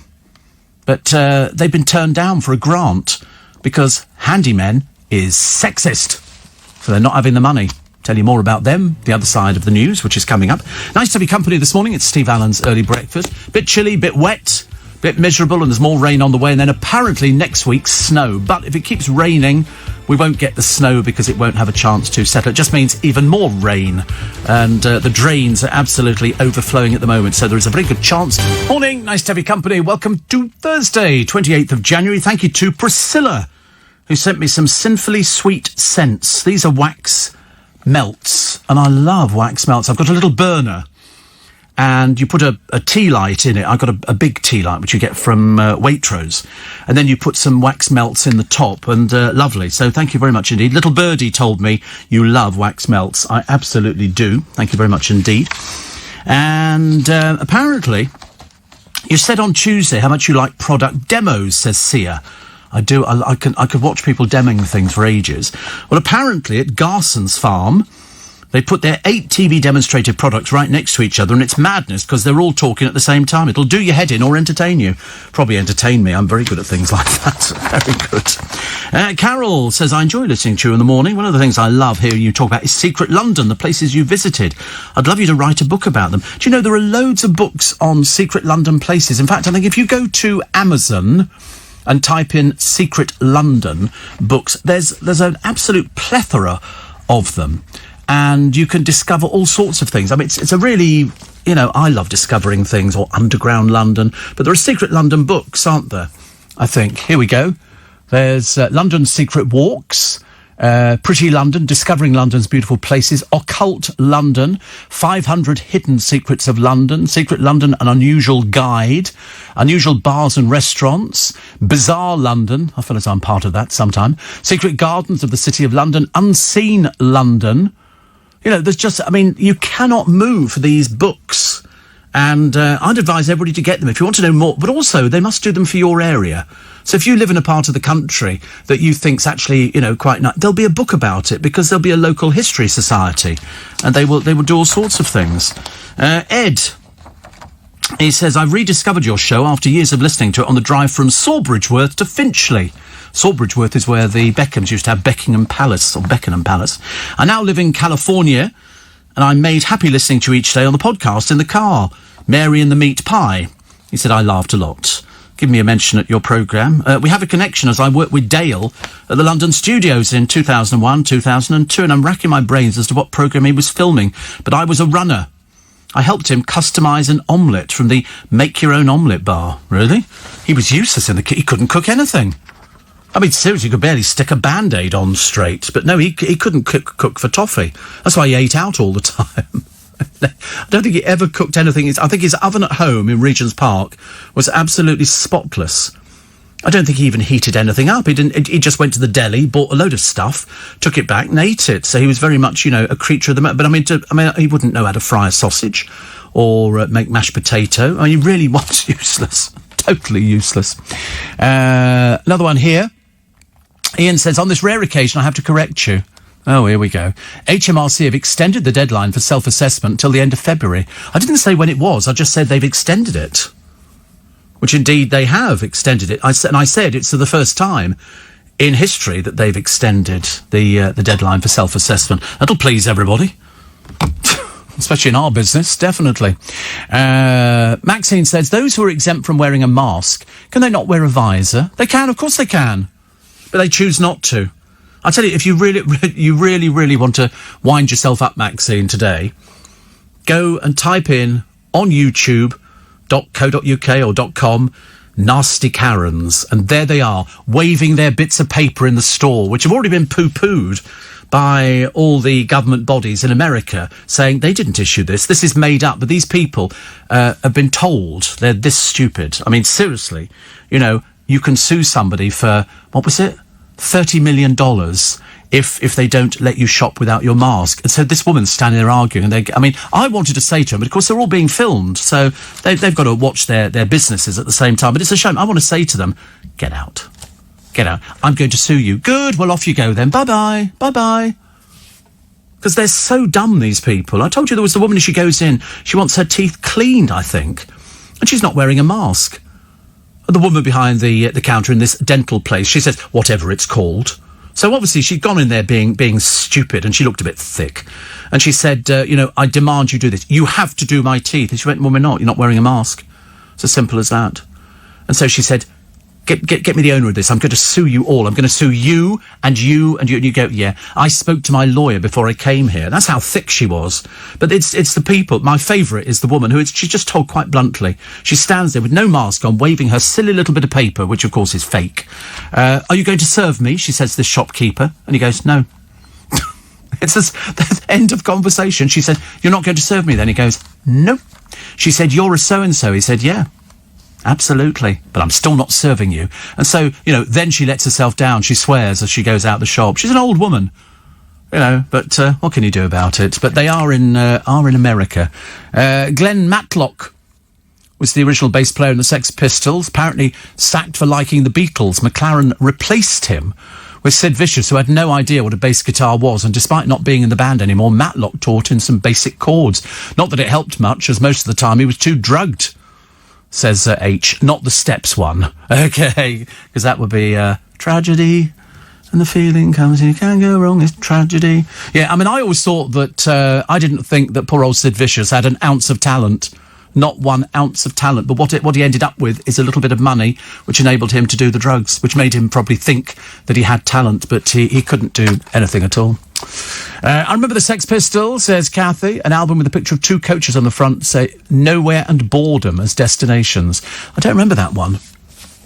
I like the album that had loads of orchestrations on it. There was a song called EMI. Then they were talking about EMI and their relationship. Who wrote it? I've got no idea. But it had strings on it. And I always thought if they were going to do a video, you'd have them doing their but doing EMI.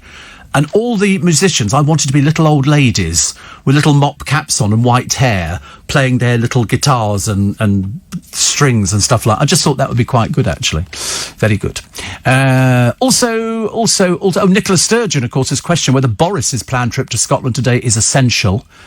Oh, honestly, I give up, actually. I give up. Steve, the swashbuckling Prince Andrew once flew a helicopter onto the lawn of Buckingham Palace. The Queen was not amused. Yes, well, in fact, everything he does has been a total embarrassment, hasn't it, really?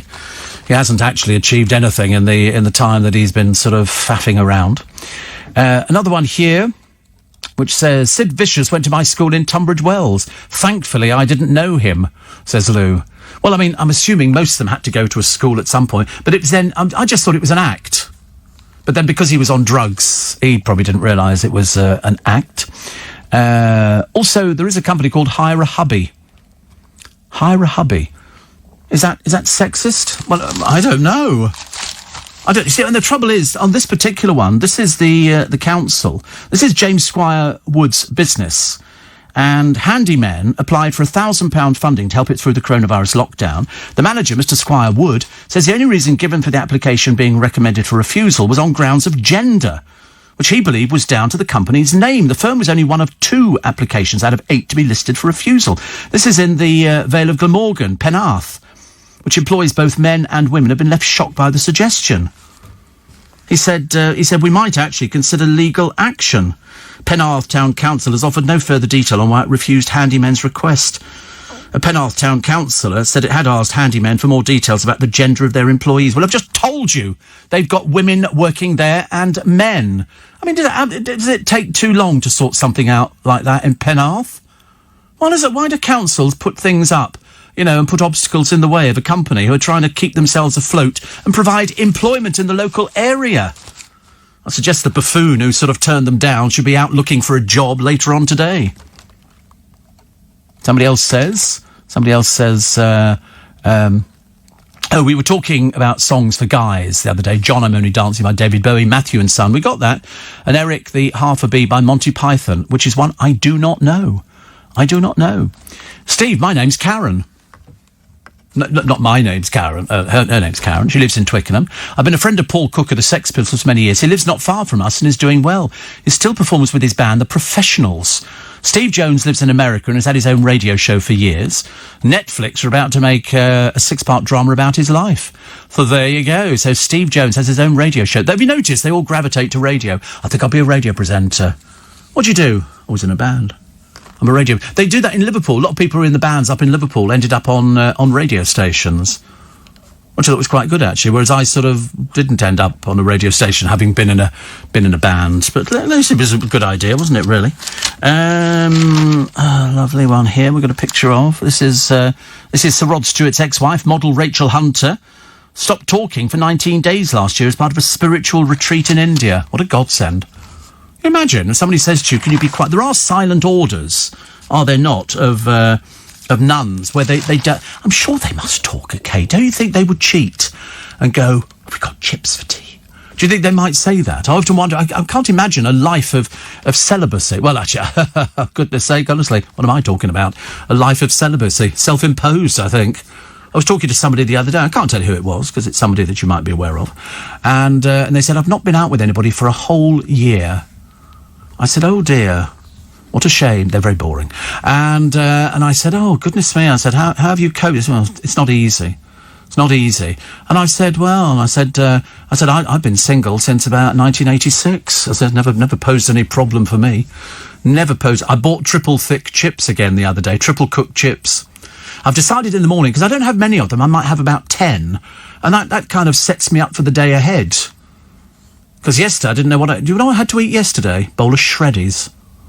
How boring was that? A bowl of shreddies and 2 pita bread with cheese and Hellmann's mayonnaise on it. It was a very bad day for food.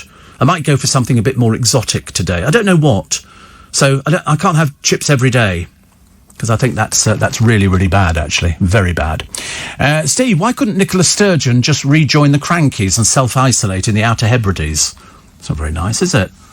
I'd love to isolate in the Outer Hebrides. Somebody says, the Sex Pistols' Steve Jones has a radio show in L.A. Jones's Jukebox, playing music and interviewing musicians. It's good, but not as good as you. I think so, too. Couldn't believe that you could even desert this programme to go and listen to somebody who used to spit over people. Goodness sake. Wouldn't find there. Bass players don't play chords. I don't think he played anything, actually. Bart says, great for hidden stuff in London. Look up Jules Guides on YouTube. Packed full of interesting stuff. This programme's packed. You always learn something. By the end of this programme, almost on a daily basis, the 2 next door have learned something. Who I am is the thing to worry about. You know, you walk in and they go, hello. And you can tell, can't you? No idea who I am. I just sit down in here. I don't even think they're listening to this show. I think they're listening to something. They think I'm Sheila Fogarty. Seriously, I'm totally convinced. Which I'm not, of course. But we do have the news. Morning. Jeremy says, Steve, you're not Steve Jones in disguise, are you? I shouldn't think so. Actually, I don't know how old Steve Jones would be. This is Steve Jones from the Sex Pistols, because there's going to be a programme on the television in this country looking at the meteoric rise and catastrophic fall of the Sex Pistols. It was... I can't really describe it, actually, because unless you lived through it, it won't make any sense. It was a lot of people behaving in a bad way. You know, people... I can remember punks walking... This seems so dated. Walking down the King's Road in Chelsea, where I used to spend a lot of my youth, because that's where we used to go. We used to go to the Trafalgar and the Chelsea drugstore, which is now a McDonald's, but it seems so funny. We used to go in there, and I can remember it vividly, as a discotheque with girls dancing on, you know, podiums and stuff like that. But it was all very classy. It wasn't tacky or anything like that. And I can remember World's End, where their shop was, which I think was called Sex. But you'd see punks walking down the streets. You'd have somebody with a leather jacket on, but with nothing underneath it, you know. And then, so you had all these different people. It was sort of a melting pot of punks. And the girls would all sort of, you know, had piercings all over the place, and they would sort of look at people and sneery. And as I say, I think other people used to sneer back at them because it was all dated. It was all dated, but it was just a part of London. You could buy postcards. In fact, you could probably still buy them. The pictures of London postcards haven't changed in about 500 years. They've still got a picture of a man with a Mohican, and they've got pictures of Trafalgar Square, all taken donkeys years ago. You could tell. There's no point in taking new ones. People are buying the old ones. Here we are in London, so you send a postcard like you did. When you were a kid and you went on holiday to the seaside, did you not turn that carousel and pick out a threepenny postcard? Or sixpence? Or was it 5 for a shilling or something? 5 for... Only people my age would remember this. It was a different currency. And you'd get 5 postcards, and you had to get the stamps, and then you'd write to your nana, going, Dear Nana, you know, having lovely time, wish you were here. That's all you put on them. There was no room to write anything else. I was trying to write on a test tube the other day. You know when you have to do a wee sample? They give you the test... I wish they'd just give you the sticker and you can write it and then stick it on the thing. Because stick it on the thing, you're writing on a curved piece of plastic and it just doesn't work. So I just put down my name and then my date of birth, thinking they'll find me, and they were expecting it anyway. All very exciting, isn't it? I think it's nice to share wee stuff on the programme. Steve, I collect signed guitars, among other things. I have a signed bass from Sid Vicious. He just wrote a rude word on mine. How cool is that? Well, it could be worth something, Declan. Could be worth... Listen, everything's worth something to somebody. You know, if I had enough money, I'd be buying all sorts of things. I really would. But, I mean, having a rude word written on a guitar... I mean, as long as he signed it, that would be okay. And you have to make sure as well, the other thing is to make sure it's genuine. Did you see him sign it? That's what they asked with the Beatles, because Beatles' signatures, all 4... yes, but you have to see them. So if you said, well, I handed in my programme at the stage door and they came back signed from all the Beatles, there's a very good chance that they weren't genuine. There's a very good chance that, you know, John signed for Ringo and Ringo signed for... They could all do each other's signatures. But if you get a genuine set that weren't auto-penned, then you were very lucky, because they're worth quite a few £1,000s. Very rare to get. Very rare to get. But I think, you know, signed guitars are good. I don't know what you do with it. Steve, we think Steve Jones is now 65. 60. Isn't that funny? 65. You tend to forget people get older. I was thinking the other day, because, you know, you read these horrendous stories, and especially at the moment because of the pandemic, you know, mum of 40 years old who dies, and you think, it's too young. You know, anything under... You know, and then you get somebody else, the lady who's sort of quite old. She's 106, I think, 110, and she's still going. And you think to yourself, what is it that makes some people go and some people don't go? Is it because some people smoke? Is it because some people drink? What is it? Is it your lifestyle? Is it, you know, people who are going to eat all this bad fast food? You know, as I said before, eating pizza every day, not good for you. Really not good for you. Eating KFC every day, not good for you. Everything in moderation. You know, maybe once every sort of week or once every 2 weeks have some KFC or have a burger or something like that. When I used to leave it, I would go to Waterloo Station. They've got a McDonald's there, like really busy. And I would sometimes buy myself a double sausage and egg McMuffin. And it's only till you've eaten it that you feel the guilt. Because you go, oh, and I think then your stomach becomes bigger. Your eyes are huge and you go, oh, I'll have that. And then you go, oh, I'll have a hash brown. And I used to eat Burger King's hash browns because they were little bite-sized things. I could eat two little bags of them. The bags were so tiny. And the girl in there, I'd walk in and she'd go, 2, 3. I go, oh, 3. And I'd say, but I eat them on the train. Luckily, I don't do that now. But that was the addiction first thing in the morning. Luckily, when I get to Waterloo Station, there's nothing open. Not any of the, the shops there. Nothing at all. McDonald's has closed a long time ago. And I think they just do deliveries or something like that. But terrible. Anne says, yeah, the Trafalgar and shuffleboard, those days were the days. Yes. I used to live in Dasker House. Or just off the King's Road, up towards the top by World's End. Very posh. Well, I'd say I used to live in it. The girls that I ended up sharing a flat with, Angela and Diane and the other. It was like a revolving door on our flat. Really was. Cost £9 a week for each of us to live in this flat in Harlesden. And London in those days, how we existed, I've got no idea. But I'll tell you now, I could fit into Angela's jeans. I could wear her jeans, and she was like tiny waist. And then I suddenly realised why. Nobody was eating anything. We didn't go out and have piles of chips and stuff like that. We didn't drink. We didn't appear. I don't remember drinking. You know, the nearest thing you used to get was maybe a portion of chips coming. I can't remember anything that we ate. We certainly didn't cook.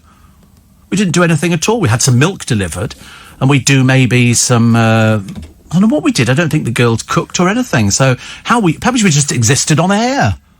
Because nowadays you can't walk down the high street without seeing a cake shop or, you know, when they were all open, patisserie Valerie's, and you'd look in the window and go, perhaps I could just have a millefeuille, you know, which was that sort of strawberry thing with all the flaky pastry and the cream and everything. Oh, just like heaven on a plate. You could buy 2 of them, shove them in your mouth. You know, or a donut with cream on and then a swirl of jam all the way down there. Or a sort of an apple turnover with custard in it as well. And then you suddenly realise that you're just going to blow up and be the size of Dale used to be. You know, when he was like 26 stone. And you look at him and you think... And then he went on this major diet of tablets. He found a doctor that would give him... In those days, they were called Tenuate Dospan. Tenuate Dospan, yeah. Ionomin and Tenuate Dospan. And they were slimming drugs. What they were was appetite suppressants. And you get them up until about 6-7 years ago. You'd go to a diet clinic and they would prescribe them. They'd give you 7 little tablets and they would stop you eating. It was quite normal. People pill popped to keep their weight down. That's why people started on drugs. The amount of models who would go into an agency and the boss of the modelling agency say, you're too fat, you need to try some... And so people would become addicted to... Absolutely, they had to get their weight down. If your weight didn't go down, you didn't get the jobs. What they were looking for was Look at any models. If ever you see any models and you look at them, they are thin. You know, the plus-size models, gone are the days of people being, oh, we like a plus-size model. Can't sell the clothes. I've got Paul McCartney's autograph, says somebody. And, Steve, bass players can play chords, not often, but in certain orchestral formats. A lot of jazz, and if required by the arranger, it is, says Stephen. Oh, right. Well, put it this way. Let's rest assured that we don't think Sid Vicious ever played any chords. In fact, to be honest with you, I don't think he played at all. I really don't. I think he just stood there and behaved like a complete and utter idiot. Steve, I'm a long-time listener. I love your show. I'm recovering for a moderate coronavirus, which means I had all the symptoms, no loss or taste of smell, though. But it has been the worst experience of my life. I always wore my mask from the moment I left home, used hand sanitizer. So tell your listeners, no, don't take it lightly. It's not like flu. The coughing's awful and the body aches. Fever, oh, Lord. Thank God I had you on the headphones. So I listened to LBC to make it go faster. There you go. I told you, see, we should be available on the NHS. Coronavirus? Pooh! We laugh at coronavirus. Why? We've got Steve Allen on. 6 minutes to 7. Steve, I've got Muhammad Ali's signature, signed as Cassius Clay. Wow. That was a bit rare. And Tish and Shirley, morning. I love the way she's put female. I've never heard of a bloke called Tish. So, did you ever go to the Pheasantry? Yes. Yes, we used to go with Tony Toombs, who was Rod's road manager, and then go to the... where did you go to? The Chelsea Kitchen. Oh, say the Chelsea Kitchen. I used to go to one. I think there was a Chelsea Kitchen or something similar. And it was round the back of Knightsbridge, near where my dad had a flat. And we used to go there, and it was cheap food. I mean, cheap food. The puddings were all sponge puddings, and they came in a big tray, and they sliced them, and it was like sort of jam on top of sponge with some desiccated coconut, and you could have custard on as well. Cheap. Very, very cheap food. But the best one that my dad liked was a place that did pies. I can't remember what it was, but they would make the pie in a little ramekin type thing, and then put the flaky pastry top on. He loved that. He really loved it. It was a bit of a shock for my dad. Bit of a shock, because he was running a club in London for Britain's secret agents. And not for a huge amount of time, unfortunately. He then he suffered a heart attack and died. But my mum had to move up to... She hated London. She hated it. She could, if you're used to living in the country and then you come and work in London, it's like, oh, my goodness me, the noise. Traffic, beep, beep, beep. Don't cross here, don't cross there. Wait for the green man. Don't cross the road. Go in here. Watch people. Watch your bags. Watch your money. All that kind of stuff. So my mother hated it, whereas my dad loved it. He used to wander up and down the Charing Cross Road looking at all the bookshops, picking up books. He loved loved books. And so he did it, but he got very tired, so we should have seen the warning signs, but I didn't. unfortunately. And then he'd phone me up some days and say, because I used to go round and help him decorate, and he'd say, no, don't bother coming round today, we'll just go for something to eat. And so I'd say, okay. He obviously found it a bit of a strain, because it was a bit of a social thing, this Club for Britain's Agents, which is still in operation, I have to tell you. And Bear Grylls knows all about it, because I asked him about it. He said, your dad was there. I said, yeah, Dad used to run it. Not for a huge amount of time. It might have been a year, something like that. But it was very interesting. And it came with a Muse house, which, you know, my dad was very good at decorating and doing up and all the rest of it, and got a rope for the banister. You needed the rope to get you up the stairs. Really good stuff, actually. Steve, the queuing system, the amount of shoppers in my local Asda has gone out the window yesterday, like one big rugby scrum, says Brian, in Luton. Wow. And Steve, I shared a lovely flat with another girl. We were nursing at the time. We were nursing at the time in West Suffolk. Way back in the 70s, it was a hospital flat. We didn't eat much. We drank shed loads of wine. We didn't do wine. I don't remember the girls ever buying wine in London. Oh, the cheap eatery on the King's Road. Thank you, Jimmy. The Rat was the Stock Pot. The Stock Pot.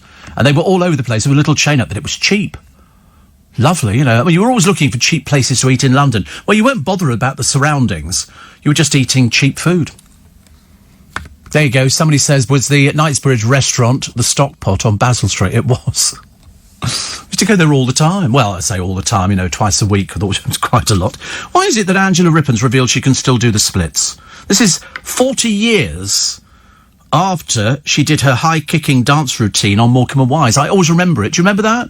Angela Rippon, she was there, and she says, where there's moonlight and music. She was reading the news, and then the desk parted, and all of a sudden we saw her legs.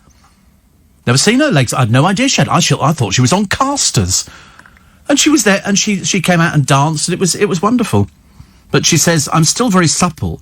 Of course, she said, some things I could do when I was, say, 30, I can't do now. Oh, I'm the same.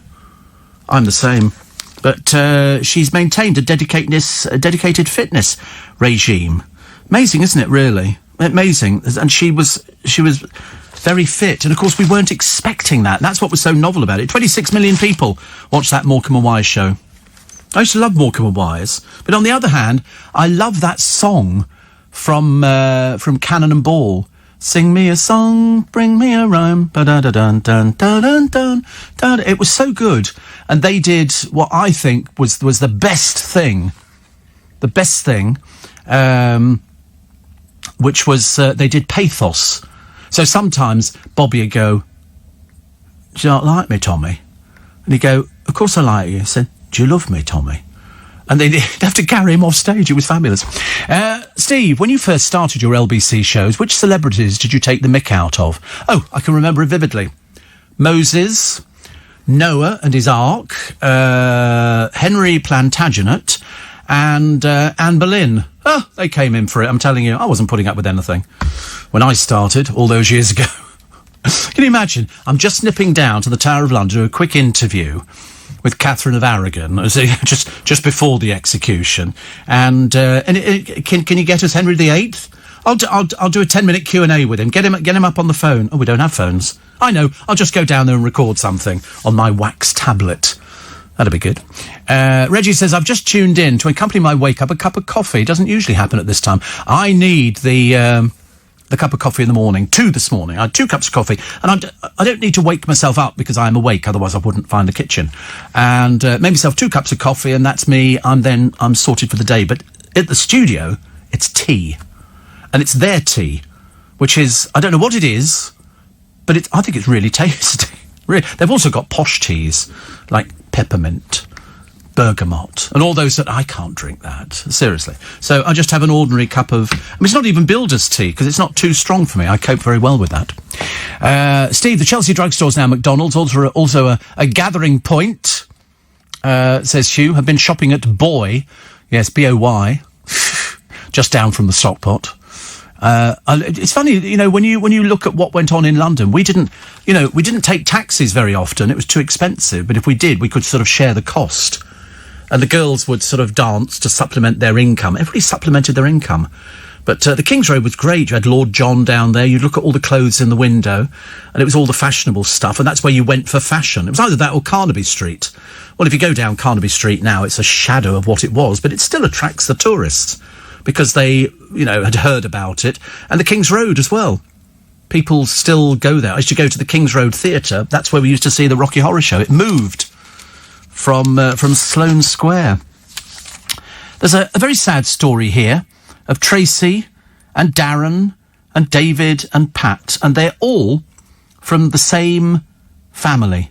Tracy Latham revealed her heartbreak after fiancé Darren Fisher, his parents Pat and David Fisher, and his uncle Michael died following a 2-hour festive gathering at Christmas. So, 4 members of a loving family all die within weeks of getting together on Christmas Day. Tracy, who has 3 adult children from a previous relationship, said, "We're just all shocked and devastated." She says, "Please, you really need to take this seriously." They don't. And listen, I don't know, Tracy, or sort of, what you can do about this. You can't force somebody. If they don't want to believe it, they don't believe it. It's not their fault they're thick. They probably didn't have an education. They probably can't read. And they certainly don't understand television programmes because, the amount of abuse you get from people saying, you don't need to wear a mask. And you think, listen, if I said before, if I was driving a bus or something like that and you didn't have a mask on, you're not getting on my bus. It's as simple as that. But it's really tragic. Darren's mum and dad shielded for nearly a year and thought they were safe and well. They met on Christmas Day after the government relaxed the rules to allow families to meet for one day. And then they all got it. Tracy said Darren got a bit of a cold and began to struggle to breathe. We phoned an ambulance on December the 29th. I got a phone call from Darren to say they were putting him on a ventilator. He was on it for 9 days. At one stage, it looked really bad. And they said, I need to come in to speak to him. I was there saying, you need to fight this. And up until his death, Darren was unaware that his parents had already died. This is what we are fighting at the moment. And we're fighting the ignorance of people who just don't believe that, anything is going on at all. Try explaining to the nurses who watch people dying on a daily basis. Very sad. Dawn Neeson says, oh, great fun. Cold and wet. Blowing Thursday. That's what I wrote. And she wrote back, every day is brilliant. It can be, can't it? I think every day can be brilliant if you really want it to be. If you can sort of put yourself into a mindset. I've always said to people who go, oh, I don't want to go to work today. And I go, I've never had that. I've never had a day where somebody said, oh, I bet you'd rather stay in bed. I went, no, I've never had a day like that. What would the boys do? They'd be on the phone to me, FaceTime, are you all right? How are you coping? Can we bring... Oh, both my screens have gone off. Oh, they've come back again.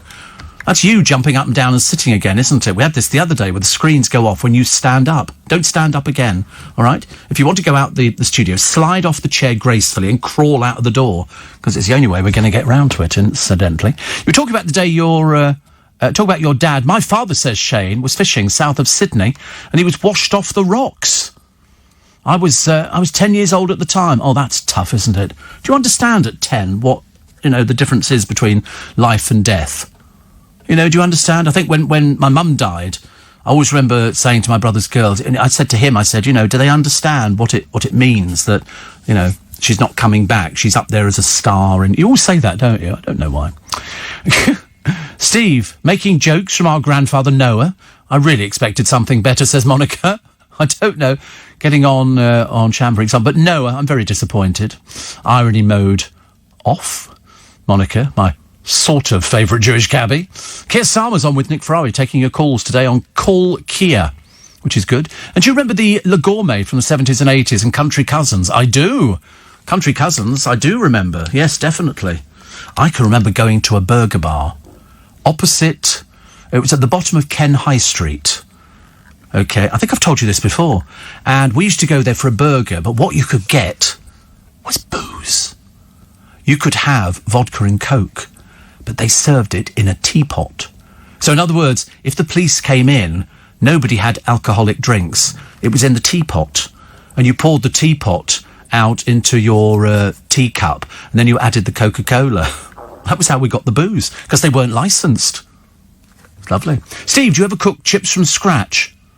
Every day. I go to Marks and Spencer's, I buy the packet of chips, I take them home, open the packet, and then I've got to take out the packet inside, so from scratch, and then put them into the hot fat. And they cook really quickly. So, yeah, always from scratch. 7, this miserable... So next week, here we go, with the rain and the snow and the flooding and the more flooding and even more flooding. Other stories which are running in the papers today. Kate's girl, a chip off the old moss. They're obsessed with putting pictures of models in the papers. Never quite know why. And also the people leaving the UK. You know, the people who just sort of go, I think we'll just go on holiday, and off they toodle off to Dubai. Tamara Eccleston and her family are on holiday. What for? Why are they allowed to go over there? So what they're going to do is stop people at the airport now. So they say, and question them. If it turns out they're going over there and it's not really work or anything else, and I can't think it would be for Tamara Eccleston because I don't think she works. Unless he works, and in which case then she could sort of tag along as part of family. But there's loads of these influencers. I mean, it's a right load of old rubbish. It really is. People going there, people going... Look at Rita Ora. She happily toddled off abroad. She didn't have a care in the world for anybody. She's not good. Joanna says, thank you for taking me back to the stock pot. I used to go to the Basil Street one and the one just at the end of New Bond Street. Ha ha. Matthew says, you mentioned McDonald's. I kind of miss being able to go in and pick up a £quarter-pounder. Well, you can actually go and order, can't you? They do delivery. It's just a wee bit more expensive. I think. And, Steve, my father used to run the London Park Tower Casino, says Ivan. Maxime's Kensington and the Barracuda in Baker Street. Did you ever go? No. I didn't, actually. I never did anything like that at all. I was too busy working. Certainly couldn't have wasted money anywhere else. The Sun this morning, talk about Rita Ora's team, who apparently offered this restaurant, which I think might have its licence taken away. The manager's gone already. £5,000 to break the COVID rules for her 30th birthday bash. They also had the CCTV cameras turned off, and they weren't recording. That was lucky, wasn't it? Otherwise you'd have seen the people who were there. Fiona Bruce is telling how she was in hysterics at featuring in a kinky problem on Dear Deirdre. See, the trouble is, I tend to find Fiona Bruce she's what I call, how do I put this? She looks like she's come off a conveyor belt on BBC presenters. Do you remember? You know, they all look, they've got the same thing. Our hair is perfect. Here we are gorgeous, we are wonderful, and we just read auto cue. I used to think Selena Scott was the same. They all sort of came off a conveyor belt, all these sort of presenters. And then I watched Fiona dying beautifully on her pert bottom when she interviewed Prince Philip. And he wasn't buying into it at all. It was a really awkward interview where she's sort of doing everything. So, tell us about this. And he was not playing ball, which I think that's quite good, actually. I quite like him for things like that. Very good indeed. And a nurse who can't remember giving birth while suffering COVID meets her baby daughter at last. Isn't that good? Her name's Ava. She was admitted to hospital in late October, 34 weeks pregnant. Days later, as she deteriorated, she was given a caesarean. The baby was in intensive care, and husband, Lemuel, had COVID at home. She was taken to the Papworth Hospital in Cambridge, spent 3 weeks on a breathing machine, finally discharged January the 12th. And she says, for the first time, I didn't want to let go. And you talk to those people who say there's nothing going on there. On the Rita story, it just goes on. I mean, she was a complete idiot, wasn't she? I think she realises. Also, people infected with the new variant of COVID, I said this earlier on, are more likely to suffer with... I mean, you've got to remember which one is which now. So there's the one which comes with the cough, the high temperature, and you can't breathe, to this one, which is sore throats, muscle pain, and tiredness. But how much... See, before it was, you know, can you smell something, can you taste something? But I'm not really sure what they mean by tiredness. But then I read a piece in one of the papers today. They were so tired, they couldn't get out of bed at home to get into the ambulance, to get them into hospital. They were so exhausted. They had no energy whatsoever. And speak to anybody who's ever written into the radio programmes, to all the presenters at LBC, saying, I've had it, you don't want it. You really don't want it. And I quite agree with you. Also, the doomsday clock has been set at 100 seconds to midnight for the second year running. Do you think we're going to be... I was pondering on this the other day, actually thinking aloud to myself on the bus. Do you think we're going to be having Christmas this year, normal? Do you think we will have, you know, theatres back open again? Do you think the restaurants will be back open again? Or do you think we're going to plod on into another year? I mean, because it's not this bad around the world. It's just that we seem to be a disaster. a disaster at trying to sort of keep it away. You know, it goes up and down, up and down, up and down, and then we all sort of hope that it vanishes and disappears.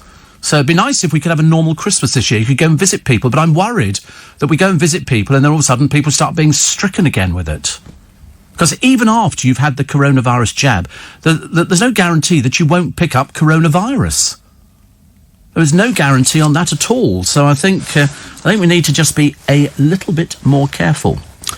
This entrepreneur is selling phone numbers for telephone number figures. Usain Kubar is offering 0333 333 3333. How much is that? Come on, get your 100 quid. No, 0333 333 3333. It's £1 million. Yeah, but come on, look at, and you could use this anywhere. All the numbers are unused. He's also got mobile 0770 000 0000. I don't know why you never... Mind you, having told people that, you know, the moment they knew about it, everybody would be blooming calling you. He started buying phone numbers before founding exclusive numbers in London. So you can have that 0770 000 for £500,000. Seems a bit of an expensive thing, doesn't it? Do you remember when you could actually have a phone number and you could buy an 071 number, which made people think you were a bit posher than if you had an 081 number, because that meant you lived out of town. And I can remember it. So, I mean, I knew somebody who used to work at LBC, used to work on the breakfast show, ironically. Anyway. And he brought up all different company names for when people started having domain names. And he brought up as many as he thought would be really good. You know, like sex.com or something like that. Because people then started wanting to buy them. And so he did very well out of it. And so it became, you know, because unless you bought your own name, there was a chance somebody else could own it, you know. I mean, I don't know who owns steveallen.com. I've got no idea. Or steveallen.co.uk. All I know is you can find me on Twitter, which is very nice. That, as they say, is practically it for today. I went to the SAS Club in the 90s. It was fantastic, says Elizabeth. My friend's husband, ex-captain in the SAS. Woo! Which is lovely. David in Sheffield says, what now happens to cider and quality ales? The pubs are shut. That's the blooming problem. Oh, it might get better. It might get better. When I worked in Oxenden Street, Steve, we used to lunch in the Stockpot in the West End kitchen just down the road. Cheap food, wasn't it? Reminded me of school dinner, says Joni. That's exactly what it reminded me of. That's it for this morning. Thank you, all of you, very much indeed for your company. I'll be back with you tomorrow morning. I do have a free podcast. Please download it. My little bit extra podcast. The Queen's Royal Biographer says she's much livelier when in private and has a laugh that reverberates throughout Sandringham. Look, I mean, I know she's the Queen, but nobody laughs that loud, for goodness sake. Stacey Solomon turns her bathroom into a beach for her kids after she accidentally bought a bag of sand. Who accidentally buys a bag of sand, for goodness sake? And Joe Wicks has promised to go starkers after he installed a large hot tub and an ice bath in his back garden. I don't think we need to see that. Thank you very much indeed. Very kind of you to make a contribution. I used to think a man of my calibre is going to be out there doing washing and ironing and wait for the machine to empty, or going to the local laundrette, which I used 2 years ago. Good God, no, I moved on past that a long while ago.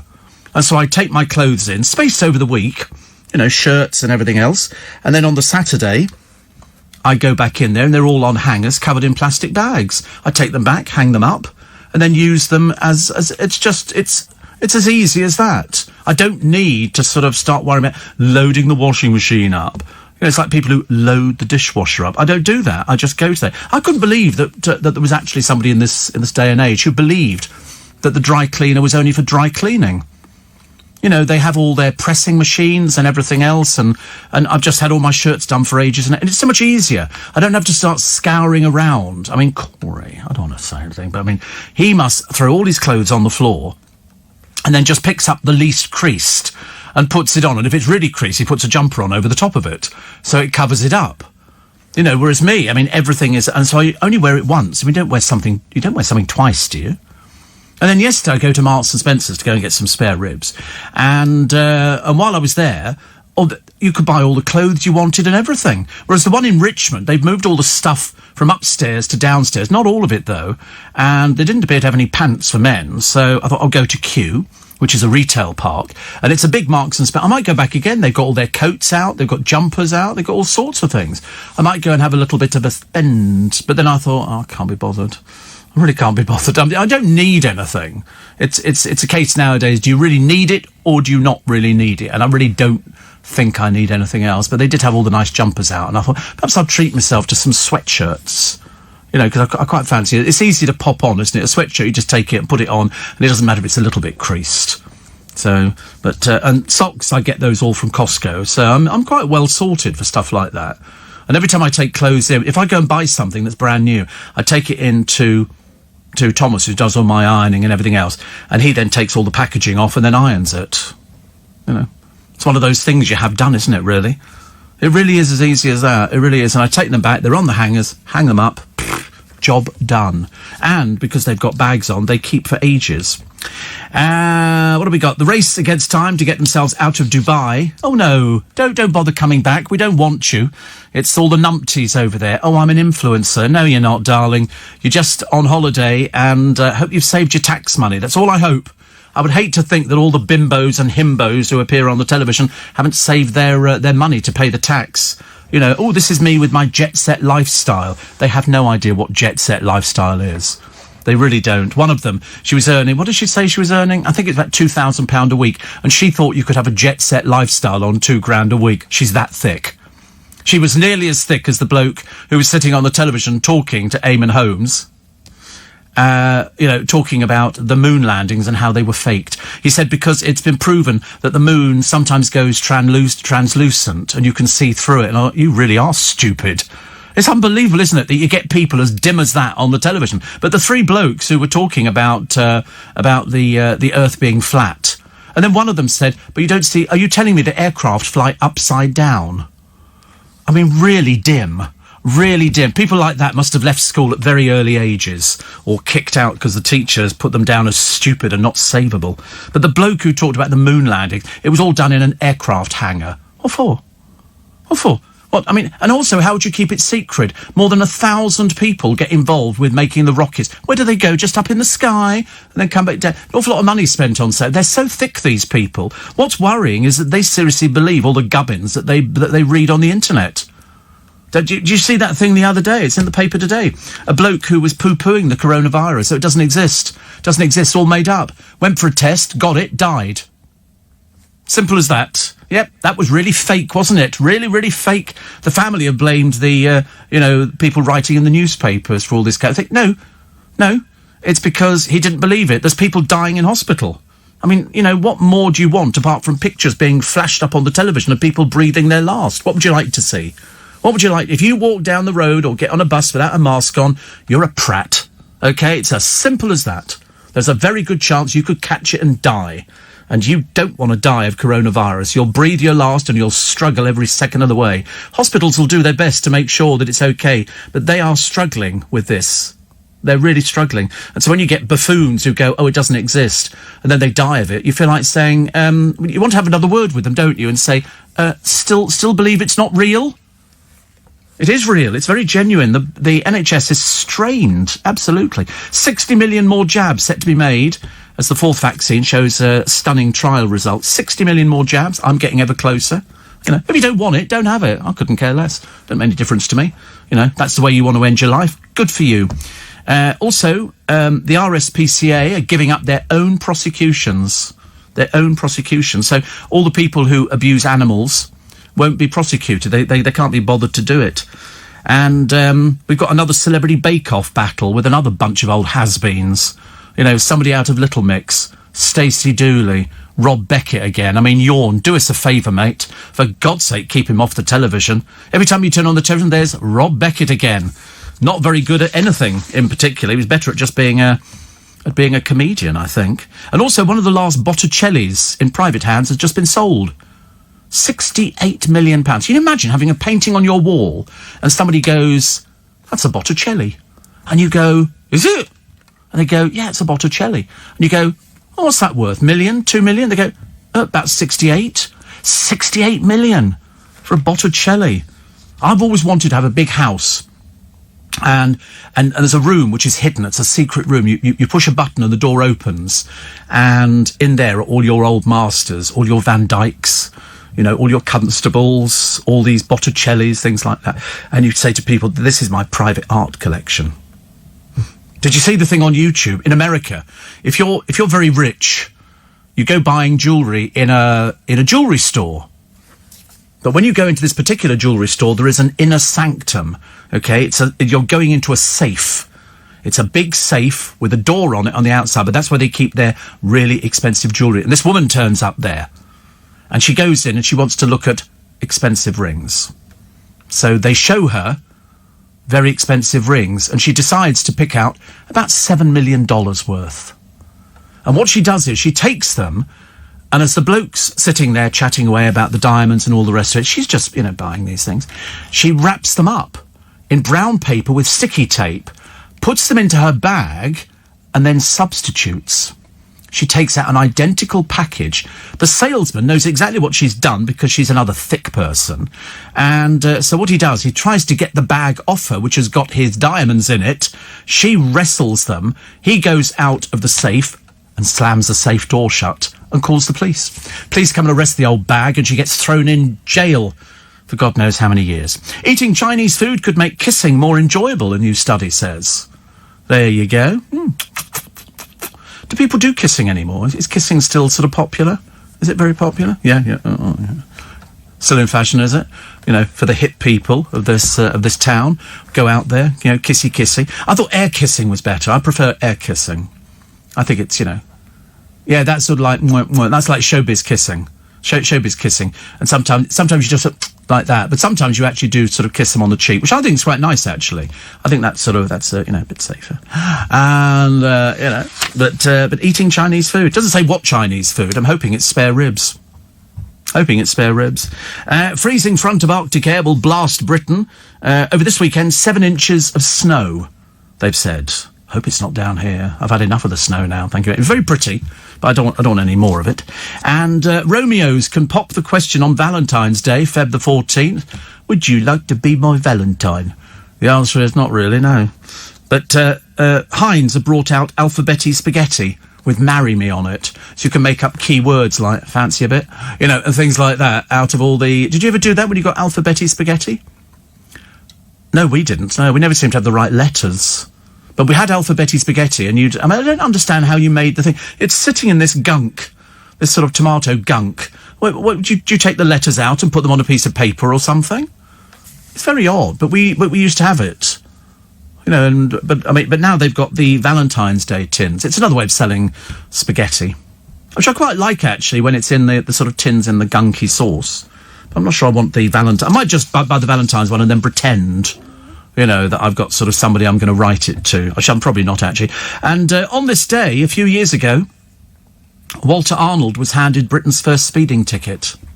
How fast was he going? This danger on the roads, this person who should have been thrown in prison or hanged at the very least. How fast? Sorry? 100? It's 125 years ago. He was going 8 miles an hour, OK? 8 miles an hour, and the speed limit was 2. So he got done. He got the first... what a disgusting piece of work he was. So he was doing 8 miles an hour when it should have been 2, and they threw the book at him. And he was the first speeding ticket 125 years ago. Oh, he was in a car. Could you do what on a horse? Well, I should imagine so, yes, if you're speeding. I don't really know, actually, but, this was a car. One of the old cars, that went beep, beep, and you're supposed to have a man in front with a red flag walking down the road like that. I think sometimes I should have a man with a red flag walking in front of my car down the road. I took it out yesterday for a spin, started first time. I tell you, it's like sitting on a hot rod. And Poodle down there got missed out. All I want it to do is... I just want the car washes to open again, please. I don't want those horrible things in the garages with the blades that whiz... I don't want any of that. I want some little people to whiz over the car and then dry it properly. That's what I'm looking forward to. But unfortunately, because the weather's so vile, you'd think, actually, every time it rains, it would clean the car, but it doesn't. It just makes it dirtier, which is a shame. What else have we got today, which I quite liked? The tiny village owned by Prince Charles has been swamped by doggers, apparently. Also people with dogs, taking them for a walk down there. Funny thing is, Jake knew this place immediately. There you go, isn't that funny? And decided to tell me. I don't know why, actually. Oh, and there was a little boy he'd made a snowman. Do you want to build a snowman? I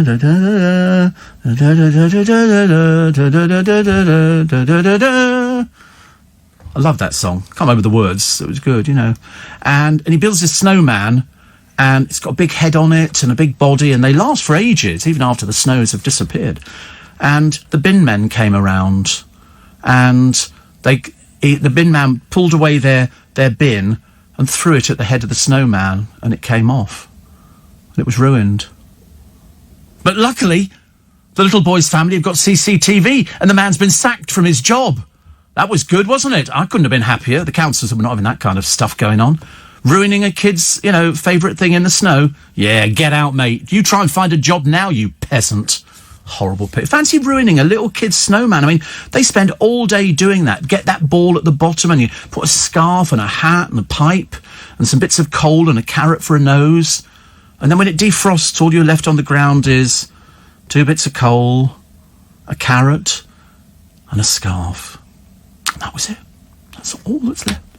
And the little boy now didn't have a head on his snowman. And that man got the firing of a lifetime. Actually, it was only a council. What they do is they subcontract out. You don't want peasants like... Fancy doing that to a little kid snowman. I'm glad you lost your job.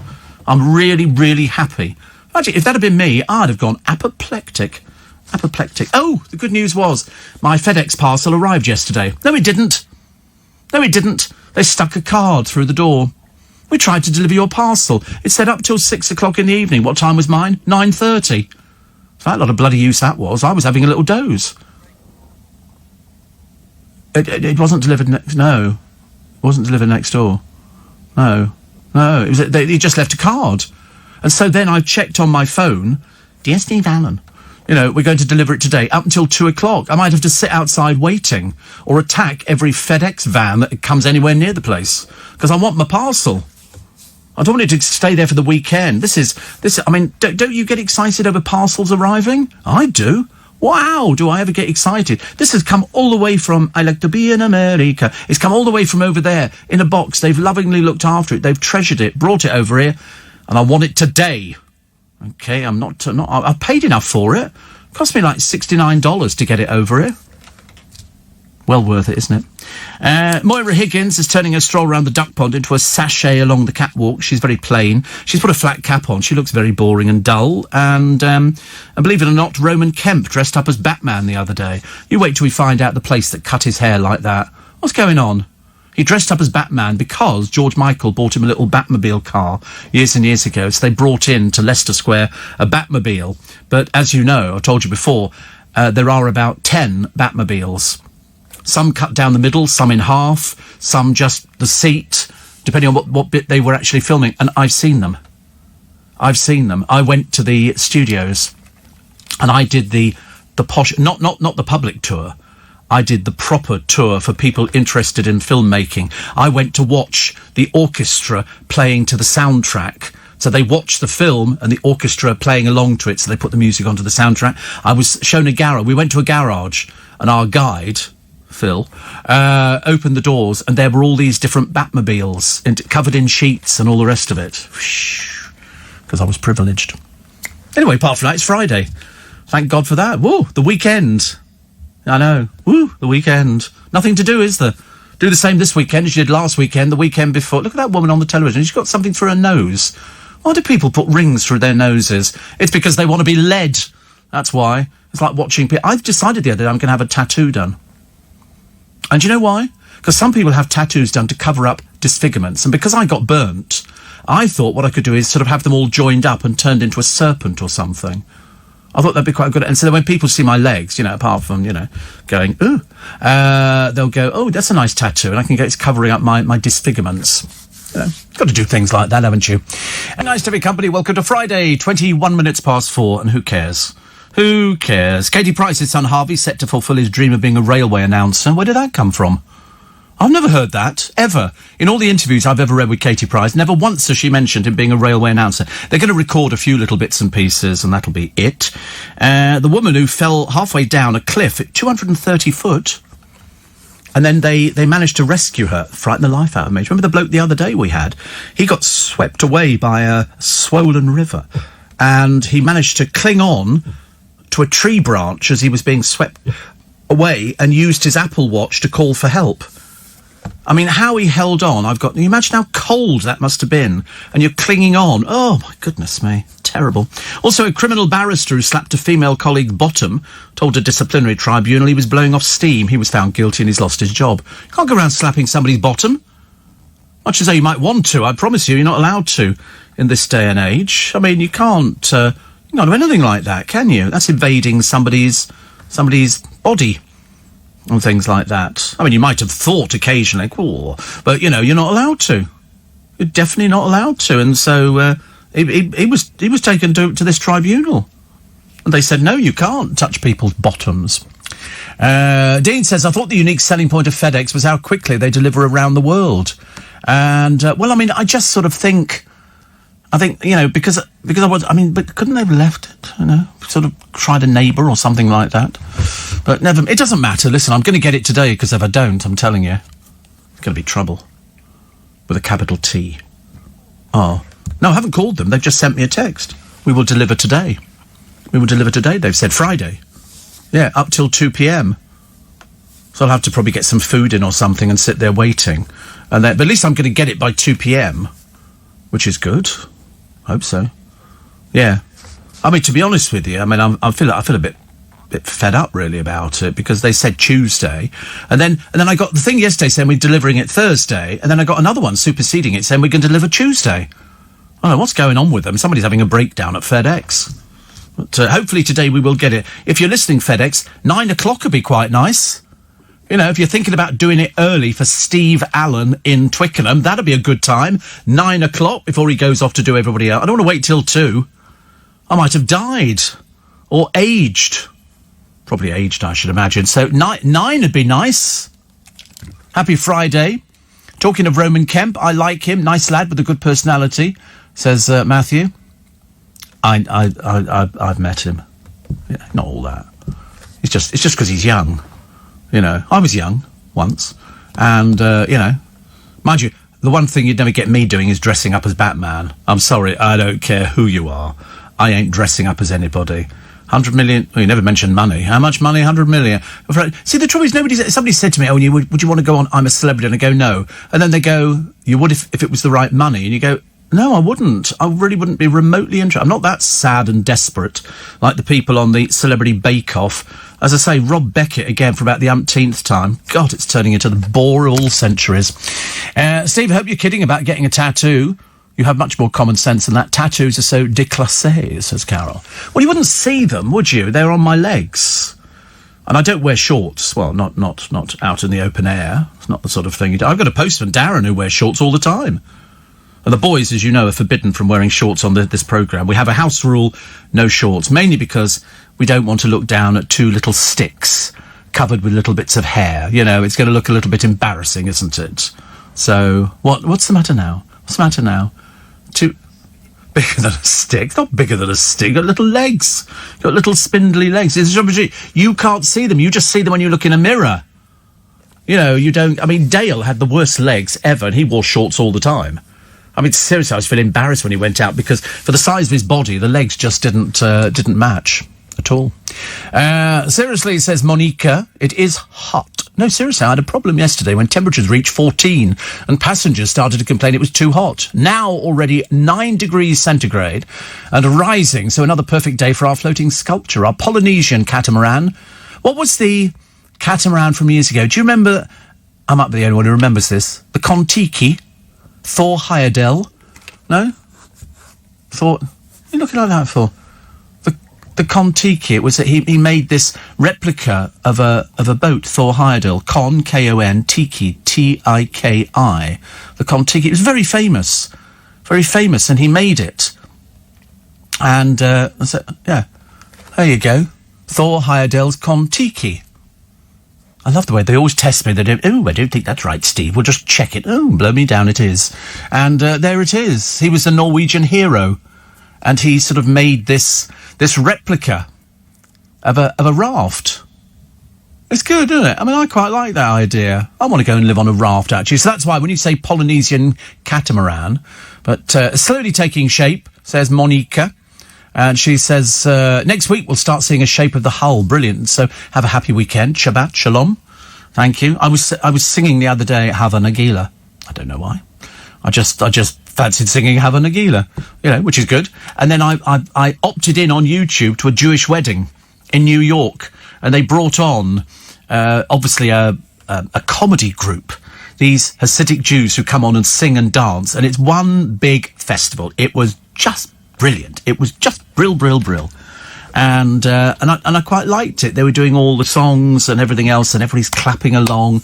They were all dressed up. I don't think they were actually Hasidics, but they dressed up, and it was just fantastic. It was so exciting, and it reminded me of when they showed Jewish weddings on the television. They had a Jewish couple there, and they were doing a wedding for their daughter. I think you've got to have the right wedding planner, you've got to have the right venue, you've got to have the right food, the caterer. Which caterers are you using? You've got to have the good caterer. It's everybody. It's very much image. Never going to bother me in the slightest, but I do quite like a good wedding, actually. I really do. Steve, glad they sacked this bin man, says Catherine. What a horrible thing to do. Probably he thought it was very funny. Probably he thought it was, ha, ha, ha, ha, ha. Well, that little kid will probably never get over the shock and will be traumatised for the rest of his life. Awful, isn't it, really? Who's done that? You've put me in a Batman mask. You are a sick person. Why would you want to see me dressed up like that? You think I look good? You're weird. That is not normal. You're not harbouring strange thoughts, are you? Let's leave the bedroom window open. Ooh, Steve-o! You think I am Batman? Of course I'd tell you if I was. You think I can keep a secret? Hopeless. I told you the other day, if somebody says to me, I'm going to tell you something, you mustn't tell anybody, like you did the other day, so I'm going to tell you something, try not to tell people. I love the word try not to tell people. I told everybody. I was on the phone to them. Yeah, Corey's just told me this. Yeah, is it true? Oh, you've never heard it before? Oh, sorry, Nick. I'm like that. Yeah, I like to be caring. Steve, will I have to change my shorts to jeans, says Shane. No, you're all right there. You can be a Groovy Gang member and wear shorts, but you just can't work on this programme in this studio of mine and wear shorts. It just doesn't look right. You never know when we might be visited by a member of royalty or a senior politician, or Anne Widdecombe, and so I won't have them wearing shorts. It's unnecessary. I think it shows sloppiness. I know that they will probably turn up, at some point in a pair of shorts, but they won't be working on this programme when they do. They'll be working on Eddie Mayers, or Sheila Fogarty, I don't know why I said that, actually. To scientists, and good morning. Big good morning. Monkeys could speak if they wanted to, but they're too lazy. They do come up with stuff, don't they? Can you imagine if I could talk to the animals? Remember that song? Yeah.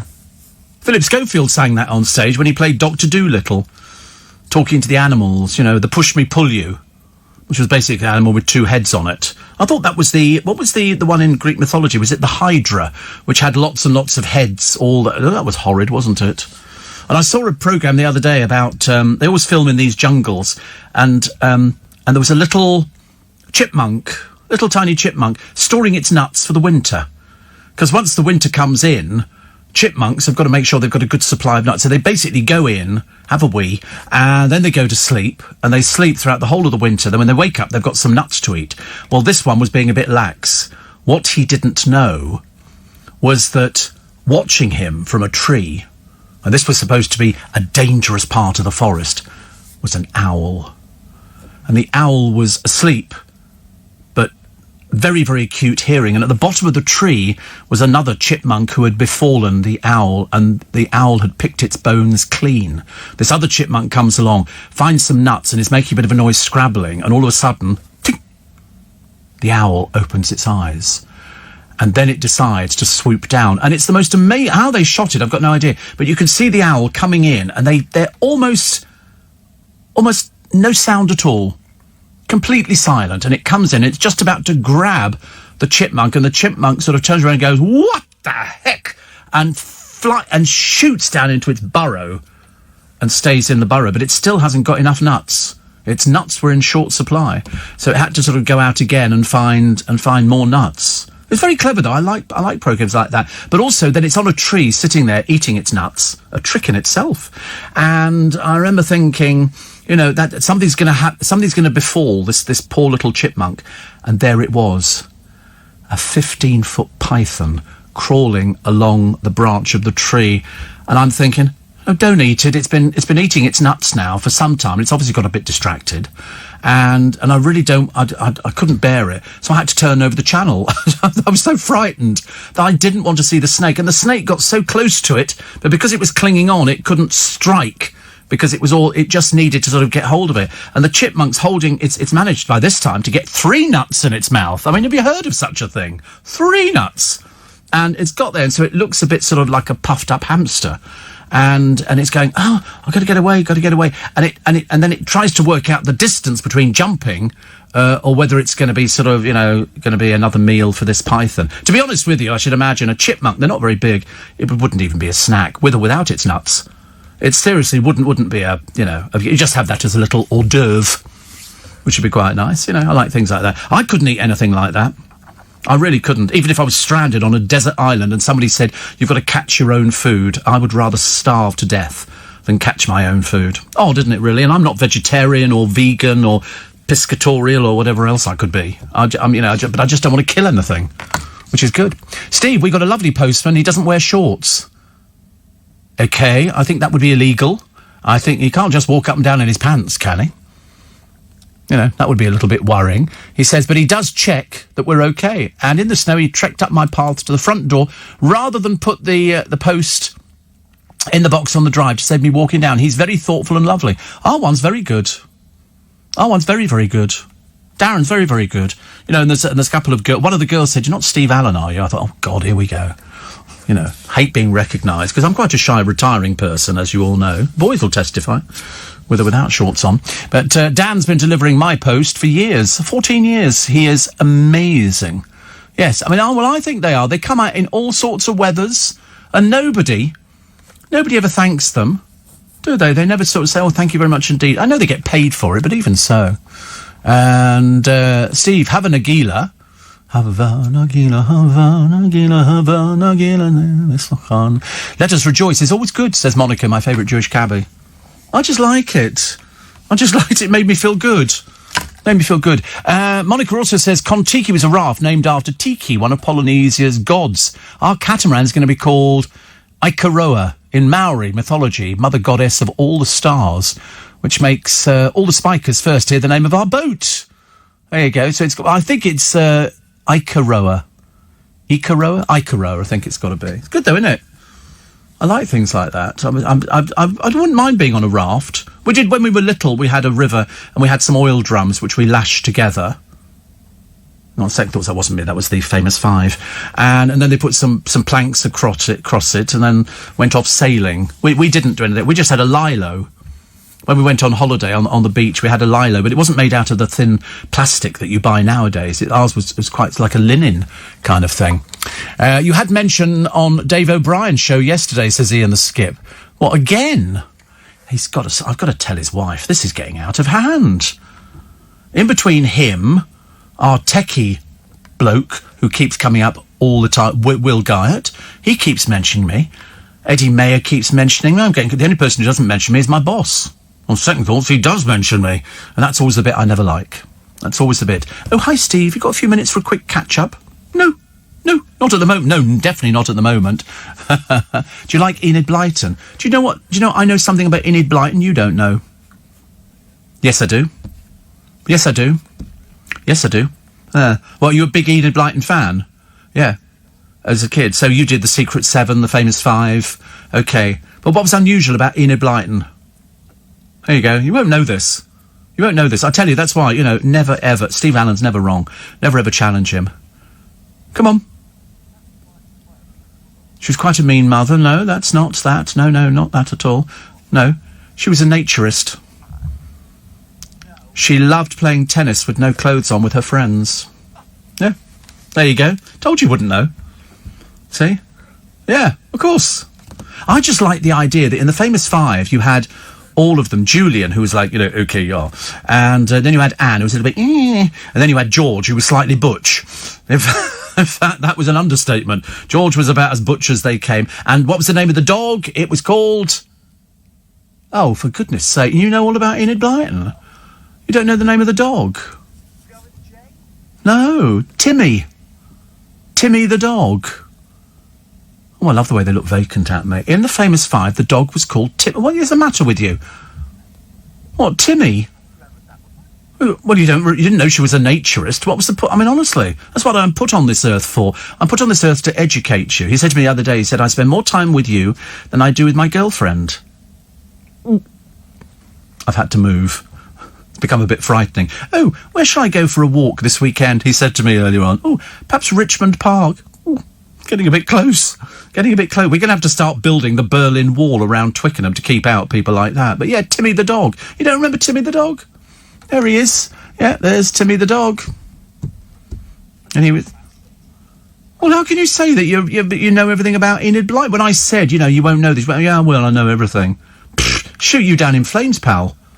Shoot you down in flames. I tell you, if you'd been in my class at school, you'd have been a fetus. And, because I was a bit older. We used to have a Miss Salt and a Miss Pepper at one of my schools. Can you believe it? Miss Salt, Miss Pepper, yeah. I quite liked school. No, I didn't. I hated it.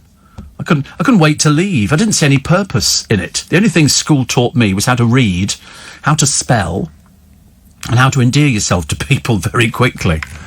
You had a Theresa Green. Lovely. Yeah. We had Roger the Dodger. Theresa Green.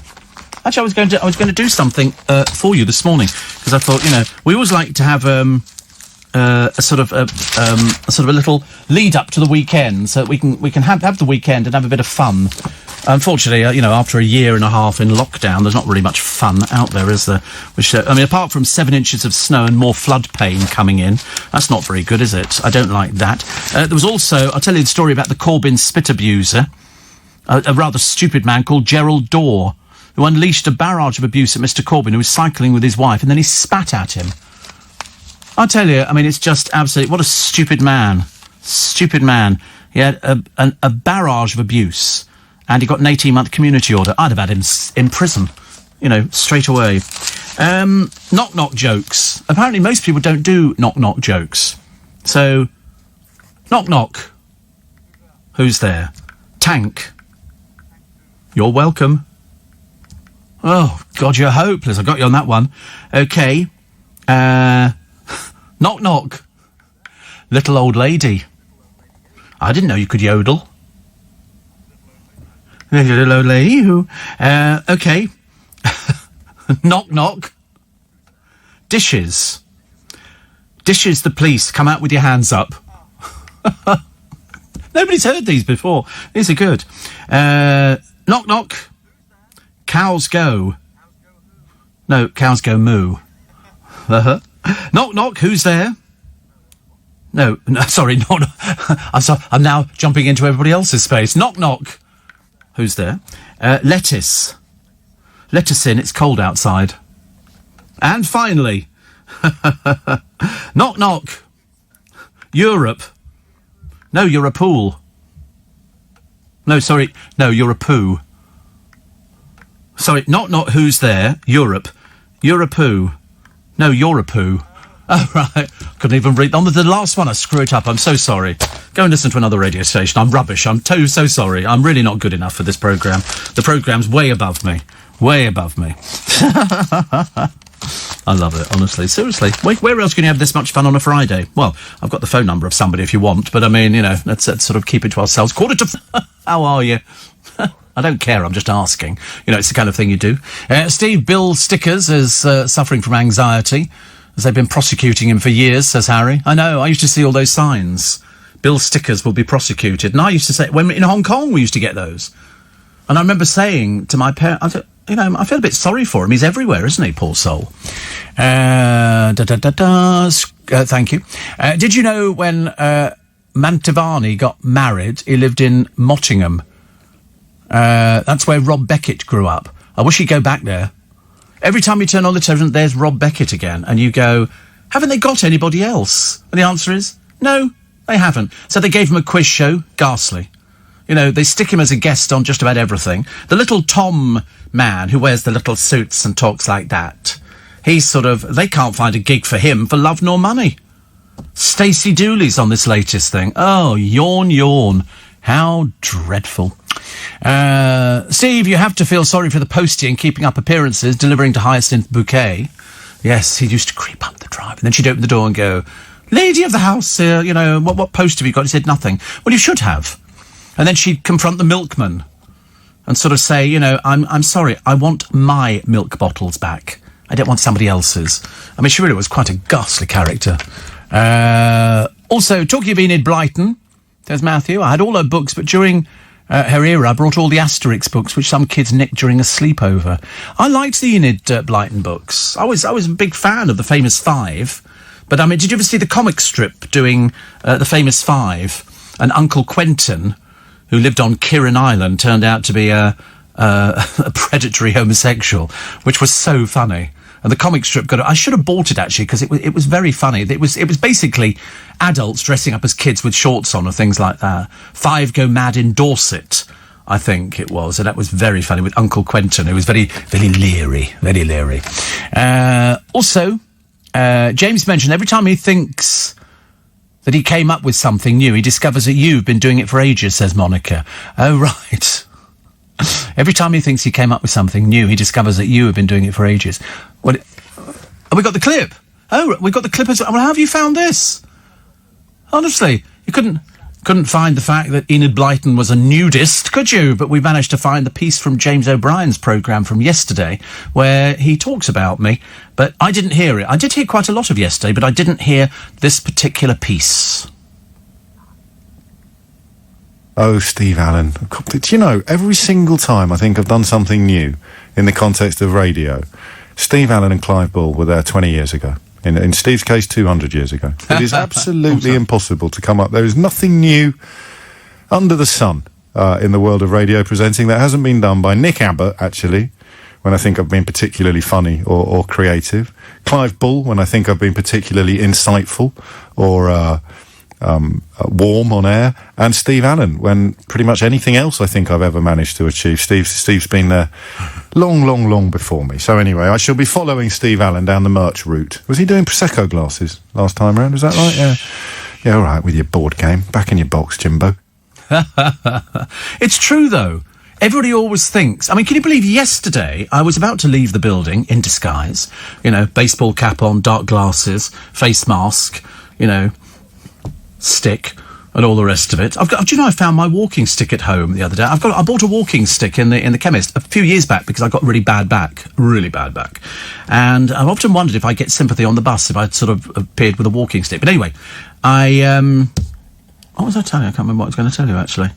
Oh, that's right. We were walking out the building, and Moyles' programme, if you please, Pippa, came out. Oh, can you pop in? I can't, I've got a bus to catch. And it was apparently something I said yesterday, that I've never had a takeaway. I mean, I don't know how common he thinks I am, but for goodness sake, yeah, could I go on the programme and talk about the fact I've never had a takeaway? But I've never had a takeaway in my life. I've never really wanted a takeaway. I mean, if I need something, I go and buy it and then bring it back. I've never trusted a takeaway. But apparently, I'm out on a limb. It's just me by myself on that one, because everybody else seems to have had a takeaway. Wasn't Dawn French in the comic strip version of the Famous Five? Yes. And Steve, Enid Blyton, that's a revelation, says Catherine. The Naughtiest Girl in School, my favourite childhood book. Yeah, I thought she was brilliant. I loved her. She might have had a bit of a temper on her, but who cares? I grew up with Enid Blyton. I loved her signature. Enid Blyton. It just looked wonderful. In the days when people wrote. It's... Steve, I was out camping. Oh, here we go. This is going to be a disaster, isn't it? When a monk tried to sell me flowers. But I said no. I like to do my bit to prevent florist friars. I crossed a bike with a flower and got some cycle pedals. Okay. A friend of mine keeps insisting on skipping through flower medals. I think he has a gambling problem. Do you get the gambling? That's gambling, yeah. And a man was robbing a house in the... I can't tell you that one. It's a funny... It's a play on... It's a name, actually. It's a name. But the rest of it was good. I was out camping when a monk tried to sell me flowers, but I said, no, I like to do my bit to prevent florist friars. Very funny. Everybody's got their favourite jokes, haven't they? And that's not one of mine. 84850 steve at lbc.co.uk. We take everything on the programme and mention them. So I seem to get mentioned on everybody's programme on LBC, and I don't know why. I've got no idea why all of a sudden they go, Steve. But it is true. In the terms of radio, there is really nothing that is original. It's been done before by those who went before. They did it. And that's the way it was. And so if I didn't do it, or Clive didn't do it, or Nick Abbott didn't do it, then it probably hadn't been done. We were all doing it. We were the first ones to do on LBC the alphabet quiz. Unfortunately, at the time, we didn't realise there was a man sitting outside. I won't tell you who his name is, but he did quizzes, and he copied our quiz, and it appeared on the television. The alphabet quiz. Yes, it appeared on TV. We watched it a few years later, because a friend of mine said to me, he said, that quiz we used to do on the radio? So in other words, you'd go, so-and-so, but the answer begins with the letter A, and then the letter B, and then you go through the alphabet and stuff like that. And he pinched our alphabet quiz. I mean, to be honest with you, it probably wasn't ours, because we probably nicked it from somebody else, but it was the fact that this person was sitting outside my studio and copied it down. It doesn't matter, honestly. We're not going to make a big deal about it. In fact, I'm still talking about it 40 years later, of course, means that it really rankled with me. A consumer watchdog is urging banks to ensure people who rely on cash can access it. You know why? Because A, they're closing down bank branches. All over the place, they're closing bank branches. Also, how many ATMs disappeared last year? There you go. And this question is directed to number 2, Corey. 7 cash machines were closed down last year. What a hardship that must have been for the good burgers of Harrogate. No, 6,000 ATMs went last year. Do you remember the time when you go into a nightclub? Happy days. And there'd be a cash machine there, but it charged you for taking the money out. And then all of a sudden you started getting free cash machines. You could only go to your bank to get it free. Now they're all free. I've never heard of people being charged for it. But it was about £1.50 per transaction. And I used to think, I'm not doing that ever again. Definitely not. Number of new cars being built in the UK last year fell by almost a third. And some guitars used... Oh, no, just not guitars. Road signs in London. They're coming up for auction, a load of them, because they've replaced them with sort of new ones. And you could probably buy them. So if you look up road name auctions, it's coming up, I think, February to March or something like that. I saw it in Country Life the other day. Yes, I read Country Life. That's where my new house is going to come from. Obviously. Once we win the lottery. We need to win the lottery first, actually, which is quite good. Yeah, so it was the road signs, like Eaton Place and Westbourne Terrace, Pimlico Road, Belgrave Place. I'm just taking these off the top of my head. Duchess Street, Douglas Street. There was that. What was the one I wrote? Oh, Abbey Road. That's coming up for... How much money they go for? I've got... Wait a minute, go back a little bit. No, sorry, go back to where you were. There you go, the estimate. Pimlico Road and Westbourne Park Road, both with £100 to £200 estimate.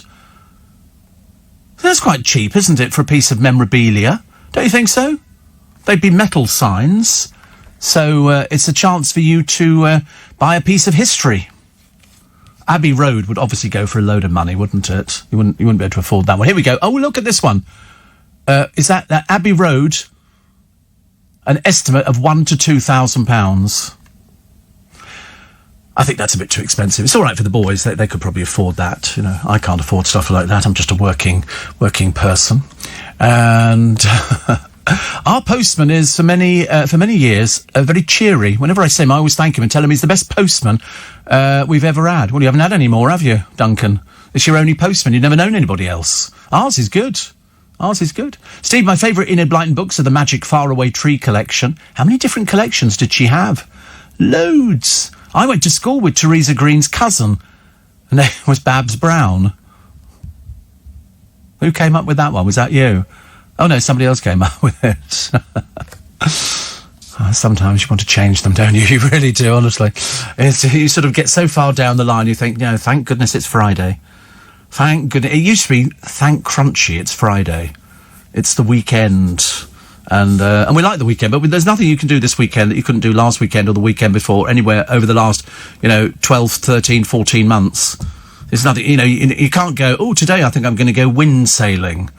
Or today I'm going to go potholing. Because I'm not. I'm just going to wait for my FedEx parcel. Which, if you're listening, FedEx, 9 o'clock this morning for Steve Allen in Twickenham would be very useful. Okay? I mean, I don't want to make a big deal about it, but I am on air on Sunday morning. And I don't want to miss it. I don't want to sort of blink and all of a sudden the card comes through the letterbox and I've missed it again, because that would just ruin my weekend. It's the best thing, isn't it? It's all right if you say welcome to Monday and people go, oh, got a whole week of work and everything else. And then you go, welcome to Friday. And for some reason, we start with a spring in our step because we go, it's Friday. It's the weekend. It's going to be ghastly weather. Oh, whoopee-doo. Not good. My friend Dawn Neeson, I mean, she's all right. She cycles. She's fit. Lord above her, she's fit. I mean, she must be one of the fittest columnists that there is. Because most people let themselves go, don't they? Because they sit down and they do all their columns. And I like quite a lot of them, actually. In fact, there's hardly anybody I don't like.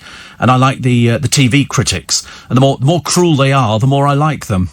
I don't know why, actually. It's a fairly sadistic pleasure that we have in the radio business, which I actually quite like. I always think if you don't like something, tell people you don't like something. No point in lying. I can't bear it when people lie. So you watch all these naff celebrities on these dreadful programmes, and they're all being nice to each other. And I always think, you're not like that at all. I would want to take them out, give them a few bevies, and then record. So what do you really think about so-and-so? Oh, can't stand them. And you think, yeah, I'll get you. They always come up with things like that, don't they? Do you remember I was telling you a few days ago, and I completely forgot about it, actually, because I printed it off and then I lost it on the machine. Because when I turned on the Christmas lights in Twickenham, which I think I did about 3 years running. Anyway, the first time I did the lights in Twickenham, Noreen turned up with young Brian, and I remember at the time, because we were sort of chatting, and she'd done a hell of a journey to get there. She said, you mentioned yesterday about one of the journeys to see you switch the lights on at Twickenham. To get there, they had to drive to St Albans Station, get the train to West Hampstead, walk to West Hampstead Tube, and then tube to Waterloo, then train to Twickenham. I mean, seriously. Then going home, she said, I think we got the train to Richmond, then the tube to West Hampstead, walk to West Hampstead train station to St Albans, find the car, then home. A dreadful journey, she said, but it was well worth it. You said on the extra, I wouldn't have seen Take That. I saw them in 1995, she says. My friends and I took her daughter, being rather tall. I stood out from the majority of fans who were decades younger. They were great. Most of our shows are being cancelled or rescheduled. Can't see us seeing anybody for quite a while. Oh, so, do you know, this year might, please God, this year might be the good year where we can get back into restaurants and stuff like that. That'd be nice, wouldn't it? Wouldn't that be nice? And we can all sort of get together and have a proper Christmas, which would be, proper crimbo, which would be quite nice. But, I'm not holding my breath too much, but I would like to think that it would be. Steve, I've got a photo of myself in Enid Blyton when I was about 10, says Sharon. How lovely. Fancy having a photo of Enid Blyton. Somebody says, could you sing the Heartbeat theme? Heartbeat, why do you when you kiss me? Dum dum dum dum dum dum. It's such a good, I nearly bought the box set the other day, but I stopped. It was about 90 quid. 46 DVDs. When Nick Berry, remember Nick Berry? He was on Heartbeat, which I thought was lovely. Steve, do you use your walking stick to bang on the window of a boy racer's car when he tries to knock you over on a zebra crossing? I don't do zebra crossings. I can never find out cars that will... They always stop for me. I wait... If they're at traffic lights, I cross at traffic lights. And I would bang my stick on the top of a boy racer's car. Absolutely. Oh, yes. Somebody did that to me in Knightsbridge years and years ago. I had a TR7... quite a flash sort of car in two-tone green with sort of pop-up headlights, which were great. And I went over a zebra crossing. No, it wasn't. It was a set of traffic lights in Knightsbridge. And some bloke, let's just call him a peasant, bent my aerial at the back of the car. Which, of course, because they were tubular in those days, nowadays, I don't have an aerial on my car. I have a little thing which picks up the sat-nav and all the rest of it. But in those days, it was a tubular aerial worth about 150 quid that went down into the car. But of course, when it was bent over, you couldn't do anything about it. It was completely shafted, as you say.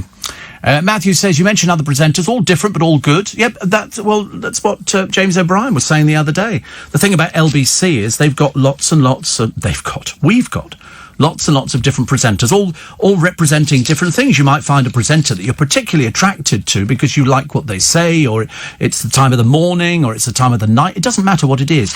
Everybody's different. You won't find two presenters the same. You'll find some very right-wing presenters, some very left-wing presenters, some people just left of Genghis Khan. You'll find all sorts of odd people. Some people who are very funny, some people who are very serious, some people who sort of, get angry about things.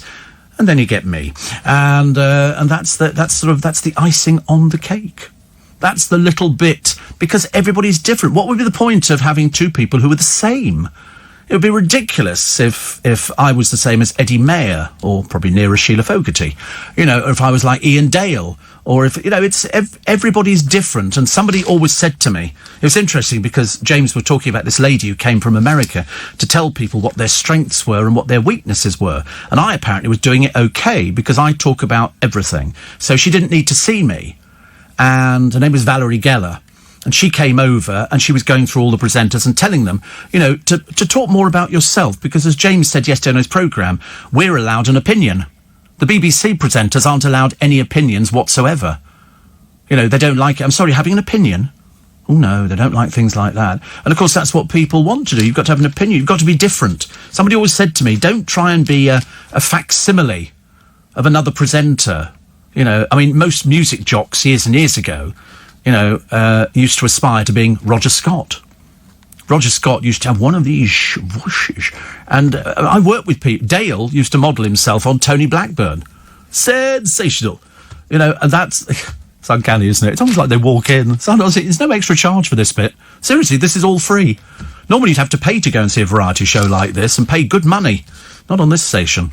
And so everybody was different. And they say, be yourself. The more you can be yourself, the easier it is to win people over. If you're a fake, people spot it. And they won't listen to you. And if you become too far over the edge, which some presenters do fall over the edge, they really do, and then they start using the programme for the wrong reasons, then, they get dropped. You might have been somewhere for a long time, and they might have gone, no, we're looking for something different. The one thing I was always told by my boss is that you're as good as your last set of figures. Good figures, we like you. People like nice people to be with. It's not a difficult job to do. It really isn't. I mean, it's difficult working with these two, but you can well imagine, can't you? I start with a handicap. I have to feed them and, help them through life and everything. I suppose I'm a bit of a mentor for them. And so they look up to me because I'm sort of a little bit older. We're all roughly in the same age group. But, they look up to me and they sort of go, oh, we love working with Steve Allen. And then they leave. And, yes, Tom Swarbrick looks up to me. Does he? He is such an institution, Steve Allen. No, I think what he means is he should be in an institution. Because I saw him the other day for the first time, because we're not seeing anybody. And so I miss the times that I would be here to do my In Conversations. And I would see everybody coming in. I'd see O'Brien coming in, and Nick I'd see, and all the other people. And they were all my friends, I thought. And that was... sometimes they wouldn't talk to me, and then other times they wanted to talk to me. And then and the producer, I get to see all the producers, and now I don't see anybody. I just see these two. It's like being cast adrift on the Kon-Tiki, and there's three of us on a raft. And you can imagine, can't you, the sweltering heat, the bottled water that we've had to, sort of dredge up from the ocean and boil it so we could drink the blooming stuff. And you don't know how long you're going to be on the raft, but you're stuck with the same two happy little faces. Nothing. And we're sharing the rations equally, but I get more. Because they're my rations. The only person who's going to be buying something from the mobile shop is going to be me. And so, we will then sort of dish out, the things that we need. You imagine if you were stuck on a desert island. I suppose after about the 15th day, you'd just be used to coconuts, variation of coconuts. Today, cut coconut, cubed coconut, shaved coconut, coconut fricassee. At the end of it, you'd be going, could we go on an island with a banana tree? That'd be so much nicer. So much nicer. I mean, I can't imagine being stuck anywhere with them where there was no way of escape. I would have to have somewhere that I could escape to so that they go, oh, Steve, shall we go and play a game in the sand? No. Because, I'm a little bit older than them and I've got different things I want to do. They might want to go and play in the surf. I want to sit under a palm tree and eat a banana with a piece of coconut. I could drink coconut milk till the rest of my days, but I'm not sure if it's good for me. So that's how it works in radio, and that's why every radio station, most of them, have got a complete cross-section of presenters. I mean, I'm light-end. I always tell people I'm light-end. I can cover most things. But when it actually comes to... I mean, I can listen, with unbridled interest and amazement to presenters holding up arguments. I love hearing people argue. I love it. I would love to hear James having an argument with the three people who are arguing about the Earth being flat. How do you deal with rank stupidity? I have no idea. Leslie says, looking forward to Christmas. I think you should think about a Steve Allen bauble for Make Some Noise. Well, I think we'd probably do a box of baubles, couldn't we? A box of baubles. Steve Allen Groovy Gang in glitter. In different colours. Silver, gold, blue and red in a box. Oh, that sounds quite nice, doesn't it? Groovy. Oh, I'm liking that. Depends how much they come in at, though. But we are seriously thinking about that now. I know you can't believe it. Even I can't believe it. Steve. Laurie Lee. Is there no end to one's talent? Pam Ayres 1 minute, Jimmy Cricket the next. Today an impressionist. I suppose you can do magic as well. Well, I will when my FedEx parcel arrives, yes. If you're listening, FedEx, 9 o'clock would be a good time to deliver to Steve Allen in Twickenham, please. I don't want to hang around all day for this one. Steve, every time I pick up the Evening Standard and the Metro, I'm thinking if there are any traces of the coronavirus on the papers. Oh, Connie, please don't think about that. You wouldn't do anything. You wouldn't touch anything, would you? I'm living proof. I touch the papers. They've been touched by Jake. Jake's picked up the papers, brought them up to me. I touch the papers. We're both fine. We're absolutely fine. Bit of what?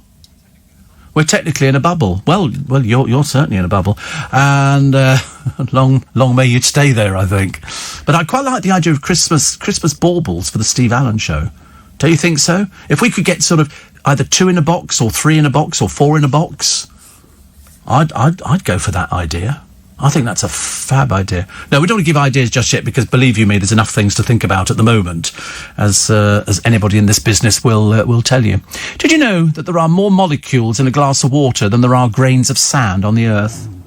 You see, it's stupid things like that which do my head in. Who cares how many grains of sand there are? Do you know what I've missed?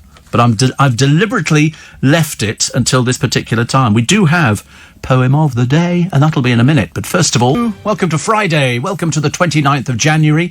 Got your tax money ready? I know, I hate to remind you, but some people say, nobody reminded us, because they should have sent out the piece of paper which tells you how much tax you have to pay, which should have either gone through you or gone through your accountant.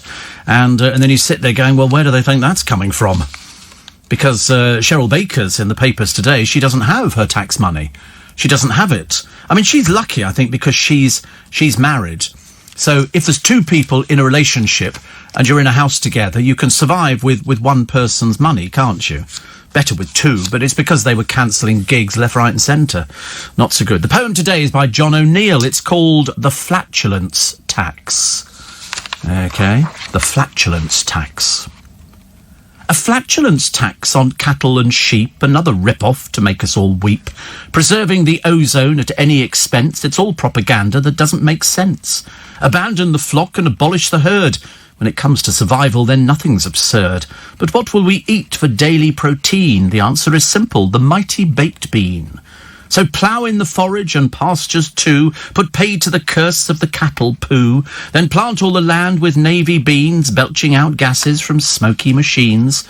The resulting erosion will wipe any smiles, make the greenies appear, their suffering piles. With options so few when it comes to a meal and the after effects still part of the deal. With the whole population gobbling baked beans, the potential was there for some horrid scenes. The worst of our fears were about to come true. The Follies were gobbling their baked beans too. And adding more fuel to their natural reserve, the electorate was poised to get its deserve. Their innards vibrated, their faces contorted, the speaker collapsed, the debate was aborted. Then rising as one from babes to old granny, with timing so perfect, almost uncanny, the whole population let off a great fart. With a bloody big bang, blew the ozone apart. Da-da-da-da-da-da-da. There's people just driven off the road now. I can't believe... Did Steve Allen just say that? Blown it apart. Yes, he did. Yes, he did. Please address your letters to the producer of the Steve Allen Show. That's Maisie Dimplethorpe. And she lives at Riot Down Farm, Penge. So just write to her there. Steve, will the holidaymakers returning to Britain spend their quarantine time in a Covitel? Well, all the little nobodies. Ooh, I'm an influencer. No, you're not. You're a has-been. Dreadful people. As I say, just cough up your money for your... I bet they haven't even thought about tax. But you should have this piece of paper. You should have had it for a few weeks, actually, of how much you've got to pay. And you've got a couple of days to get the money in. If you don't, then you'll be fined. And it'll come back to haunt you. Because once they suss people out that are not paying, for, money that they've earned, it's not like you're paying for something you haven't had, then they clamp down a lot, actually. Another one here. Nick says Scarlett finally breaks cover after her mum Betty lifted 50 grand from her account. Scarlett looked glum when she stepped out for a walk wearing an XXL bin bag. She's definitely put on a ton of weight. The outfits that they put her in on the television really have been designed by an idiot, because they don't do her any favours at all. They really don't. They make her look even bigger than she is. But there again, it's not a good programme, I'm afraid. Steve, you can certainly survive if two people have bills to pay. Look at Dave bailing out Posh in her fashion business. Well, she's not only been bailed out by him, people have put an injection of cash into the business. The shop's not been open for ages. I don't know if she's selling on mail order. Most people who buy clothes, unless you're buying cheapo, her stuff's way too expensive. That's why it's not doing well. It's not a case of, she can't sell it because of COVID. It's because it's way too expensive. We looked at it the other day. Do you remember we went through the collection? And the prices for some of this stuff was absolutely horrendous. So here it is. Hollywood has arrived in the Bake-Off tent.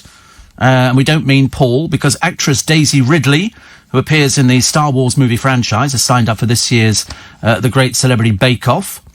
Daisy found fame playing Rey in the 2015 film. 6 years later? Good Lord above. Anyway, so she'll try and impress Paul Hollywood, Prue Leith and Matt Lucas with a layer cake. 20 celebs. It's already been filmed, this Channel 4 series. Already been done. Won't be shown until March. And here we go. Alexandra Burke, 32-year-old singer. Jade is in a girl band, Little Mix. Jade Thirlwell, apparently. You might not have heard of her. Addy, the TV presenter, won bronze at 2004 Paralympics. He's in a wheelchair. He was playing basketball.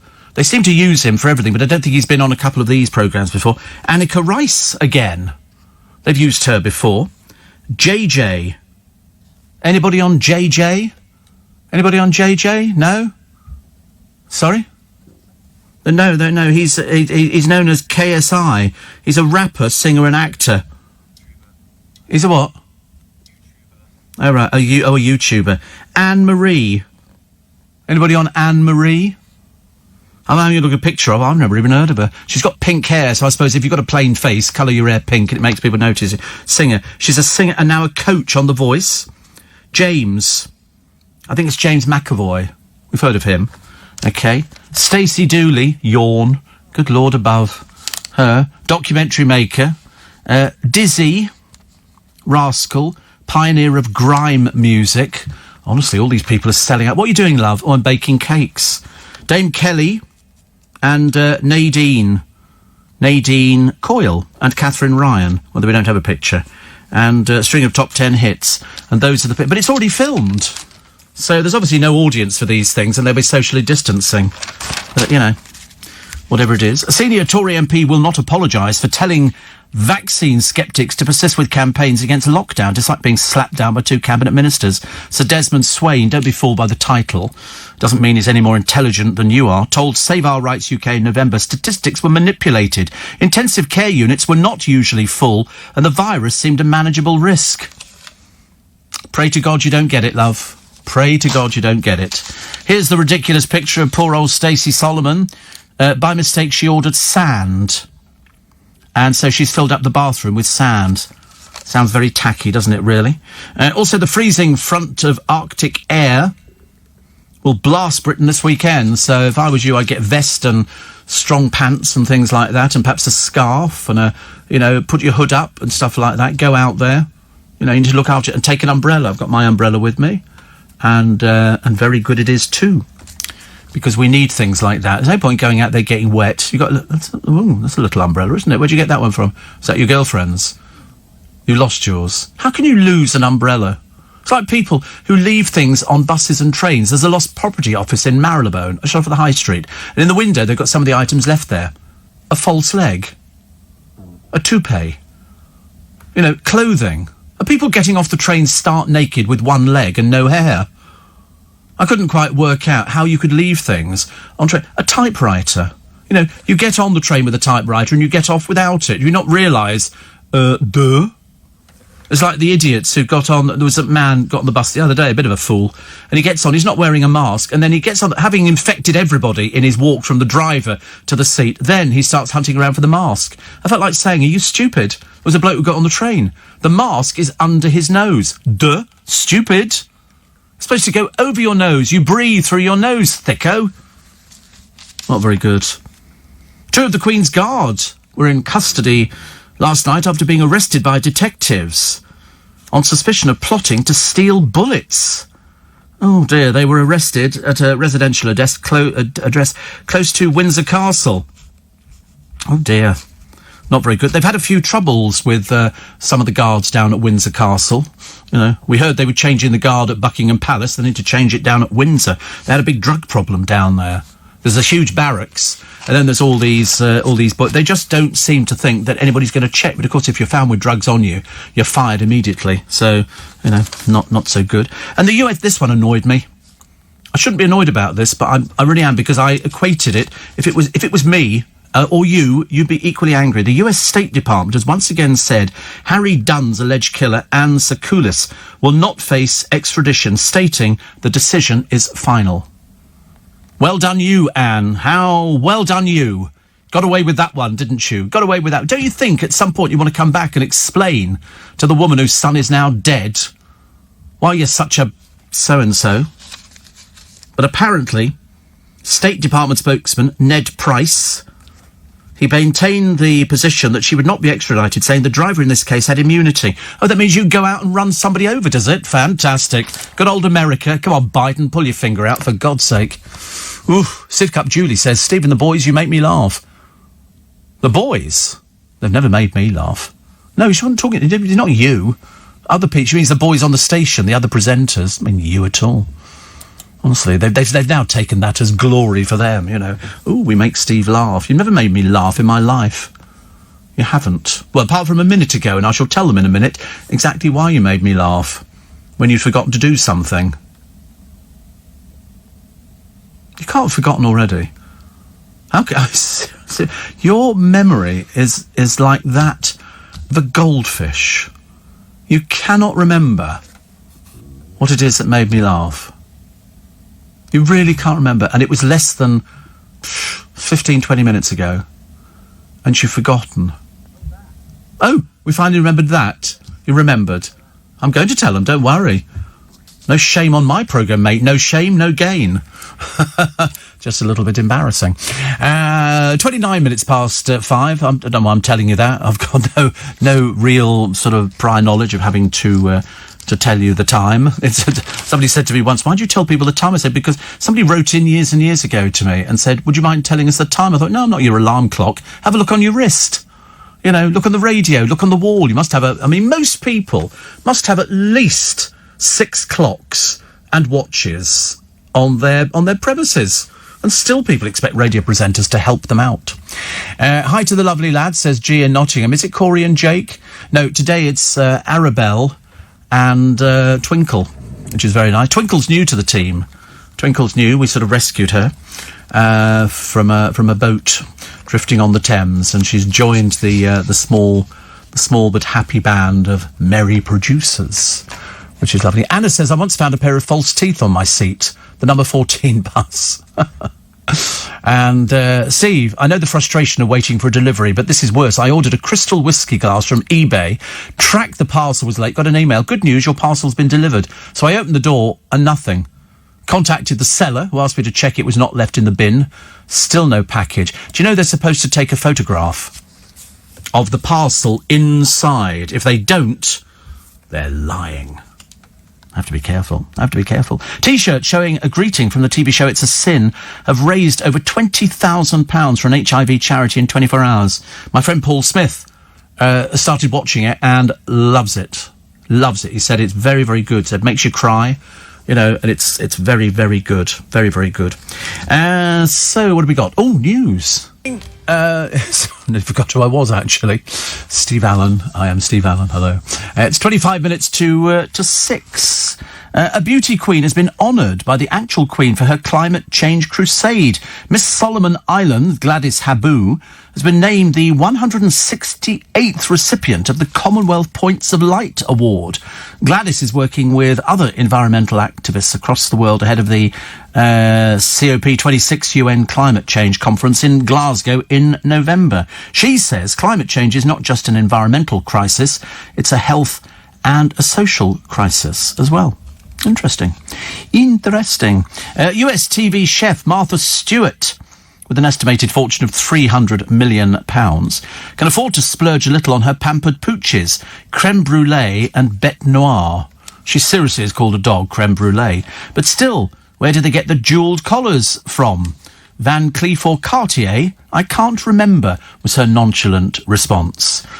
Diamonds and delicious dinners, it's anything but a dog's life for Martha's mutts. Can you imagine giving a diamond necklace to a pooch called creme brulee? It's an insult, isn't it, to those of us who enjoy creme brulee. And those of us who'd rather wear the diamonds, you know. To be honest with you, I'd rather have a creme brulee. I have bought creme brulees in the past. They're quite nice, aren't they?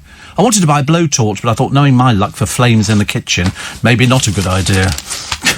Might burn the entire blooming thing down. Oh, Pamela Anderson's getting married yet again. Poor old Pamela, honestly, she's looking a bit haggard at the moment. This will be marriage number 7. Is it 7? I'll have to find out, actually. I shall have to have a quick look as to whether or not she's made... No, she's got... Wait a minute. It's a walking... They say her life is a walking mess.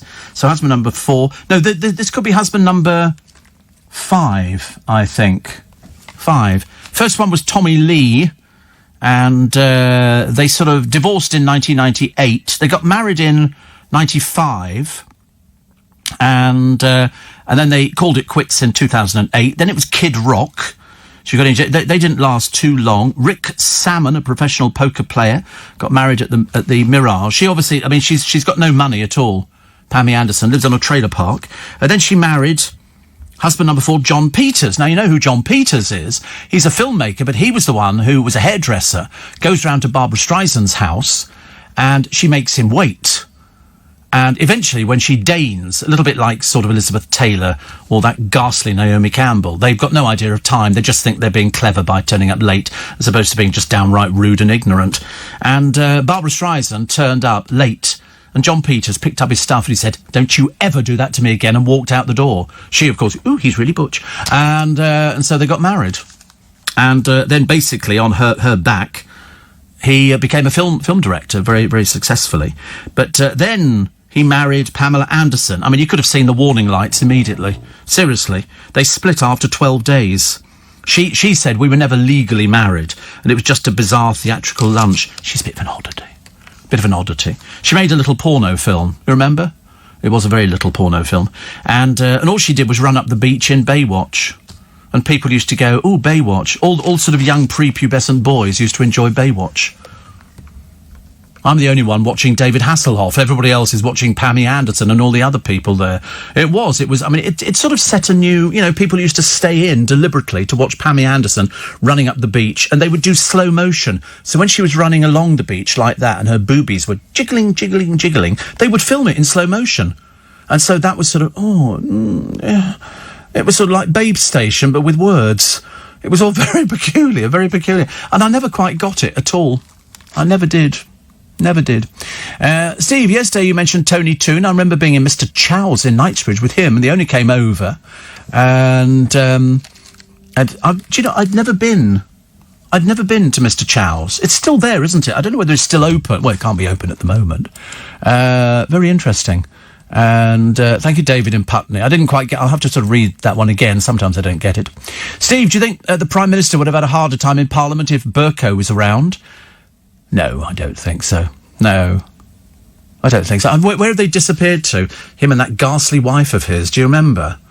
Who turned up, dated a traveller, went on a couple of television programmes. Oh, dear. And then she got basically reined in by him. And he said, do this again, you're out. OK. Apparently, giving a diamond collar, says Andrew in Chelsea, to a dog is a sure sign he got too much money. That kind of money could save lives. Well, I wouldn't like to imagine how much it is. Interesting, isn't it, really? Fergie's book, Her Heart for a Compass, was first offered to Harper Beckham, but later taken on by the romantic novel publishers, Bills and Moon. The very idea, who's going to be bothering to read anything from Sarah Ferguson, where even the people involved in it aren't remotely interested? She just lurches from one disaster to the other. She's been an embarrassment for the royal family ever since the wedding, which I covered. I was one of the presenters covering for the entire country. Another one says, the producer sounds so quiet, like Sooty and Sweep. Well, Sweep was certainly not quiet. Definitely not quiet. Sweep was very noisy. Sooty was a bit quieter. Daisy Lowe, they keep putting her down as a model. Anybody ever seen her do any modelling, or does she just sort of turn up to things? She's got one of those vacant looks on her face. But none as vacant as poor old Maura Higgins, sitting outside in hardly any clothes in the middle of winter. You poor, tragic person. I feel so sorry for you. Mind you, I'm not too sure about Roman Kemp and his sort of Batman outfit. The funny thing is, they put him in an outfit, which is obviously a rubber suit worn by other people, and so you can imagine what it's like. And it's got these sort of ribs on the front of it to signify a six-pack. Well, I'm led to believe he's got a six-pack anyway. We've seen pictures. In fact, you can find a picture of Roman Kemp on YouTube, not on YouTube, just on Google, of him with his shirt off, and he's got a six-pack. He went to work out or something. I think he's putting it back on again, but he definitely had a look. That's what my body looks like. There you go. I look like that. Very similar. See what he looked like before, tubby, and then all of a sudden, six-pack. Amazing, isn't it? Oh. Bit revealing. Yeah, he literally went from being tubsy to being thinsy. Very much so. But in this one, I'm looking at a picture. I think he might have put on weight.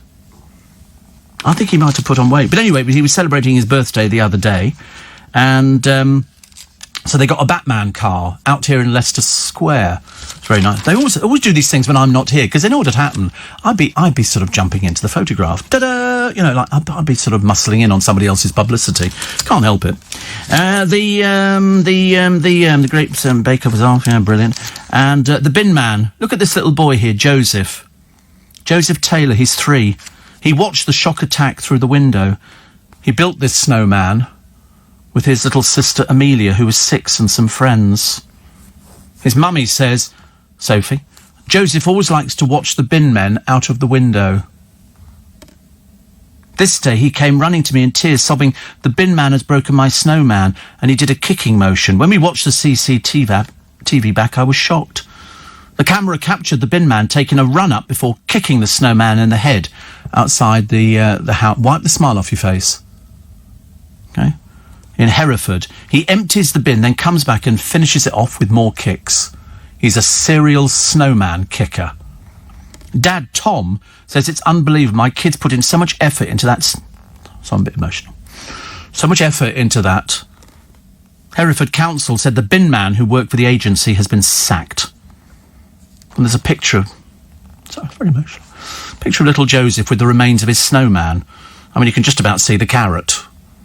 The bin man just didn't care. Perhaps he was a bin man who doesn't know what snowmen are. I mean, do we make snowmen in other countries, or is it only here? Yeah, you make them globally, do you? Well, I've never been in Iceland and seen a snowman, put it that way, and I've been there, right? Messing with me, pal, I tell you. Trying to defend this yobbo bin man. Fancy doing that. I mean, what else do they do? What else do they do? Ghastly. Honestly, most bin men are absolutely great. Cheryl Baker being totally broke after her huge tax bill. Now, I don't know how big her tax bill is, but fans in Australia want to organise a whip round. She's totally broke. And she lives in a farm cottage in Kent with a husband of 29 years. Steve, who's a guitarist who played for Cliff Richard for 20 years and is now in The Fizz. They've got twin daughters. How much money it is? Well, I mean, I don't want to say, but, I mean, could you not sell the house? If you've got a house to sell, depending on who owns it. She says here, we were booked in to a theatre in Tunbridge in Kent. It was a 500-seater theatre, but with an audience of 120 for COVID restrictions. But, so she says, so I get a £700 state pension a month, plus £250 for my private one, which is great. At 66, I still have a mortgage. So, as well as her tax worries, she's in the bizarre position of having to pay back a cheque for $1,300, mistakenly paid into her account as opposed to somebody else's. Despite her money worries, she says, I love work and I don't want to stop, but I've had the opportunity for the past year, so I've been writing my autobiography. It's a dreadful situation. It really is. I mean, it's no better in lots of other industries. So, you know, singing or doing anything like that, magicians or, you know, comics or, you know, all sorts of people in theatre and stuff like that. It's really not easy. Mind you, of course, add to that list a bin man, the yobbo bin man. I'm not going to make a big deal about it. I don't dwell on things. I've told you before, I'm not that kind of person to dredge up this story in about 3 months' time or even in 10 minutes. I'm not that sort of person. You know, equal opportunities. The bin men, I say. But if you break my snowman, I tell you, you're looking at trouble. So simple. Fancy kicking the thing in. I mean, not just the once. Twice, while the builder of the snowman is at the window, looking out there. He's a little he doesn't understand. He's lovingly cast that snowman in the image of probably a relative or something like that. And then the snowman does it as he goes back to and then on the way back with the bin, he kicks it again. I mean, seriously, if this had been a few years ago, it would have been even worse. Steve, you're right. Only a yob would do that. Yeah. He's a yobbo. Shame we don't know who he is, but I'm sure we'll find out. Somebody says, who has a mortgage at 66? Well, she does. She does. I mean, she might have remortgaged. I've got no idea. I mean, you know, some people do have mortgages. And somebody says, can't believe the bin man got the sack. Really? Pathetic person you must be.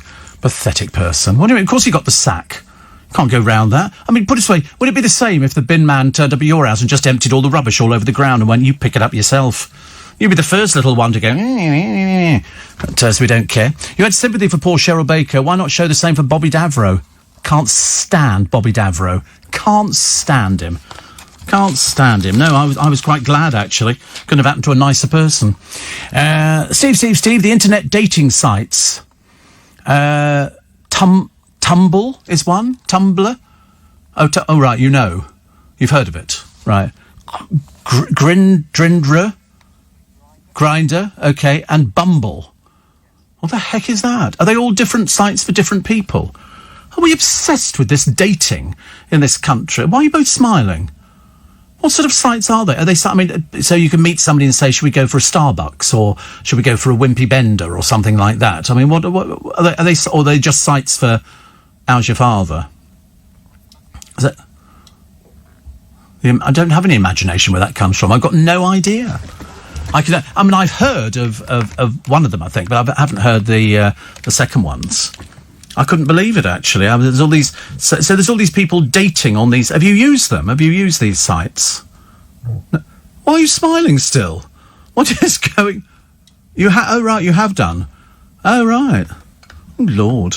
Is it like you sort of want to meet people to be friends for the rest of your life, or is it just you want to know them for the weekend? I can't keep up with this, honestly. Apparently, Tumblr is an American microblogging and social networking website, founded in 2007, currently owned by Automatic. Sounds like a washing machine company, doesn't it? This service allows users to post multimedia and other content to a short-form blog. Users can follow other users' blogs. Bloggers also make their blogs private. Oh, my goodness me. Grindr is a location-based social networking and online dating apps for gay, bi, trans and other people. It was one of the first geosocial apps for gay men when it launched in 2009, since become the largest and most popular gay mobile app in the world. Oh, but it goes around the world, this. They're not just based in Milton Keynes.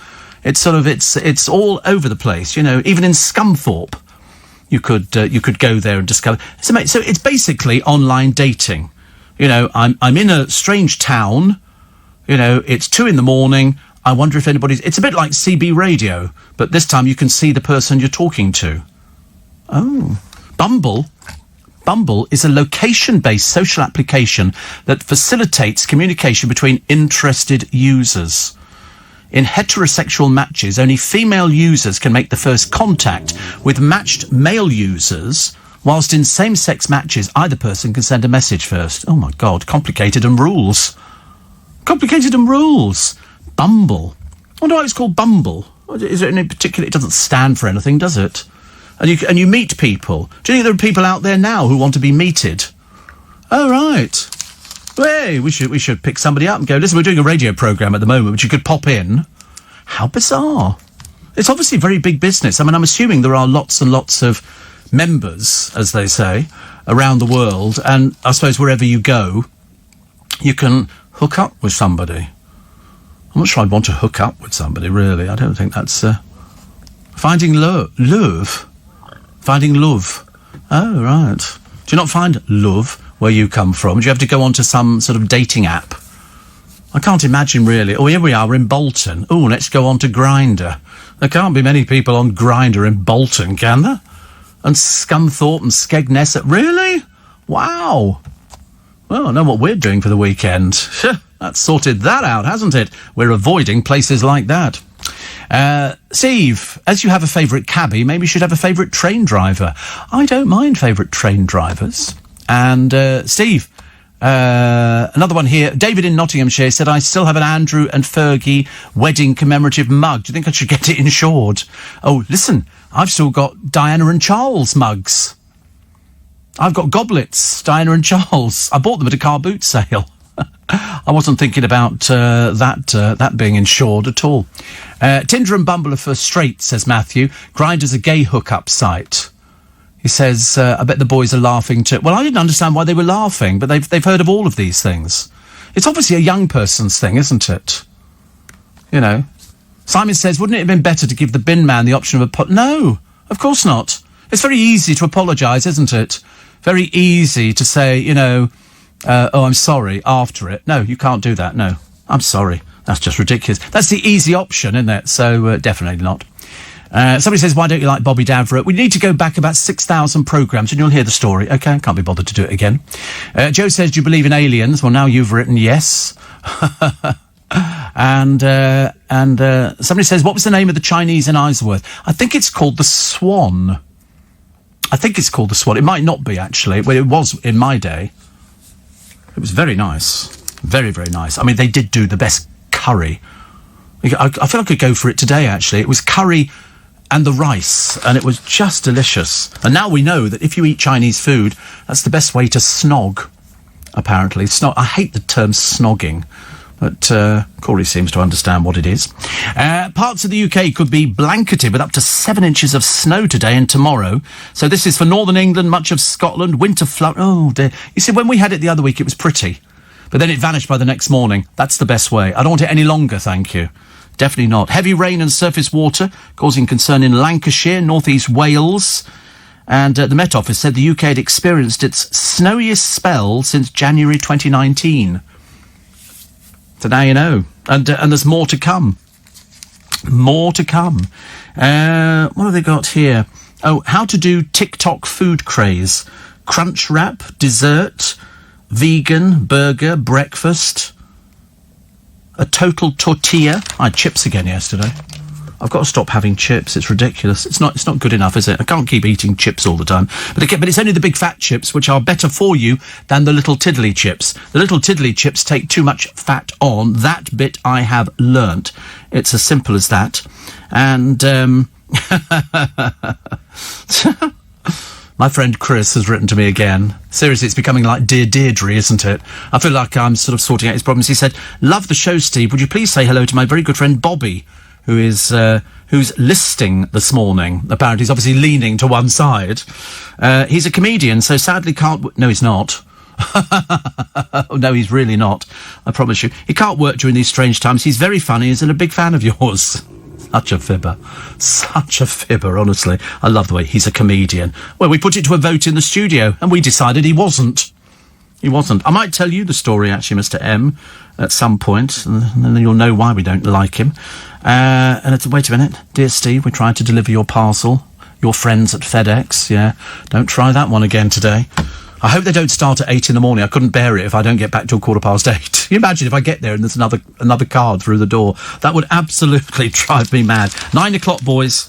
9 o'clock, or ladies. I do beg your pardon. There might be ladies as well there. And Bill Bailey has replaced the thrill of dancing with Oti Mabuse by returning to his favourite hobby, collecting sticky price labels. Sticky price labels. Well, there you go. But we do like him. Disney's unveiled the big shows for its new general entertainment channel, Star. Topping the bill, crime thriller Big Sky from David E. Kelly, who created Big Little Lies on HBO, whatever that is. I've got no idea. I've never heard of half of these things. And Taron Egerton rocks the 80s look as he films Tetris, the movie for Apple TV. How many different TV channels are there? There must be a million of these things. Listen, we'll take a short break for the news, and then we shall come. Friday, the 29th of January. Do you know what I forgot? I should have done it at the very beginning of the programme, but I completely forgot that it's Rory Charles Graham's birthday today. Ragabone! It's him. He's 36, born on the 29th of January, 1985. Somebody had to remind me. Boys out there working on Nick Ferrari's break, because I think Nick's probably going to do some sort of celebration too. Ragabone! Like that. Because that reminded me of when I was younger in London. The rag and bone man would go down the street, and that's what he'd chat, and you would take it. Where the bones came from, I got no idea, but rags, we were dressed in most of those. And nothing changes, actually, on this programme. He was born in Uckfield in East Sussex. Rag and bone! That's what they used to do. And they would call out rag and bone, and you'd... Oh, my God. And... not exactly a looker, is he? Let's face it. No, he's not. I don't want to be rude. There's a lot of him, and he's got a gold chain and a coat that doesn't kind of match. And one of those beards. So, rag and bone. But they used to call the rag and bone. And if you took clothes down... One time, my mum lost her entire wardrobe. I took it all down there, and I got a goldfish in a jar. But if you only took a few things down, you got a windmill. And to be honest with you, the choice... The windmill was huge. It was like 400 foot tall and everything. And where are we going to move that into our little council flat? So we ended up with the goldfish in the jar, and you'd go home and you'd look at the goldfish, and then you'd sort of put it into the sink or the bath, and then your mother would pull the plug out and the goldfish would vanish for all eternity. There's probably a subculture of goldfish, all from the Ragabone man who brought them. I always wanted a windmill, but I never quite got the windmill kind of things. But it was all good fun. So I presume he's got... He has sort of hit records. I don't know, is anybody recording at the moment, or are they not recording? I mean, I know that the Spice Girls are still thinking about doing a tour to celebrate I mean, there's always something to celebrate, the first time, we discovered that the Spice Girls were a force to be reckoned with. Having a look at Rag and Bone Man, so 2016, 2019, he was with Giant, of course. That was the remixes, which was good.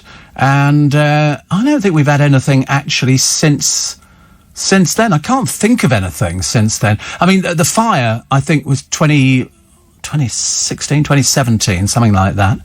And there were a few other little bits and pieces, but I don't think he did anything after 2019. Perhaps he's having a rest. I mean, my particular favourite was "Lay My Body Down" orchestral version. That was one of my favourites. But Giant was good.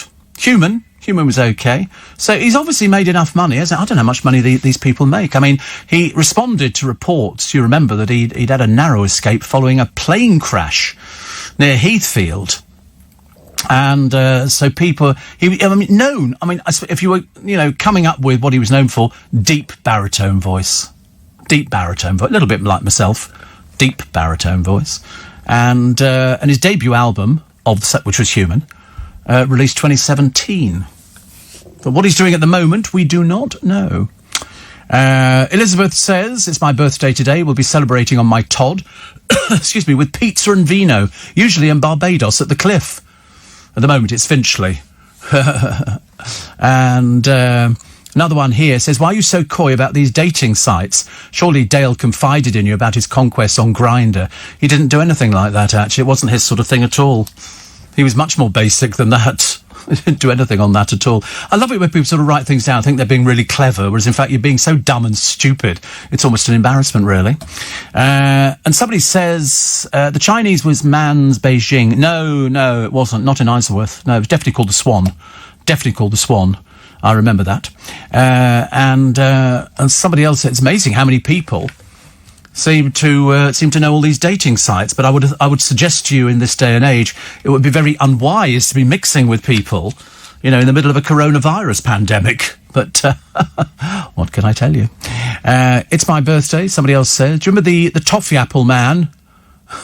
No, I don't think I do like toffee apples, actually. I have bought them before. We've had toffee apples on the programme, and they were particularly... There's something about toffee around a piece of apple, and the only place they ever did it with that ghastly toffee that sort of scarred your mouth forever with orange was in the fun fairs.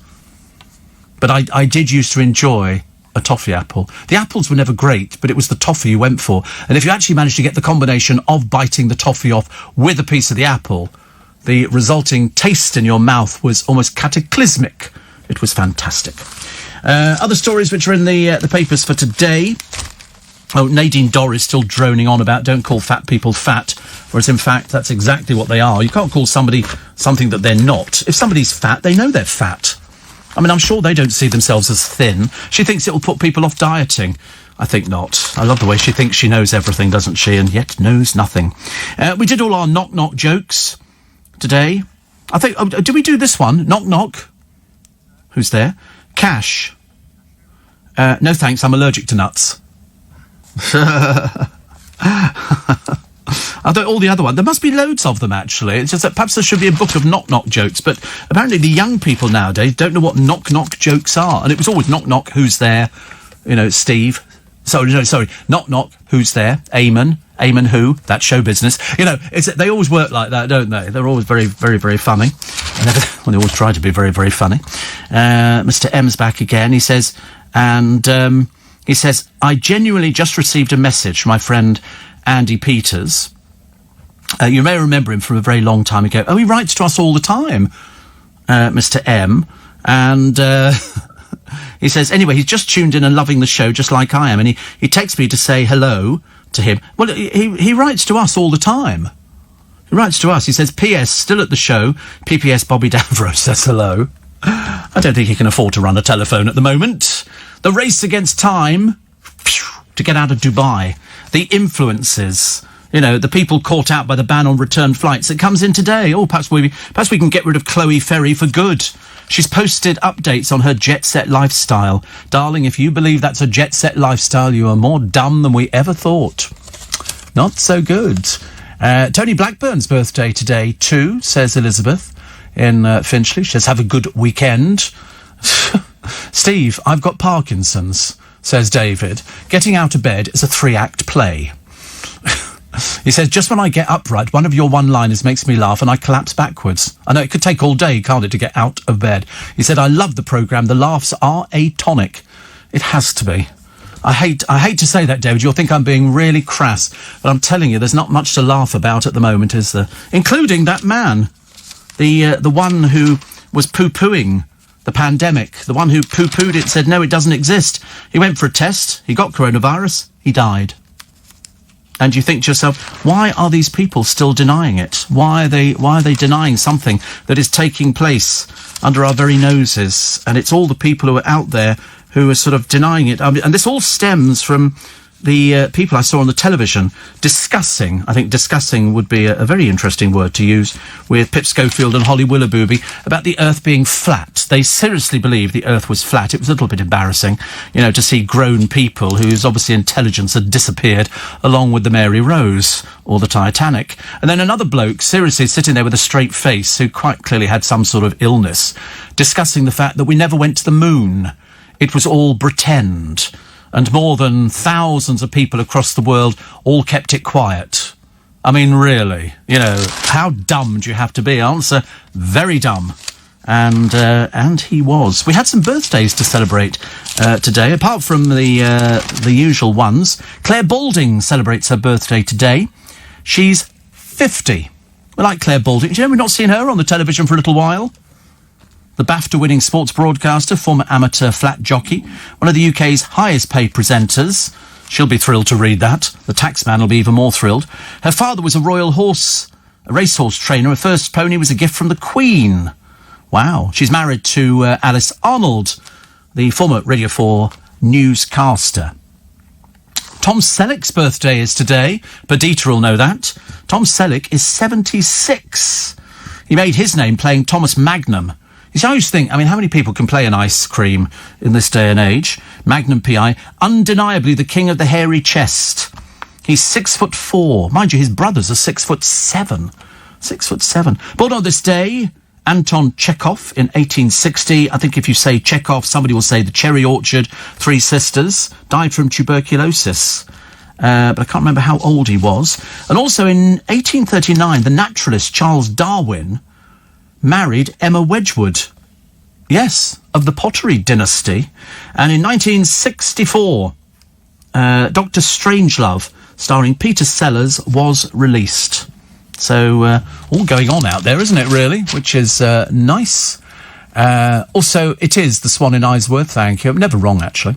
John in Colchester says, where does Nadine Dorries get off? I'm 23 stone and 6'2". Does she think I don't have a mirror? Oh, no, she thinks she's being clever. She thinks she's being clever, but in fact, she's not really done herself any favours at all. They found a piece of cloth. Not very interesting, is it? You found a piece of cloth. But this is a piece of cloth 3,000 years old. They found it because the biblical kings are described as wearing robes of rich purple. This direct radiocarbon dating confirms the find date from around 1000 BC, matching the biblical monarchies of King David and King Solomon. Apparently purple was the colour of kings because the dye used to make it was extracted from the tiny gland of a shellfish. It was a very laborious process, so it made purple more valuable than gold. And they found this here, this piece, the dyed fibres. Amazing, isn't it, the stuff they find? Researchers whose findings were published in a journal found remnants of the woven fabric, a tassel, and fibres of wool dyed with royal purple in Timna Valley in southern Israel. Wow. I love stuff like that. I think that's so exciting. And they go, it's over 1,000 years old, and it's this and that, and this could have been worn by a king because it was the kingly colour, because it was so blooming expensive.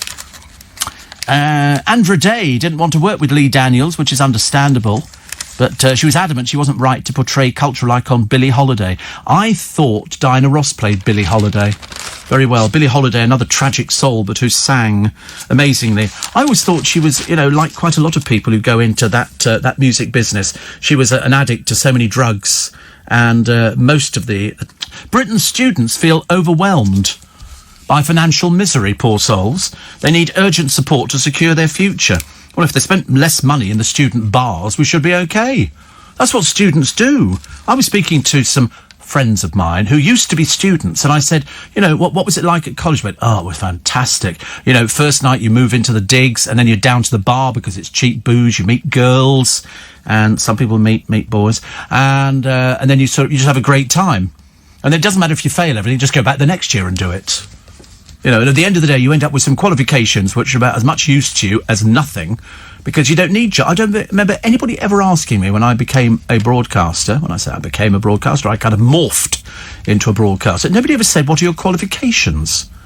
Nobody ever asked that now, and yet some people will put down on their CVs, I've got a master's or a degree in media studies, whatever the dickens that is. I've got no idea what these things are.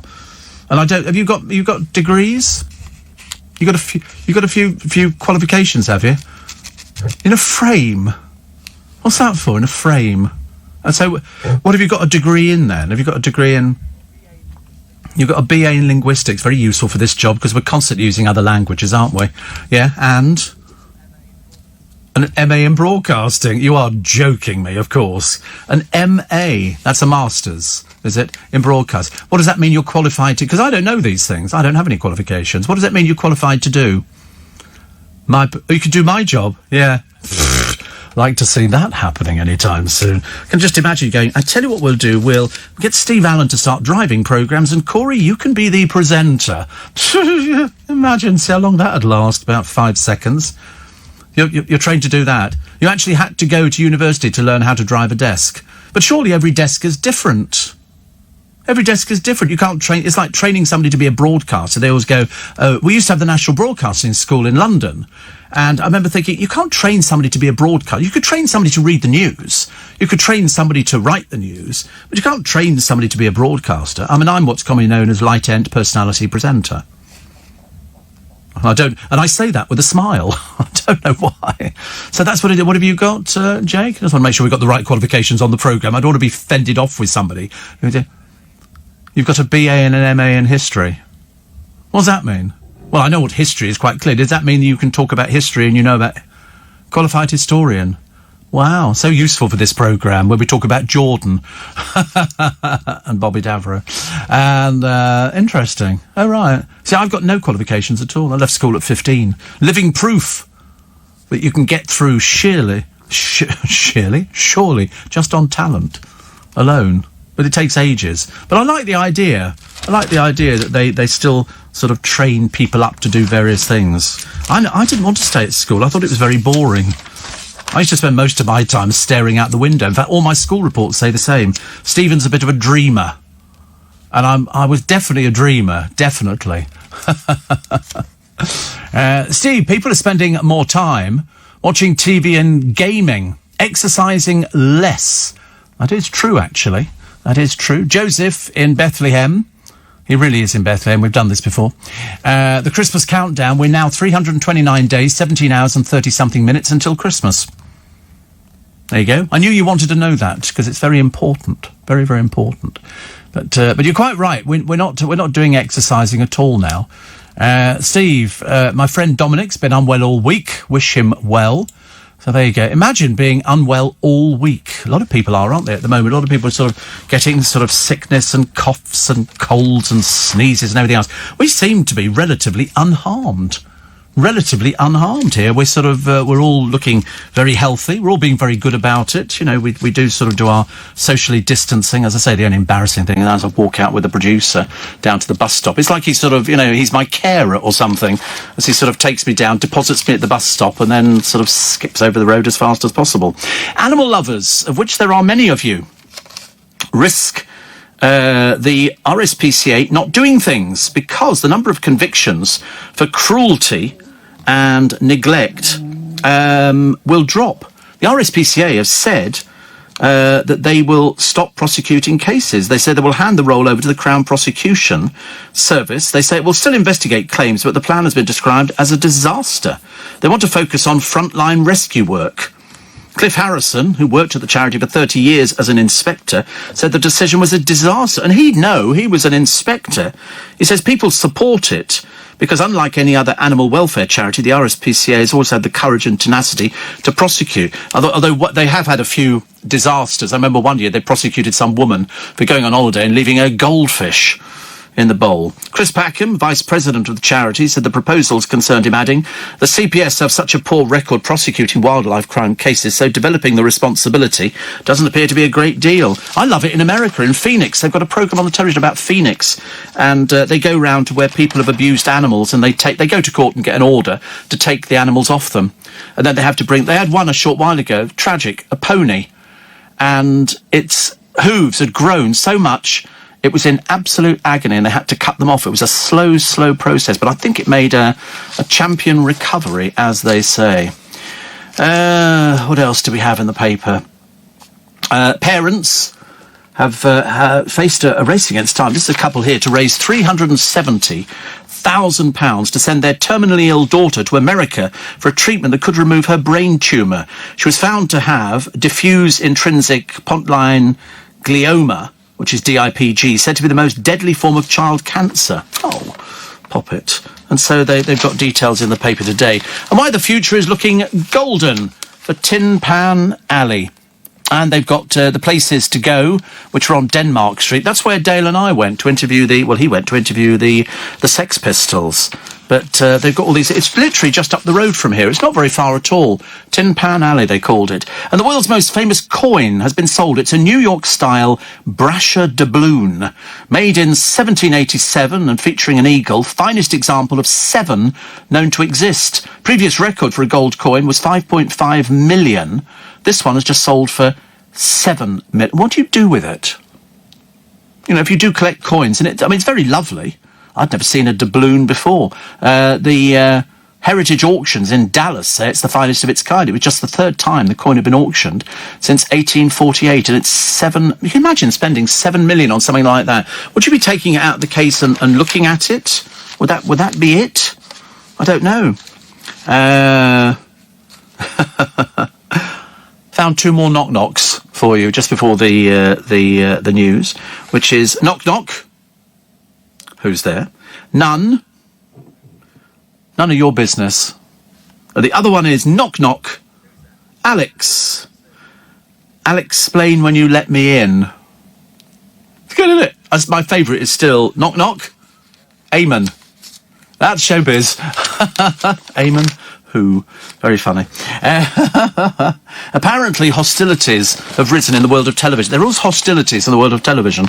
And this time it's between the BBC, you know, never one to waste your money, and ITV's Good Morning Britain, because Piers Morgan's talked up the chances of overtaking his rivals in the ratings. I love it. I love watching people fighting over sort of things. That's why radio is so much better.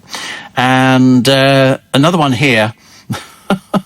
Nick Ferrari talking to Michael Gove. He's made the Hickey column in the Express today. And his cat, Cersei, during a live LBC radio interview from his home, a flustered Michael Gove explained the cat's actually behind the laptop and is about to knock it over. Amid the chaos, LBC host and Sunday Express columnist Nick Ferrari inquired from the studio, what's happened to the cat now? Mr. Gove, the cabinet minister, clarified the cat is on the mat. Excellent stuff. Excellent stuff. And also, there's a pet ferret. I've never liked ferrets. I always remember seeing something on the television with some poor man who used to do... wait a minute, have they changed? You know, Countdown? Have they changed the host of Countdown?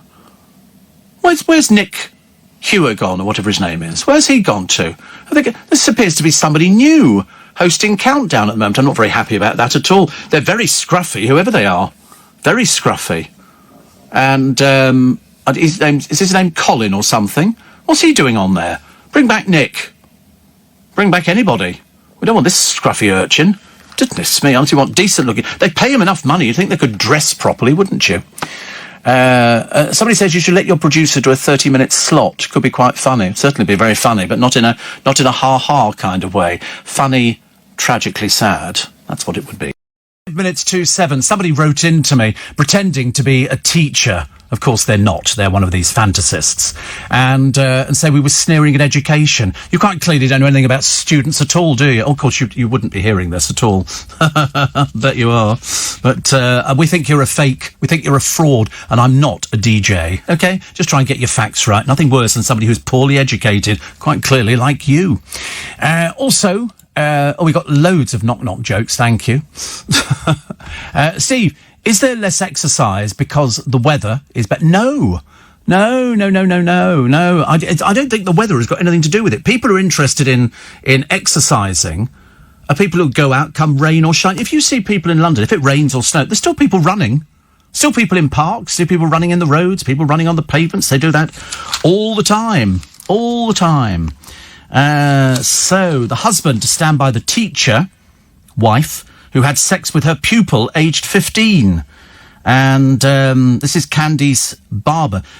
They say she could face up to 5 years in jail. She's been found guilty and she sent pictures of herself, topless, following the earlier trial in September, and said all sorts of things. The pupil was 15, I believe. Her husband turns up with her in court, and so it's just, it's not the first time we've read of stories like that, is it, really? There's all sorts of stories where people... she was married. That's what I don't get. I don't care if somebody says, I'm a sex addict, because I know quite a few actors who are sex addicts. But if they're married, they tend not to do what she did. And then she was saying all sorts of things to him. She was basically, I think at some point, she was almost blackmailing him, so he had to come forward. And I wonder if she hadn't said all of the things, whether or not it would have actually gone that far. Nick Hewer has retired, says Julie. Yes, scruffy bloke on there, not the same. He looks as though he can't afford clothes. I don't know who he is. He's named Colin or something like that. He's dreadful. Dreadful. The whole idea of that programme is that it's somebody with gravitas. Somebody who's got some sort of... Nothing on this one at all. So I just thought he was a stand-in. I thought it was some sort of joke. Turns out not to be. And do you remember the story I told you? When was it? It must have been a few days ago. Of a businesswoman. This is Julia Titcomb. Julia Titcomb lost her battle yesterday for a collection of jewellery that her aunt left to a former British Airways steward that she'd met on a cruise. Now, this happens quite a lot. Julia told the High Court her unconventional aunt, Patricia, had promised her the 31-piece collection in a Skype call. But she left quite a lot of money. The gems were part of a £6 million fortune left to former senior purser Neil Ison. Miss Thompson, who died in 2015 in Monte Carlo after a struggle with cancer, met Mr. Ison and bought many of the jewels as the pair travelled the world from 2007, which is quite nice. But along comes the businesswoman that says that my aunt promised you this 31-piece collection, and the judge said that no, the jewels belong to Mr. Ison. Her previous will left her fortune to a drinks manufacturing boss, Mrs. Titcomb, but in 2014 she made Mr. Ison her sole heir. £6 million fortune. That's quite that's quite something, isn't it? But then anybody can do that, can't they? If I was leaving a huge amount of money. And at the moment, if you've actually got a property in London, you're sitting on a small fortune anyway. Sitting on a small fortune because that's what property prices are like. I was watching one of these programmes on the telly where a couple wanted to move to Perthshire in Scotland, and they showed them this beautiful house. It was 5 bedrooms, extensive it was absolutely stunning, and the price, £420,000. And I thought, woo, can't even get a flat where we are. Absolutely ridiculous. But if you meet somebody on a holiday and you get on well with them and they're on the plane or whatever it happens to be and they're the purser and they chat and you find you've got some bond, surely at some point you think to yourself, maybe I'll leave them all my money. And as in the case of this woman, she then takes it to court because she goes, he shouldn't have it. She promised it to me. But she changed her mind. Everybody's allowed to change their mind. If you've done I don't want to make too much of a big deal about it, but at one point I was thinking about putting the boys in the will. And then I thought, no, I'm not in their will. Why should they be in mine? And so that's, and so you do it like that. So she changed her mind. So this other woman thinking, I should be having, £200,000 worth of jewellery. The judge ruled no. She left it to this man who she obviously liked and trusted and was more than happy to entrust her fortune. £6 million. £6 million. I thought that was actually... really nice. A bit of a shock. But then I remember when a well-known Hollywood actor died some years ago who did Little House on the Prairie. And when he died, he left money to his wife and to his children. I think the children got something like £10 million each or $10 million. They challenged it in court.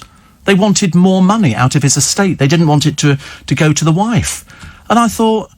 why would you challenge somebody's last will and testament? I hate things like that.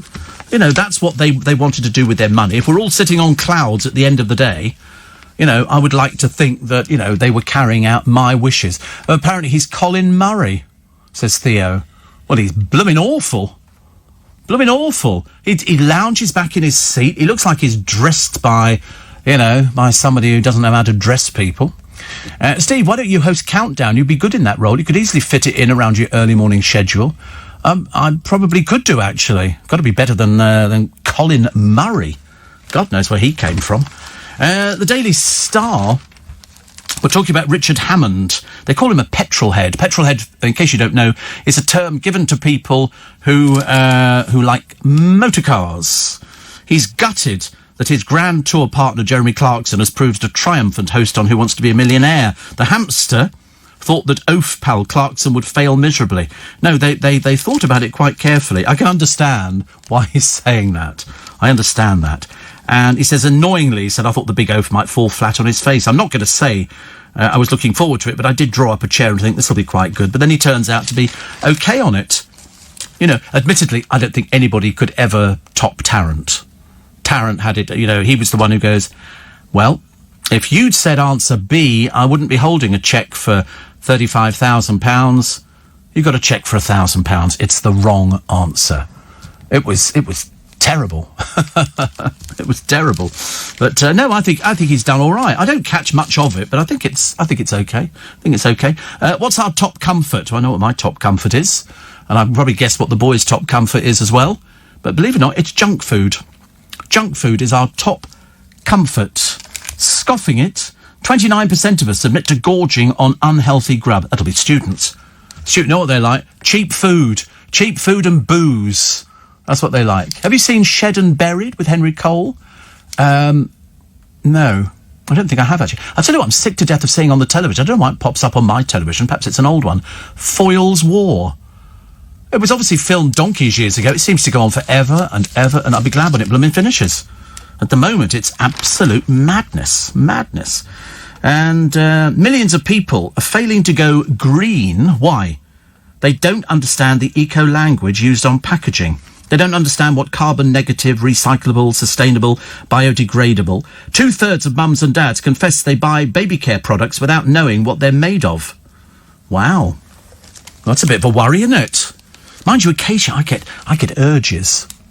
You know, I'll go out to a supermarket and all of a sudden you have an idea in your mind. I quite fancy getting tinned peaches. And then I think, no, I can't have tinned peaches. I'll have to drain off all the juice because that's just full of sugar.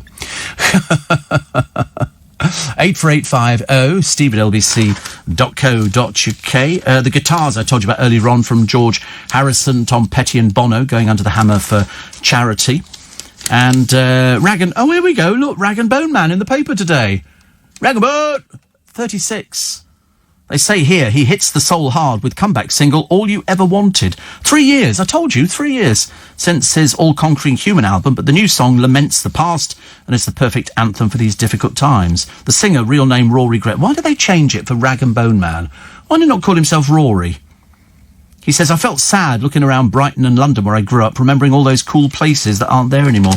Oh, listen, we all sometimes mourn the way that things change in this day and age, but that's what they say is called progress. I'm not necessarily in favour of it. I don't like it when they tear... I mean, the worst part of London is Victoria. All down. They've ripped down everything in Victoria and up go these monstrosity flats and shopping. Oh, it's horrible. Absolutely the worst thing ever. Absolutely ghastly. Has ever thought of doing a show on television? Of course not. I'm a radio presenter. Why would I want to do a show on television? That would be ridiculous. Loving your show, says Kelly. And Nick says, one of the benefits of the lockdown is the DFS sale has finally ended. Oh dear. Mind you, you didn't see this story. You'll see it in the papers today. It's an interesting one. It's a documentary. It was about the Queen. It was so popular, 30 million people tuned in to watch it in 1969. Anyway, it resurfaced again on YouTube the other day. The Queen had it banned, and it's now been taken down again. A palace spokesman has said it should not be on YouTube because it had all sorts of things. I mean, it had Charles preparing salad, the Queen buying Prince Edward an ice cream. At one point, the Queen... in one exchange, the Queen, then in her early 40s, refers to the American ambassador as a gorilla. I mean, I don't know why, but she said, it's very difficult sometimes to keep a straight face. The Home Secretary said to me, there's a gorilla coming in. So I said, you know what an extraordinary remark to make. Very unkind about anybody. I stood in the middle of the room, pressed the bell, the doors opened, And there was the gorilla. So, and they decided they didn't want that scene again, even though 30 million people watched it. My favourite was another one that was done, and I can't remember who actually did it, but it had the Queen Mother walking around the garden, and with, I think it was Sir Alistair Burnett, and the conversation relied on the fact that the Queen Mother quite clearly hadn't walked round the garden for some time, and she went, trees. And Alistair Burnett said, yes, trees, Your Majesty. And then another time we saw the Queen rushing backwards and forwards. They were racing. And of course, you know, the Queen is very heavily into racing. But we saw another side to the royal family that we'd not seen before. And I think that changed everything. From that moment on, it was like the gloves were off. And then the Queen goes to an old people's home to have a cup of tea with the elderly residents. Well, of course, she's got nothing in common with people apart from the fact she is the Queen. And so the conversation, did you like it here? It was very stilted. But they do have dinner parties. I'd love to go to one. And, Steve, knock-knock... Oh, I've had enough of knock-knock jokes today. The only reason we mention knock-knock jokes at the very beginning of the programme is the fact that, that young people don't know what they are. I don't think young people have got any humour, especially if they're students. Students don't have any humour at all, do they? They're always rebelling. Students, you know... ban the bomb and all this kind of stuff. I remember demonstrations in Trafalgar Square during all the nuclear disarmament stuff, and it was unbelievable. Michael Foot would be out there, all the people. Very good. But students, I mean, even people who've been students go, not very nice. I mean, some of them waste their time at uni. Complete waste of time. You know, so nothing worse than when you get a teacher who's kind of lost touch with the audience. But there you go. Steve, Sonny and Tadworth, remember Steptoe and Son's great Rangaboon. Bet you can't remember their address. Did you ever watch Steptoe and Son? No, too young. Steptoe and Son? No, obviously not. I don't even understand the question. I did that a few days ago. Don't pick up on things that I've said. They lived in Oil Drum Lane down in Shepherd's Bush. And it was very good. It was father and son. How they ever got women back to the place, I'll never know. It was like living in a junk shop, but it was very, very popular. Very popular. Perhaps I should get some of those. You know, in lockdown, you start buying all these box sets of all the things you think, oh, I'll watch that again. I got one from Grace and Favour the other day. I'd forgotten I'd ordered it. It was ages ago. And that might be my day-to-day. In between waiting for FedEx. 9 o'clock, please. Steve Allen, Twickenham. It says between obviously when they start and 2 o'clock. I'd rather they didn't do it too early. I don't get back till quarter past 8. Imagine if I get back and I really will be. I should go up the wall. New rules of television. The Times are asking you, what we're watching and how during lockdown. Well, presumably just turn the television on. I don't think I'm watching any more during lockdown. Are you? Because I'm telling you for why. I don't want to be locked down all the time. So I go out for a bit of exercise. Don't exactly go running, but at least I go out to get some fresh air. You've got to get something. And that's quite nice. I'm quite liking the story about the Prime Minister insisting the Oxford jab does work on the over 65s. The Germans have raised doubts that it works on the over 65s, which is a bit of a pain for me, as you can well imagine, as it's coming up to the time that I actually get it. And he said it does work on the over 65s. Well, they've been giving it out to everybody. So I see no reason why we shouldn't all be enjoying it. And the new COVID jab for Britain is effective in 89.3% of cases. I'll take my luck on that one. Somebody said to me, don't you want to know what's, why it's been... No, it's been passed. I never understand the buffoons who are sort of going, oh, I wouldn't have that. You don't know what's in it. I don't know what's in half the medicine I take, but I still take it. I take all my diabetic medicine. I don't know what's in insulin. I've got no idea what's in, all the medication that I'm on. I've got no idea. So why you want to come up with this ridiculous little argument, I can't imagine. Also, Fat Cat council chiefs have been accused of jumping the COVID jabs queue as an outbreak of a local care home killed 15 people. There are some officials here who rushed to get vaccinations after being offered them the other week. They don't even fit into the age category. Asked by a pal if he was in a vulnerable risk group, the official who earns $80,000 a year admitted not as such, no. Absolutely outrageous these people are taking these things which are meant from somebody else. The documentary banned by the Queen, they've done 2 pages in The Sun, and they've got a picture of Charles, Anne, Philip, and the Queen. The trouble is, they're just a bit awkward. They don't really deal very well. They don't know how to behave. As we go, you all right, Queenie? You know, mind you, of course, you'd probably find yourself in the tower if ever you tried that. Charles going for a bike ride in Cambridge. The Queen, Edward at nursery, and all the other people. The Duchess of Cambridge has now revealed she's been giving the kids DIY haircuts, much to their horror. But it's okay. I shouldn't imagine it's too difficult to do. And she's found it very exhausting during lockdown. Join the rest of the country, dear. Join the rest. It must be a lot easier for you. And here is a picture of Demi Moore. I don't know if you remember Demi Moore. Very pretty little face. And she's now 58, but she looks like she's had surgery. She looks awful. It's really not a good look. My advice is, and I'm not a qualified plastic surgeon, I'm just here to advise you. Why would you want it? Why would you want anything that is going to disrupt your face? Somebody says here that she appears to be sucking lemons. She's got these sort of cheekbones. You can have things, you know, you can have fillers and everything else in your lips to make your lips a bit fuller and stuff like that. And I'd rather people didn't, because look at the way poor Jordan looks.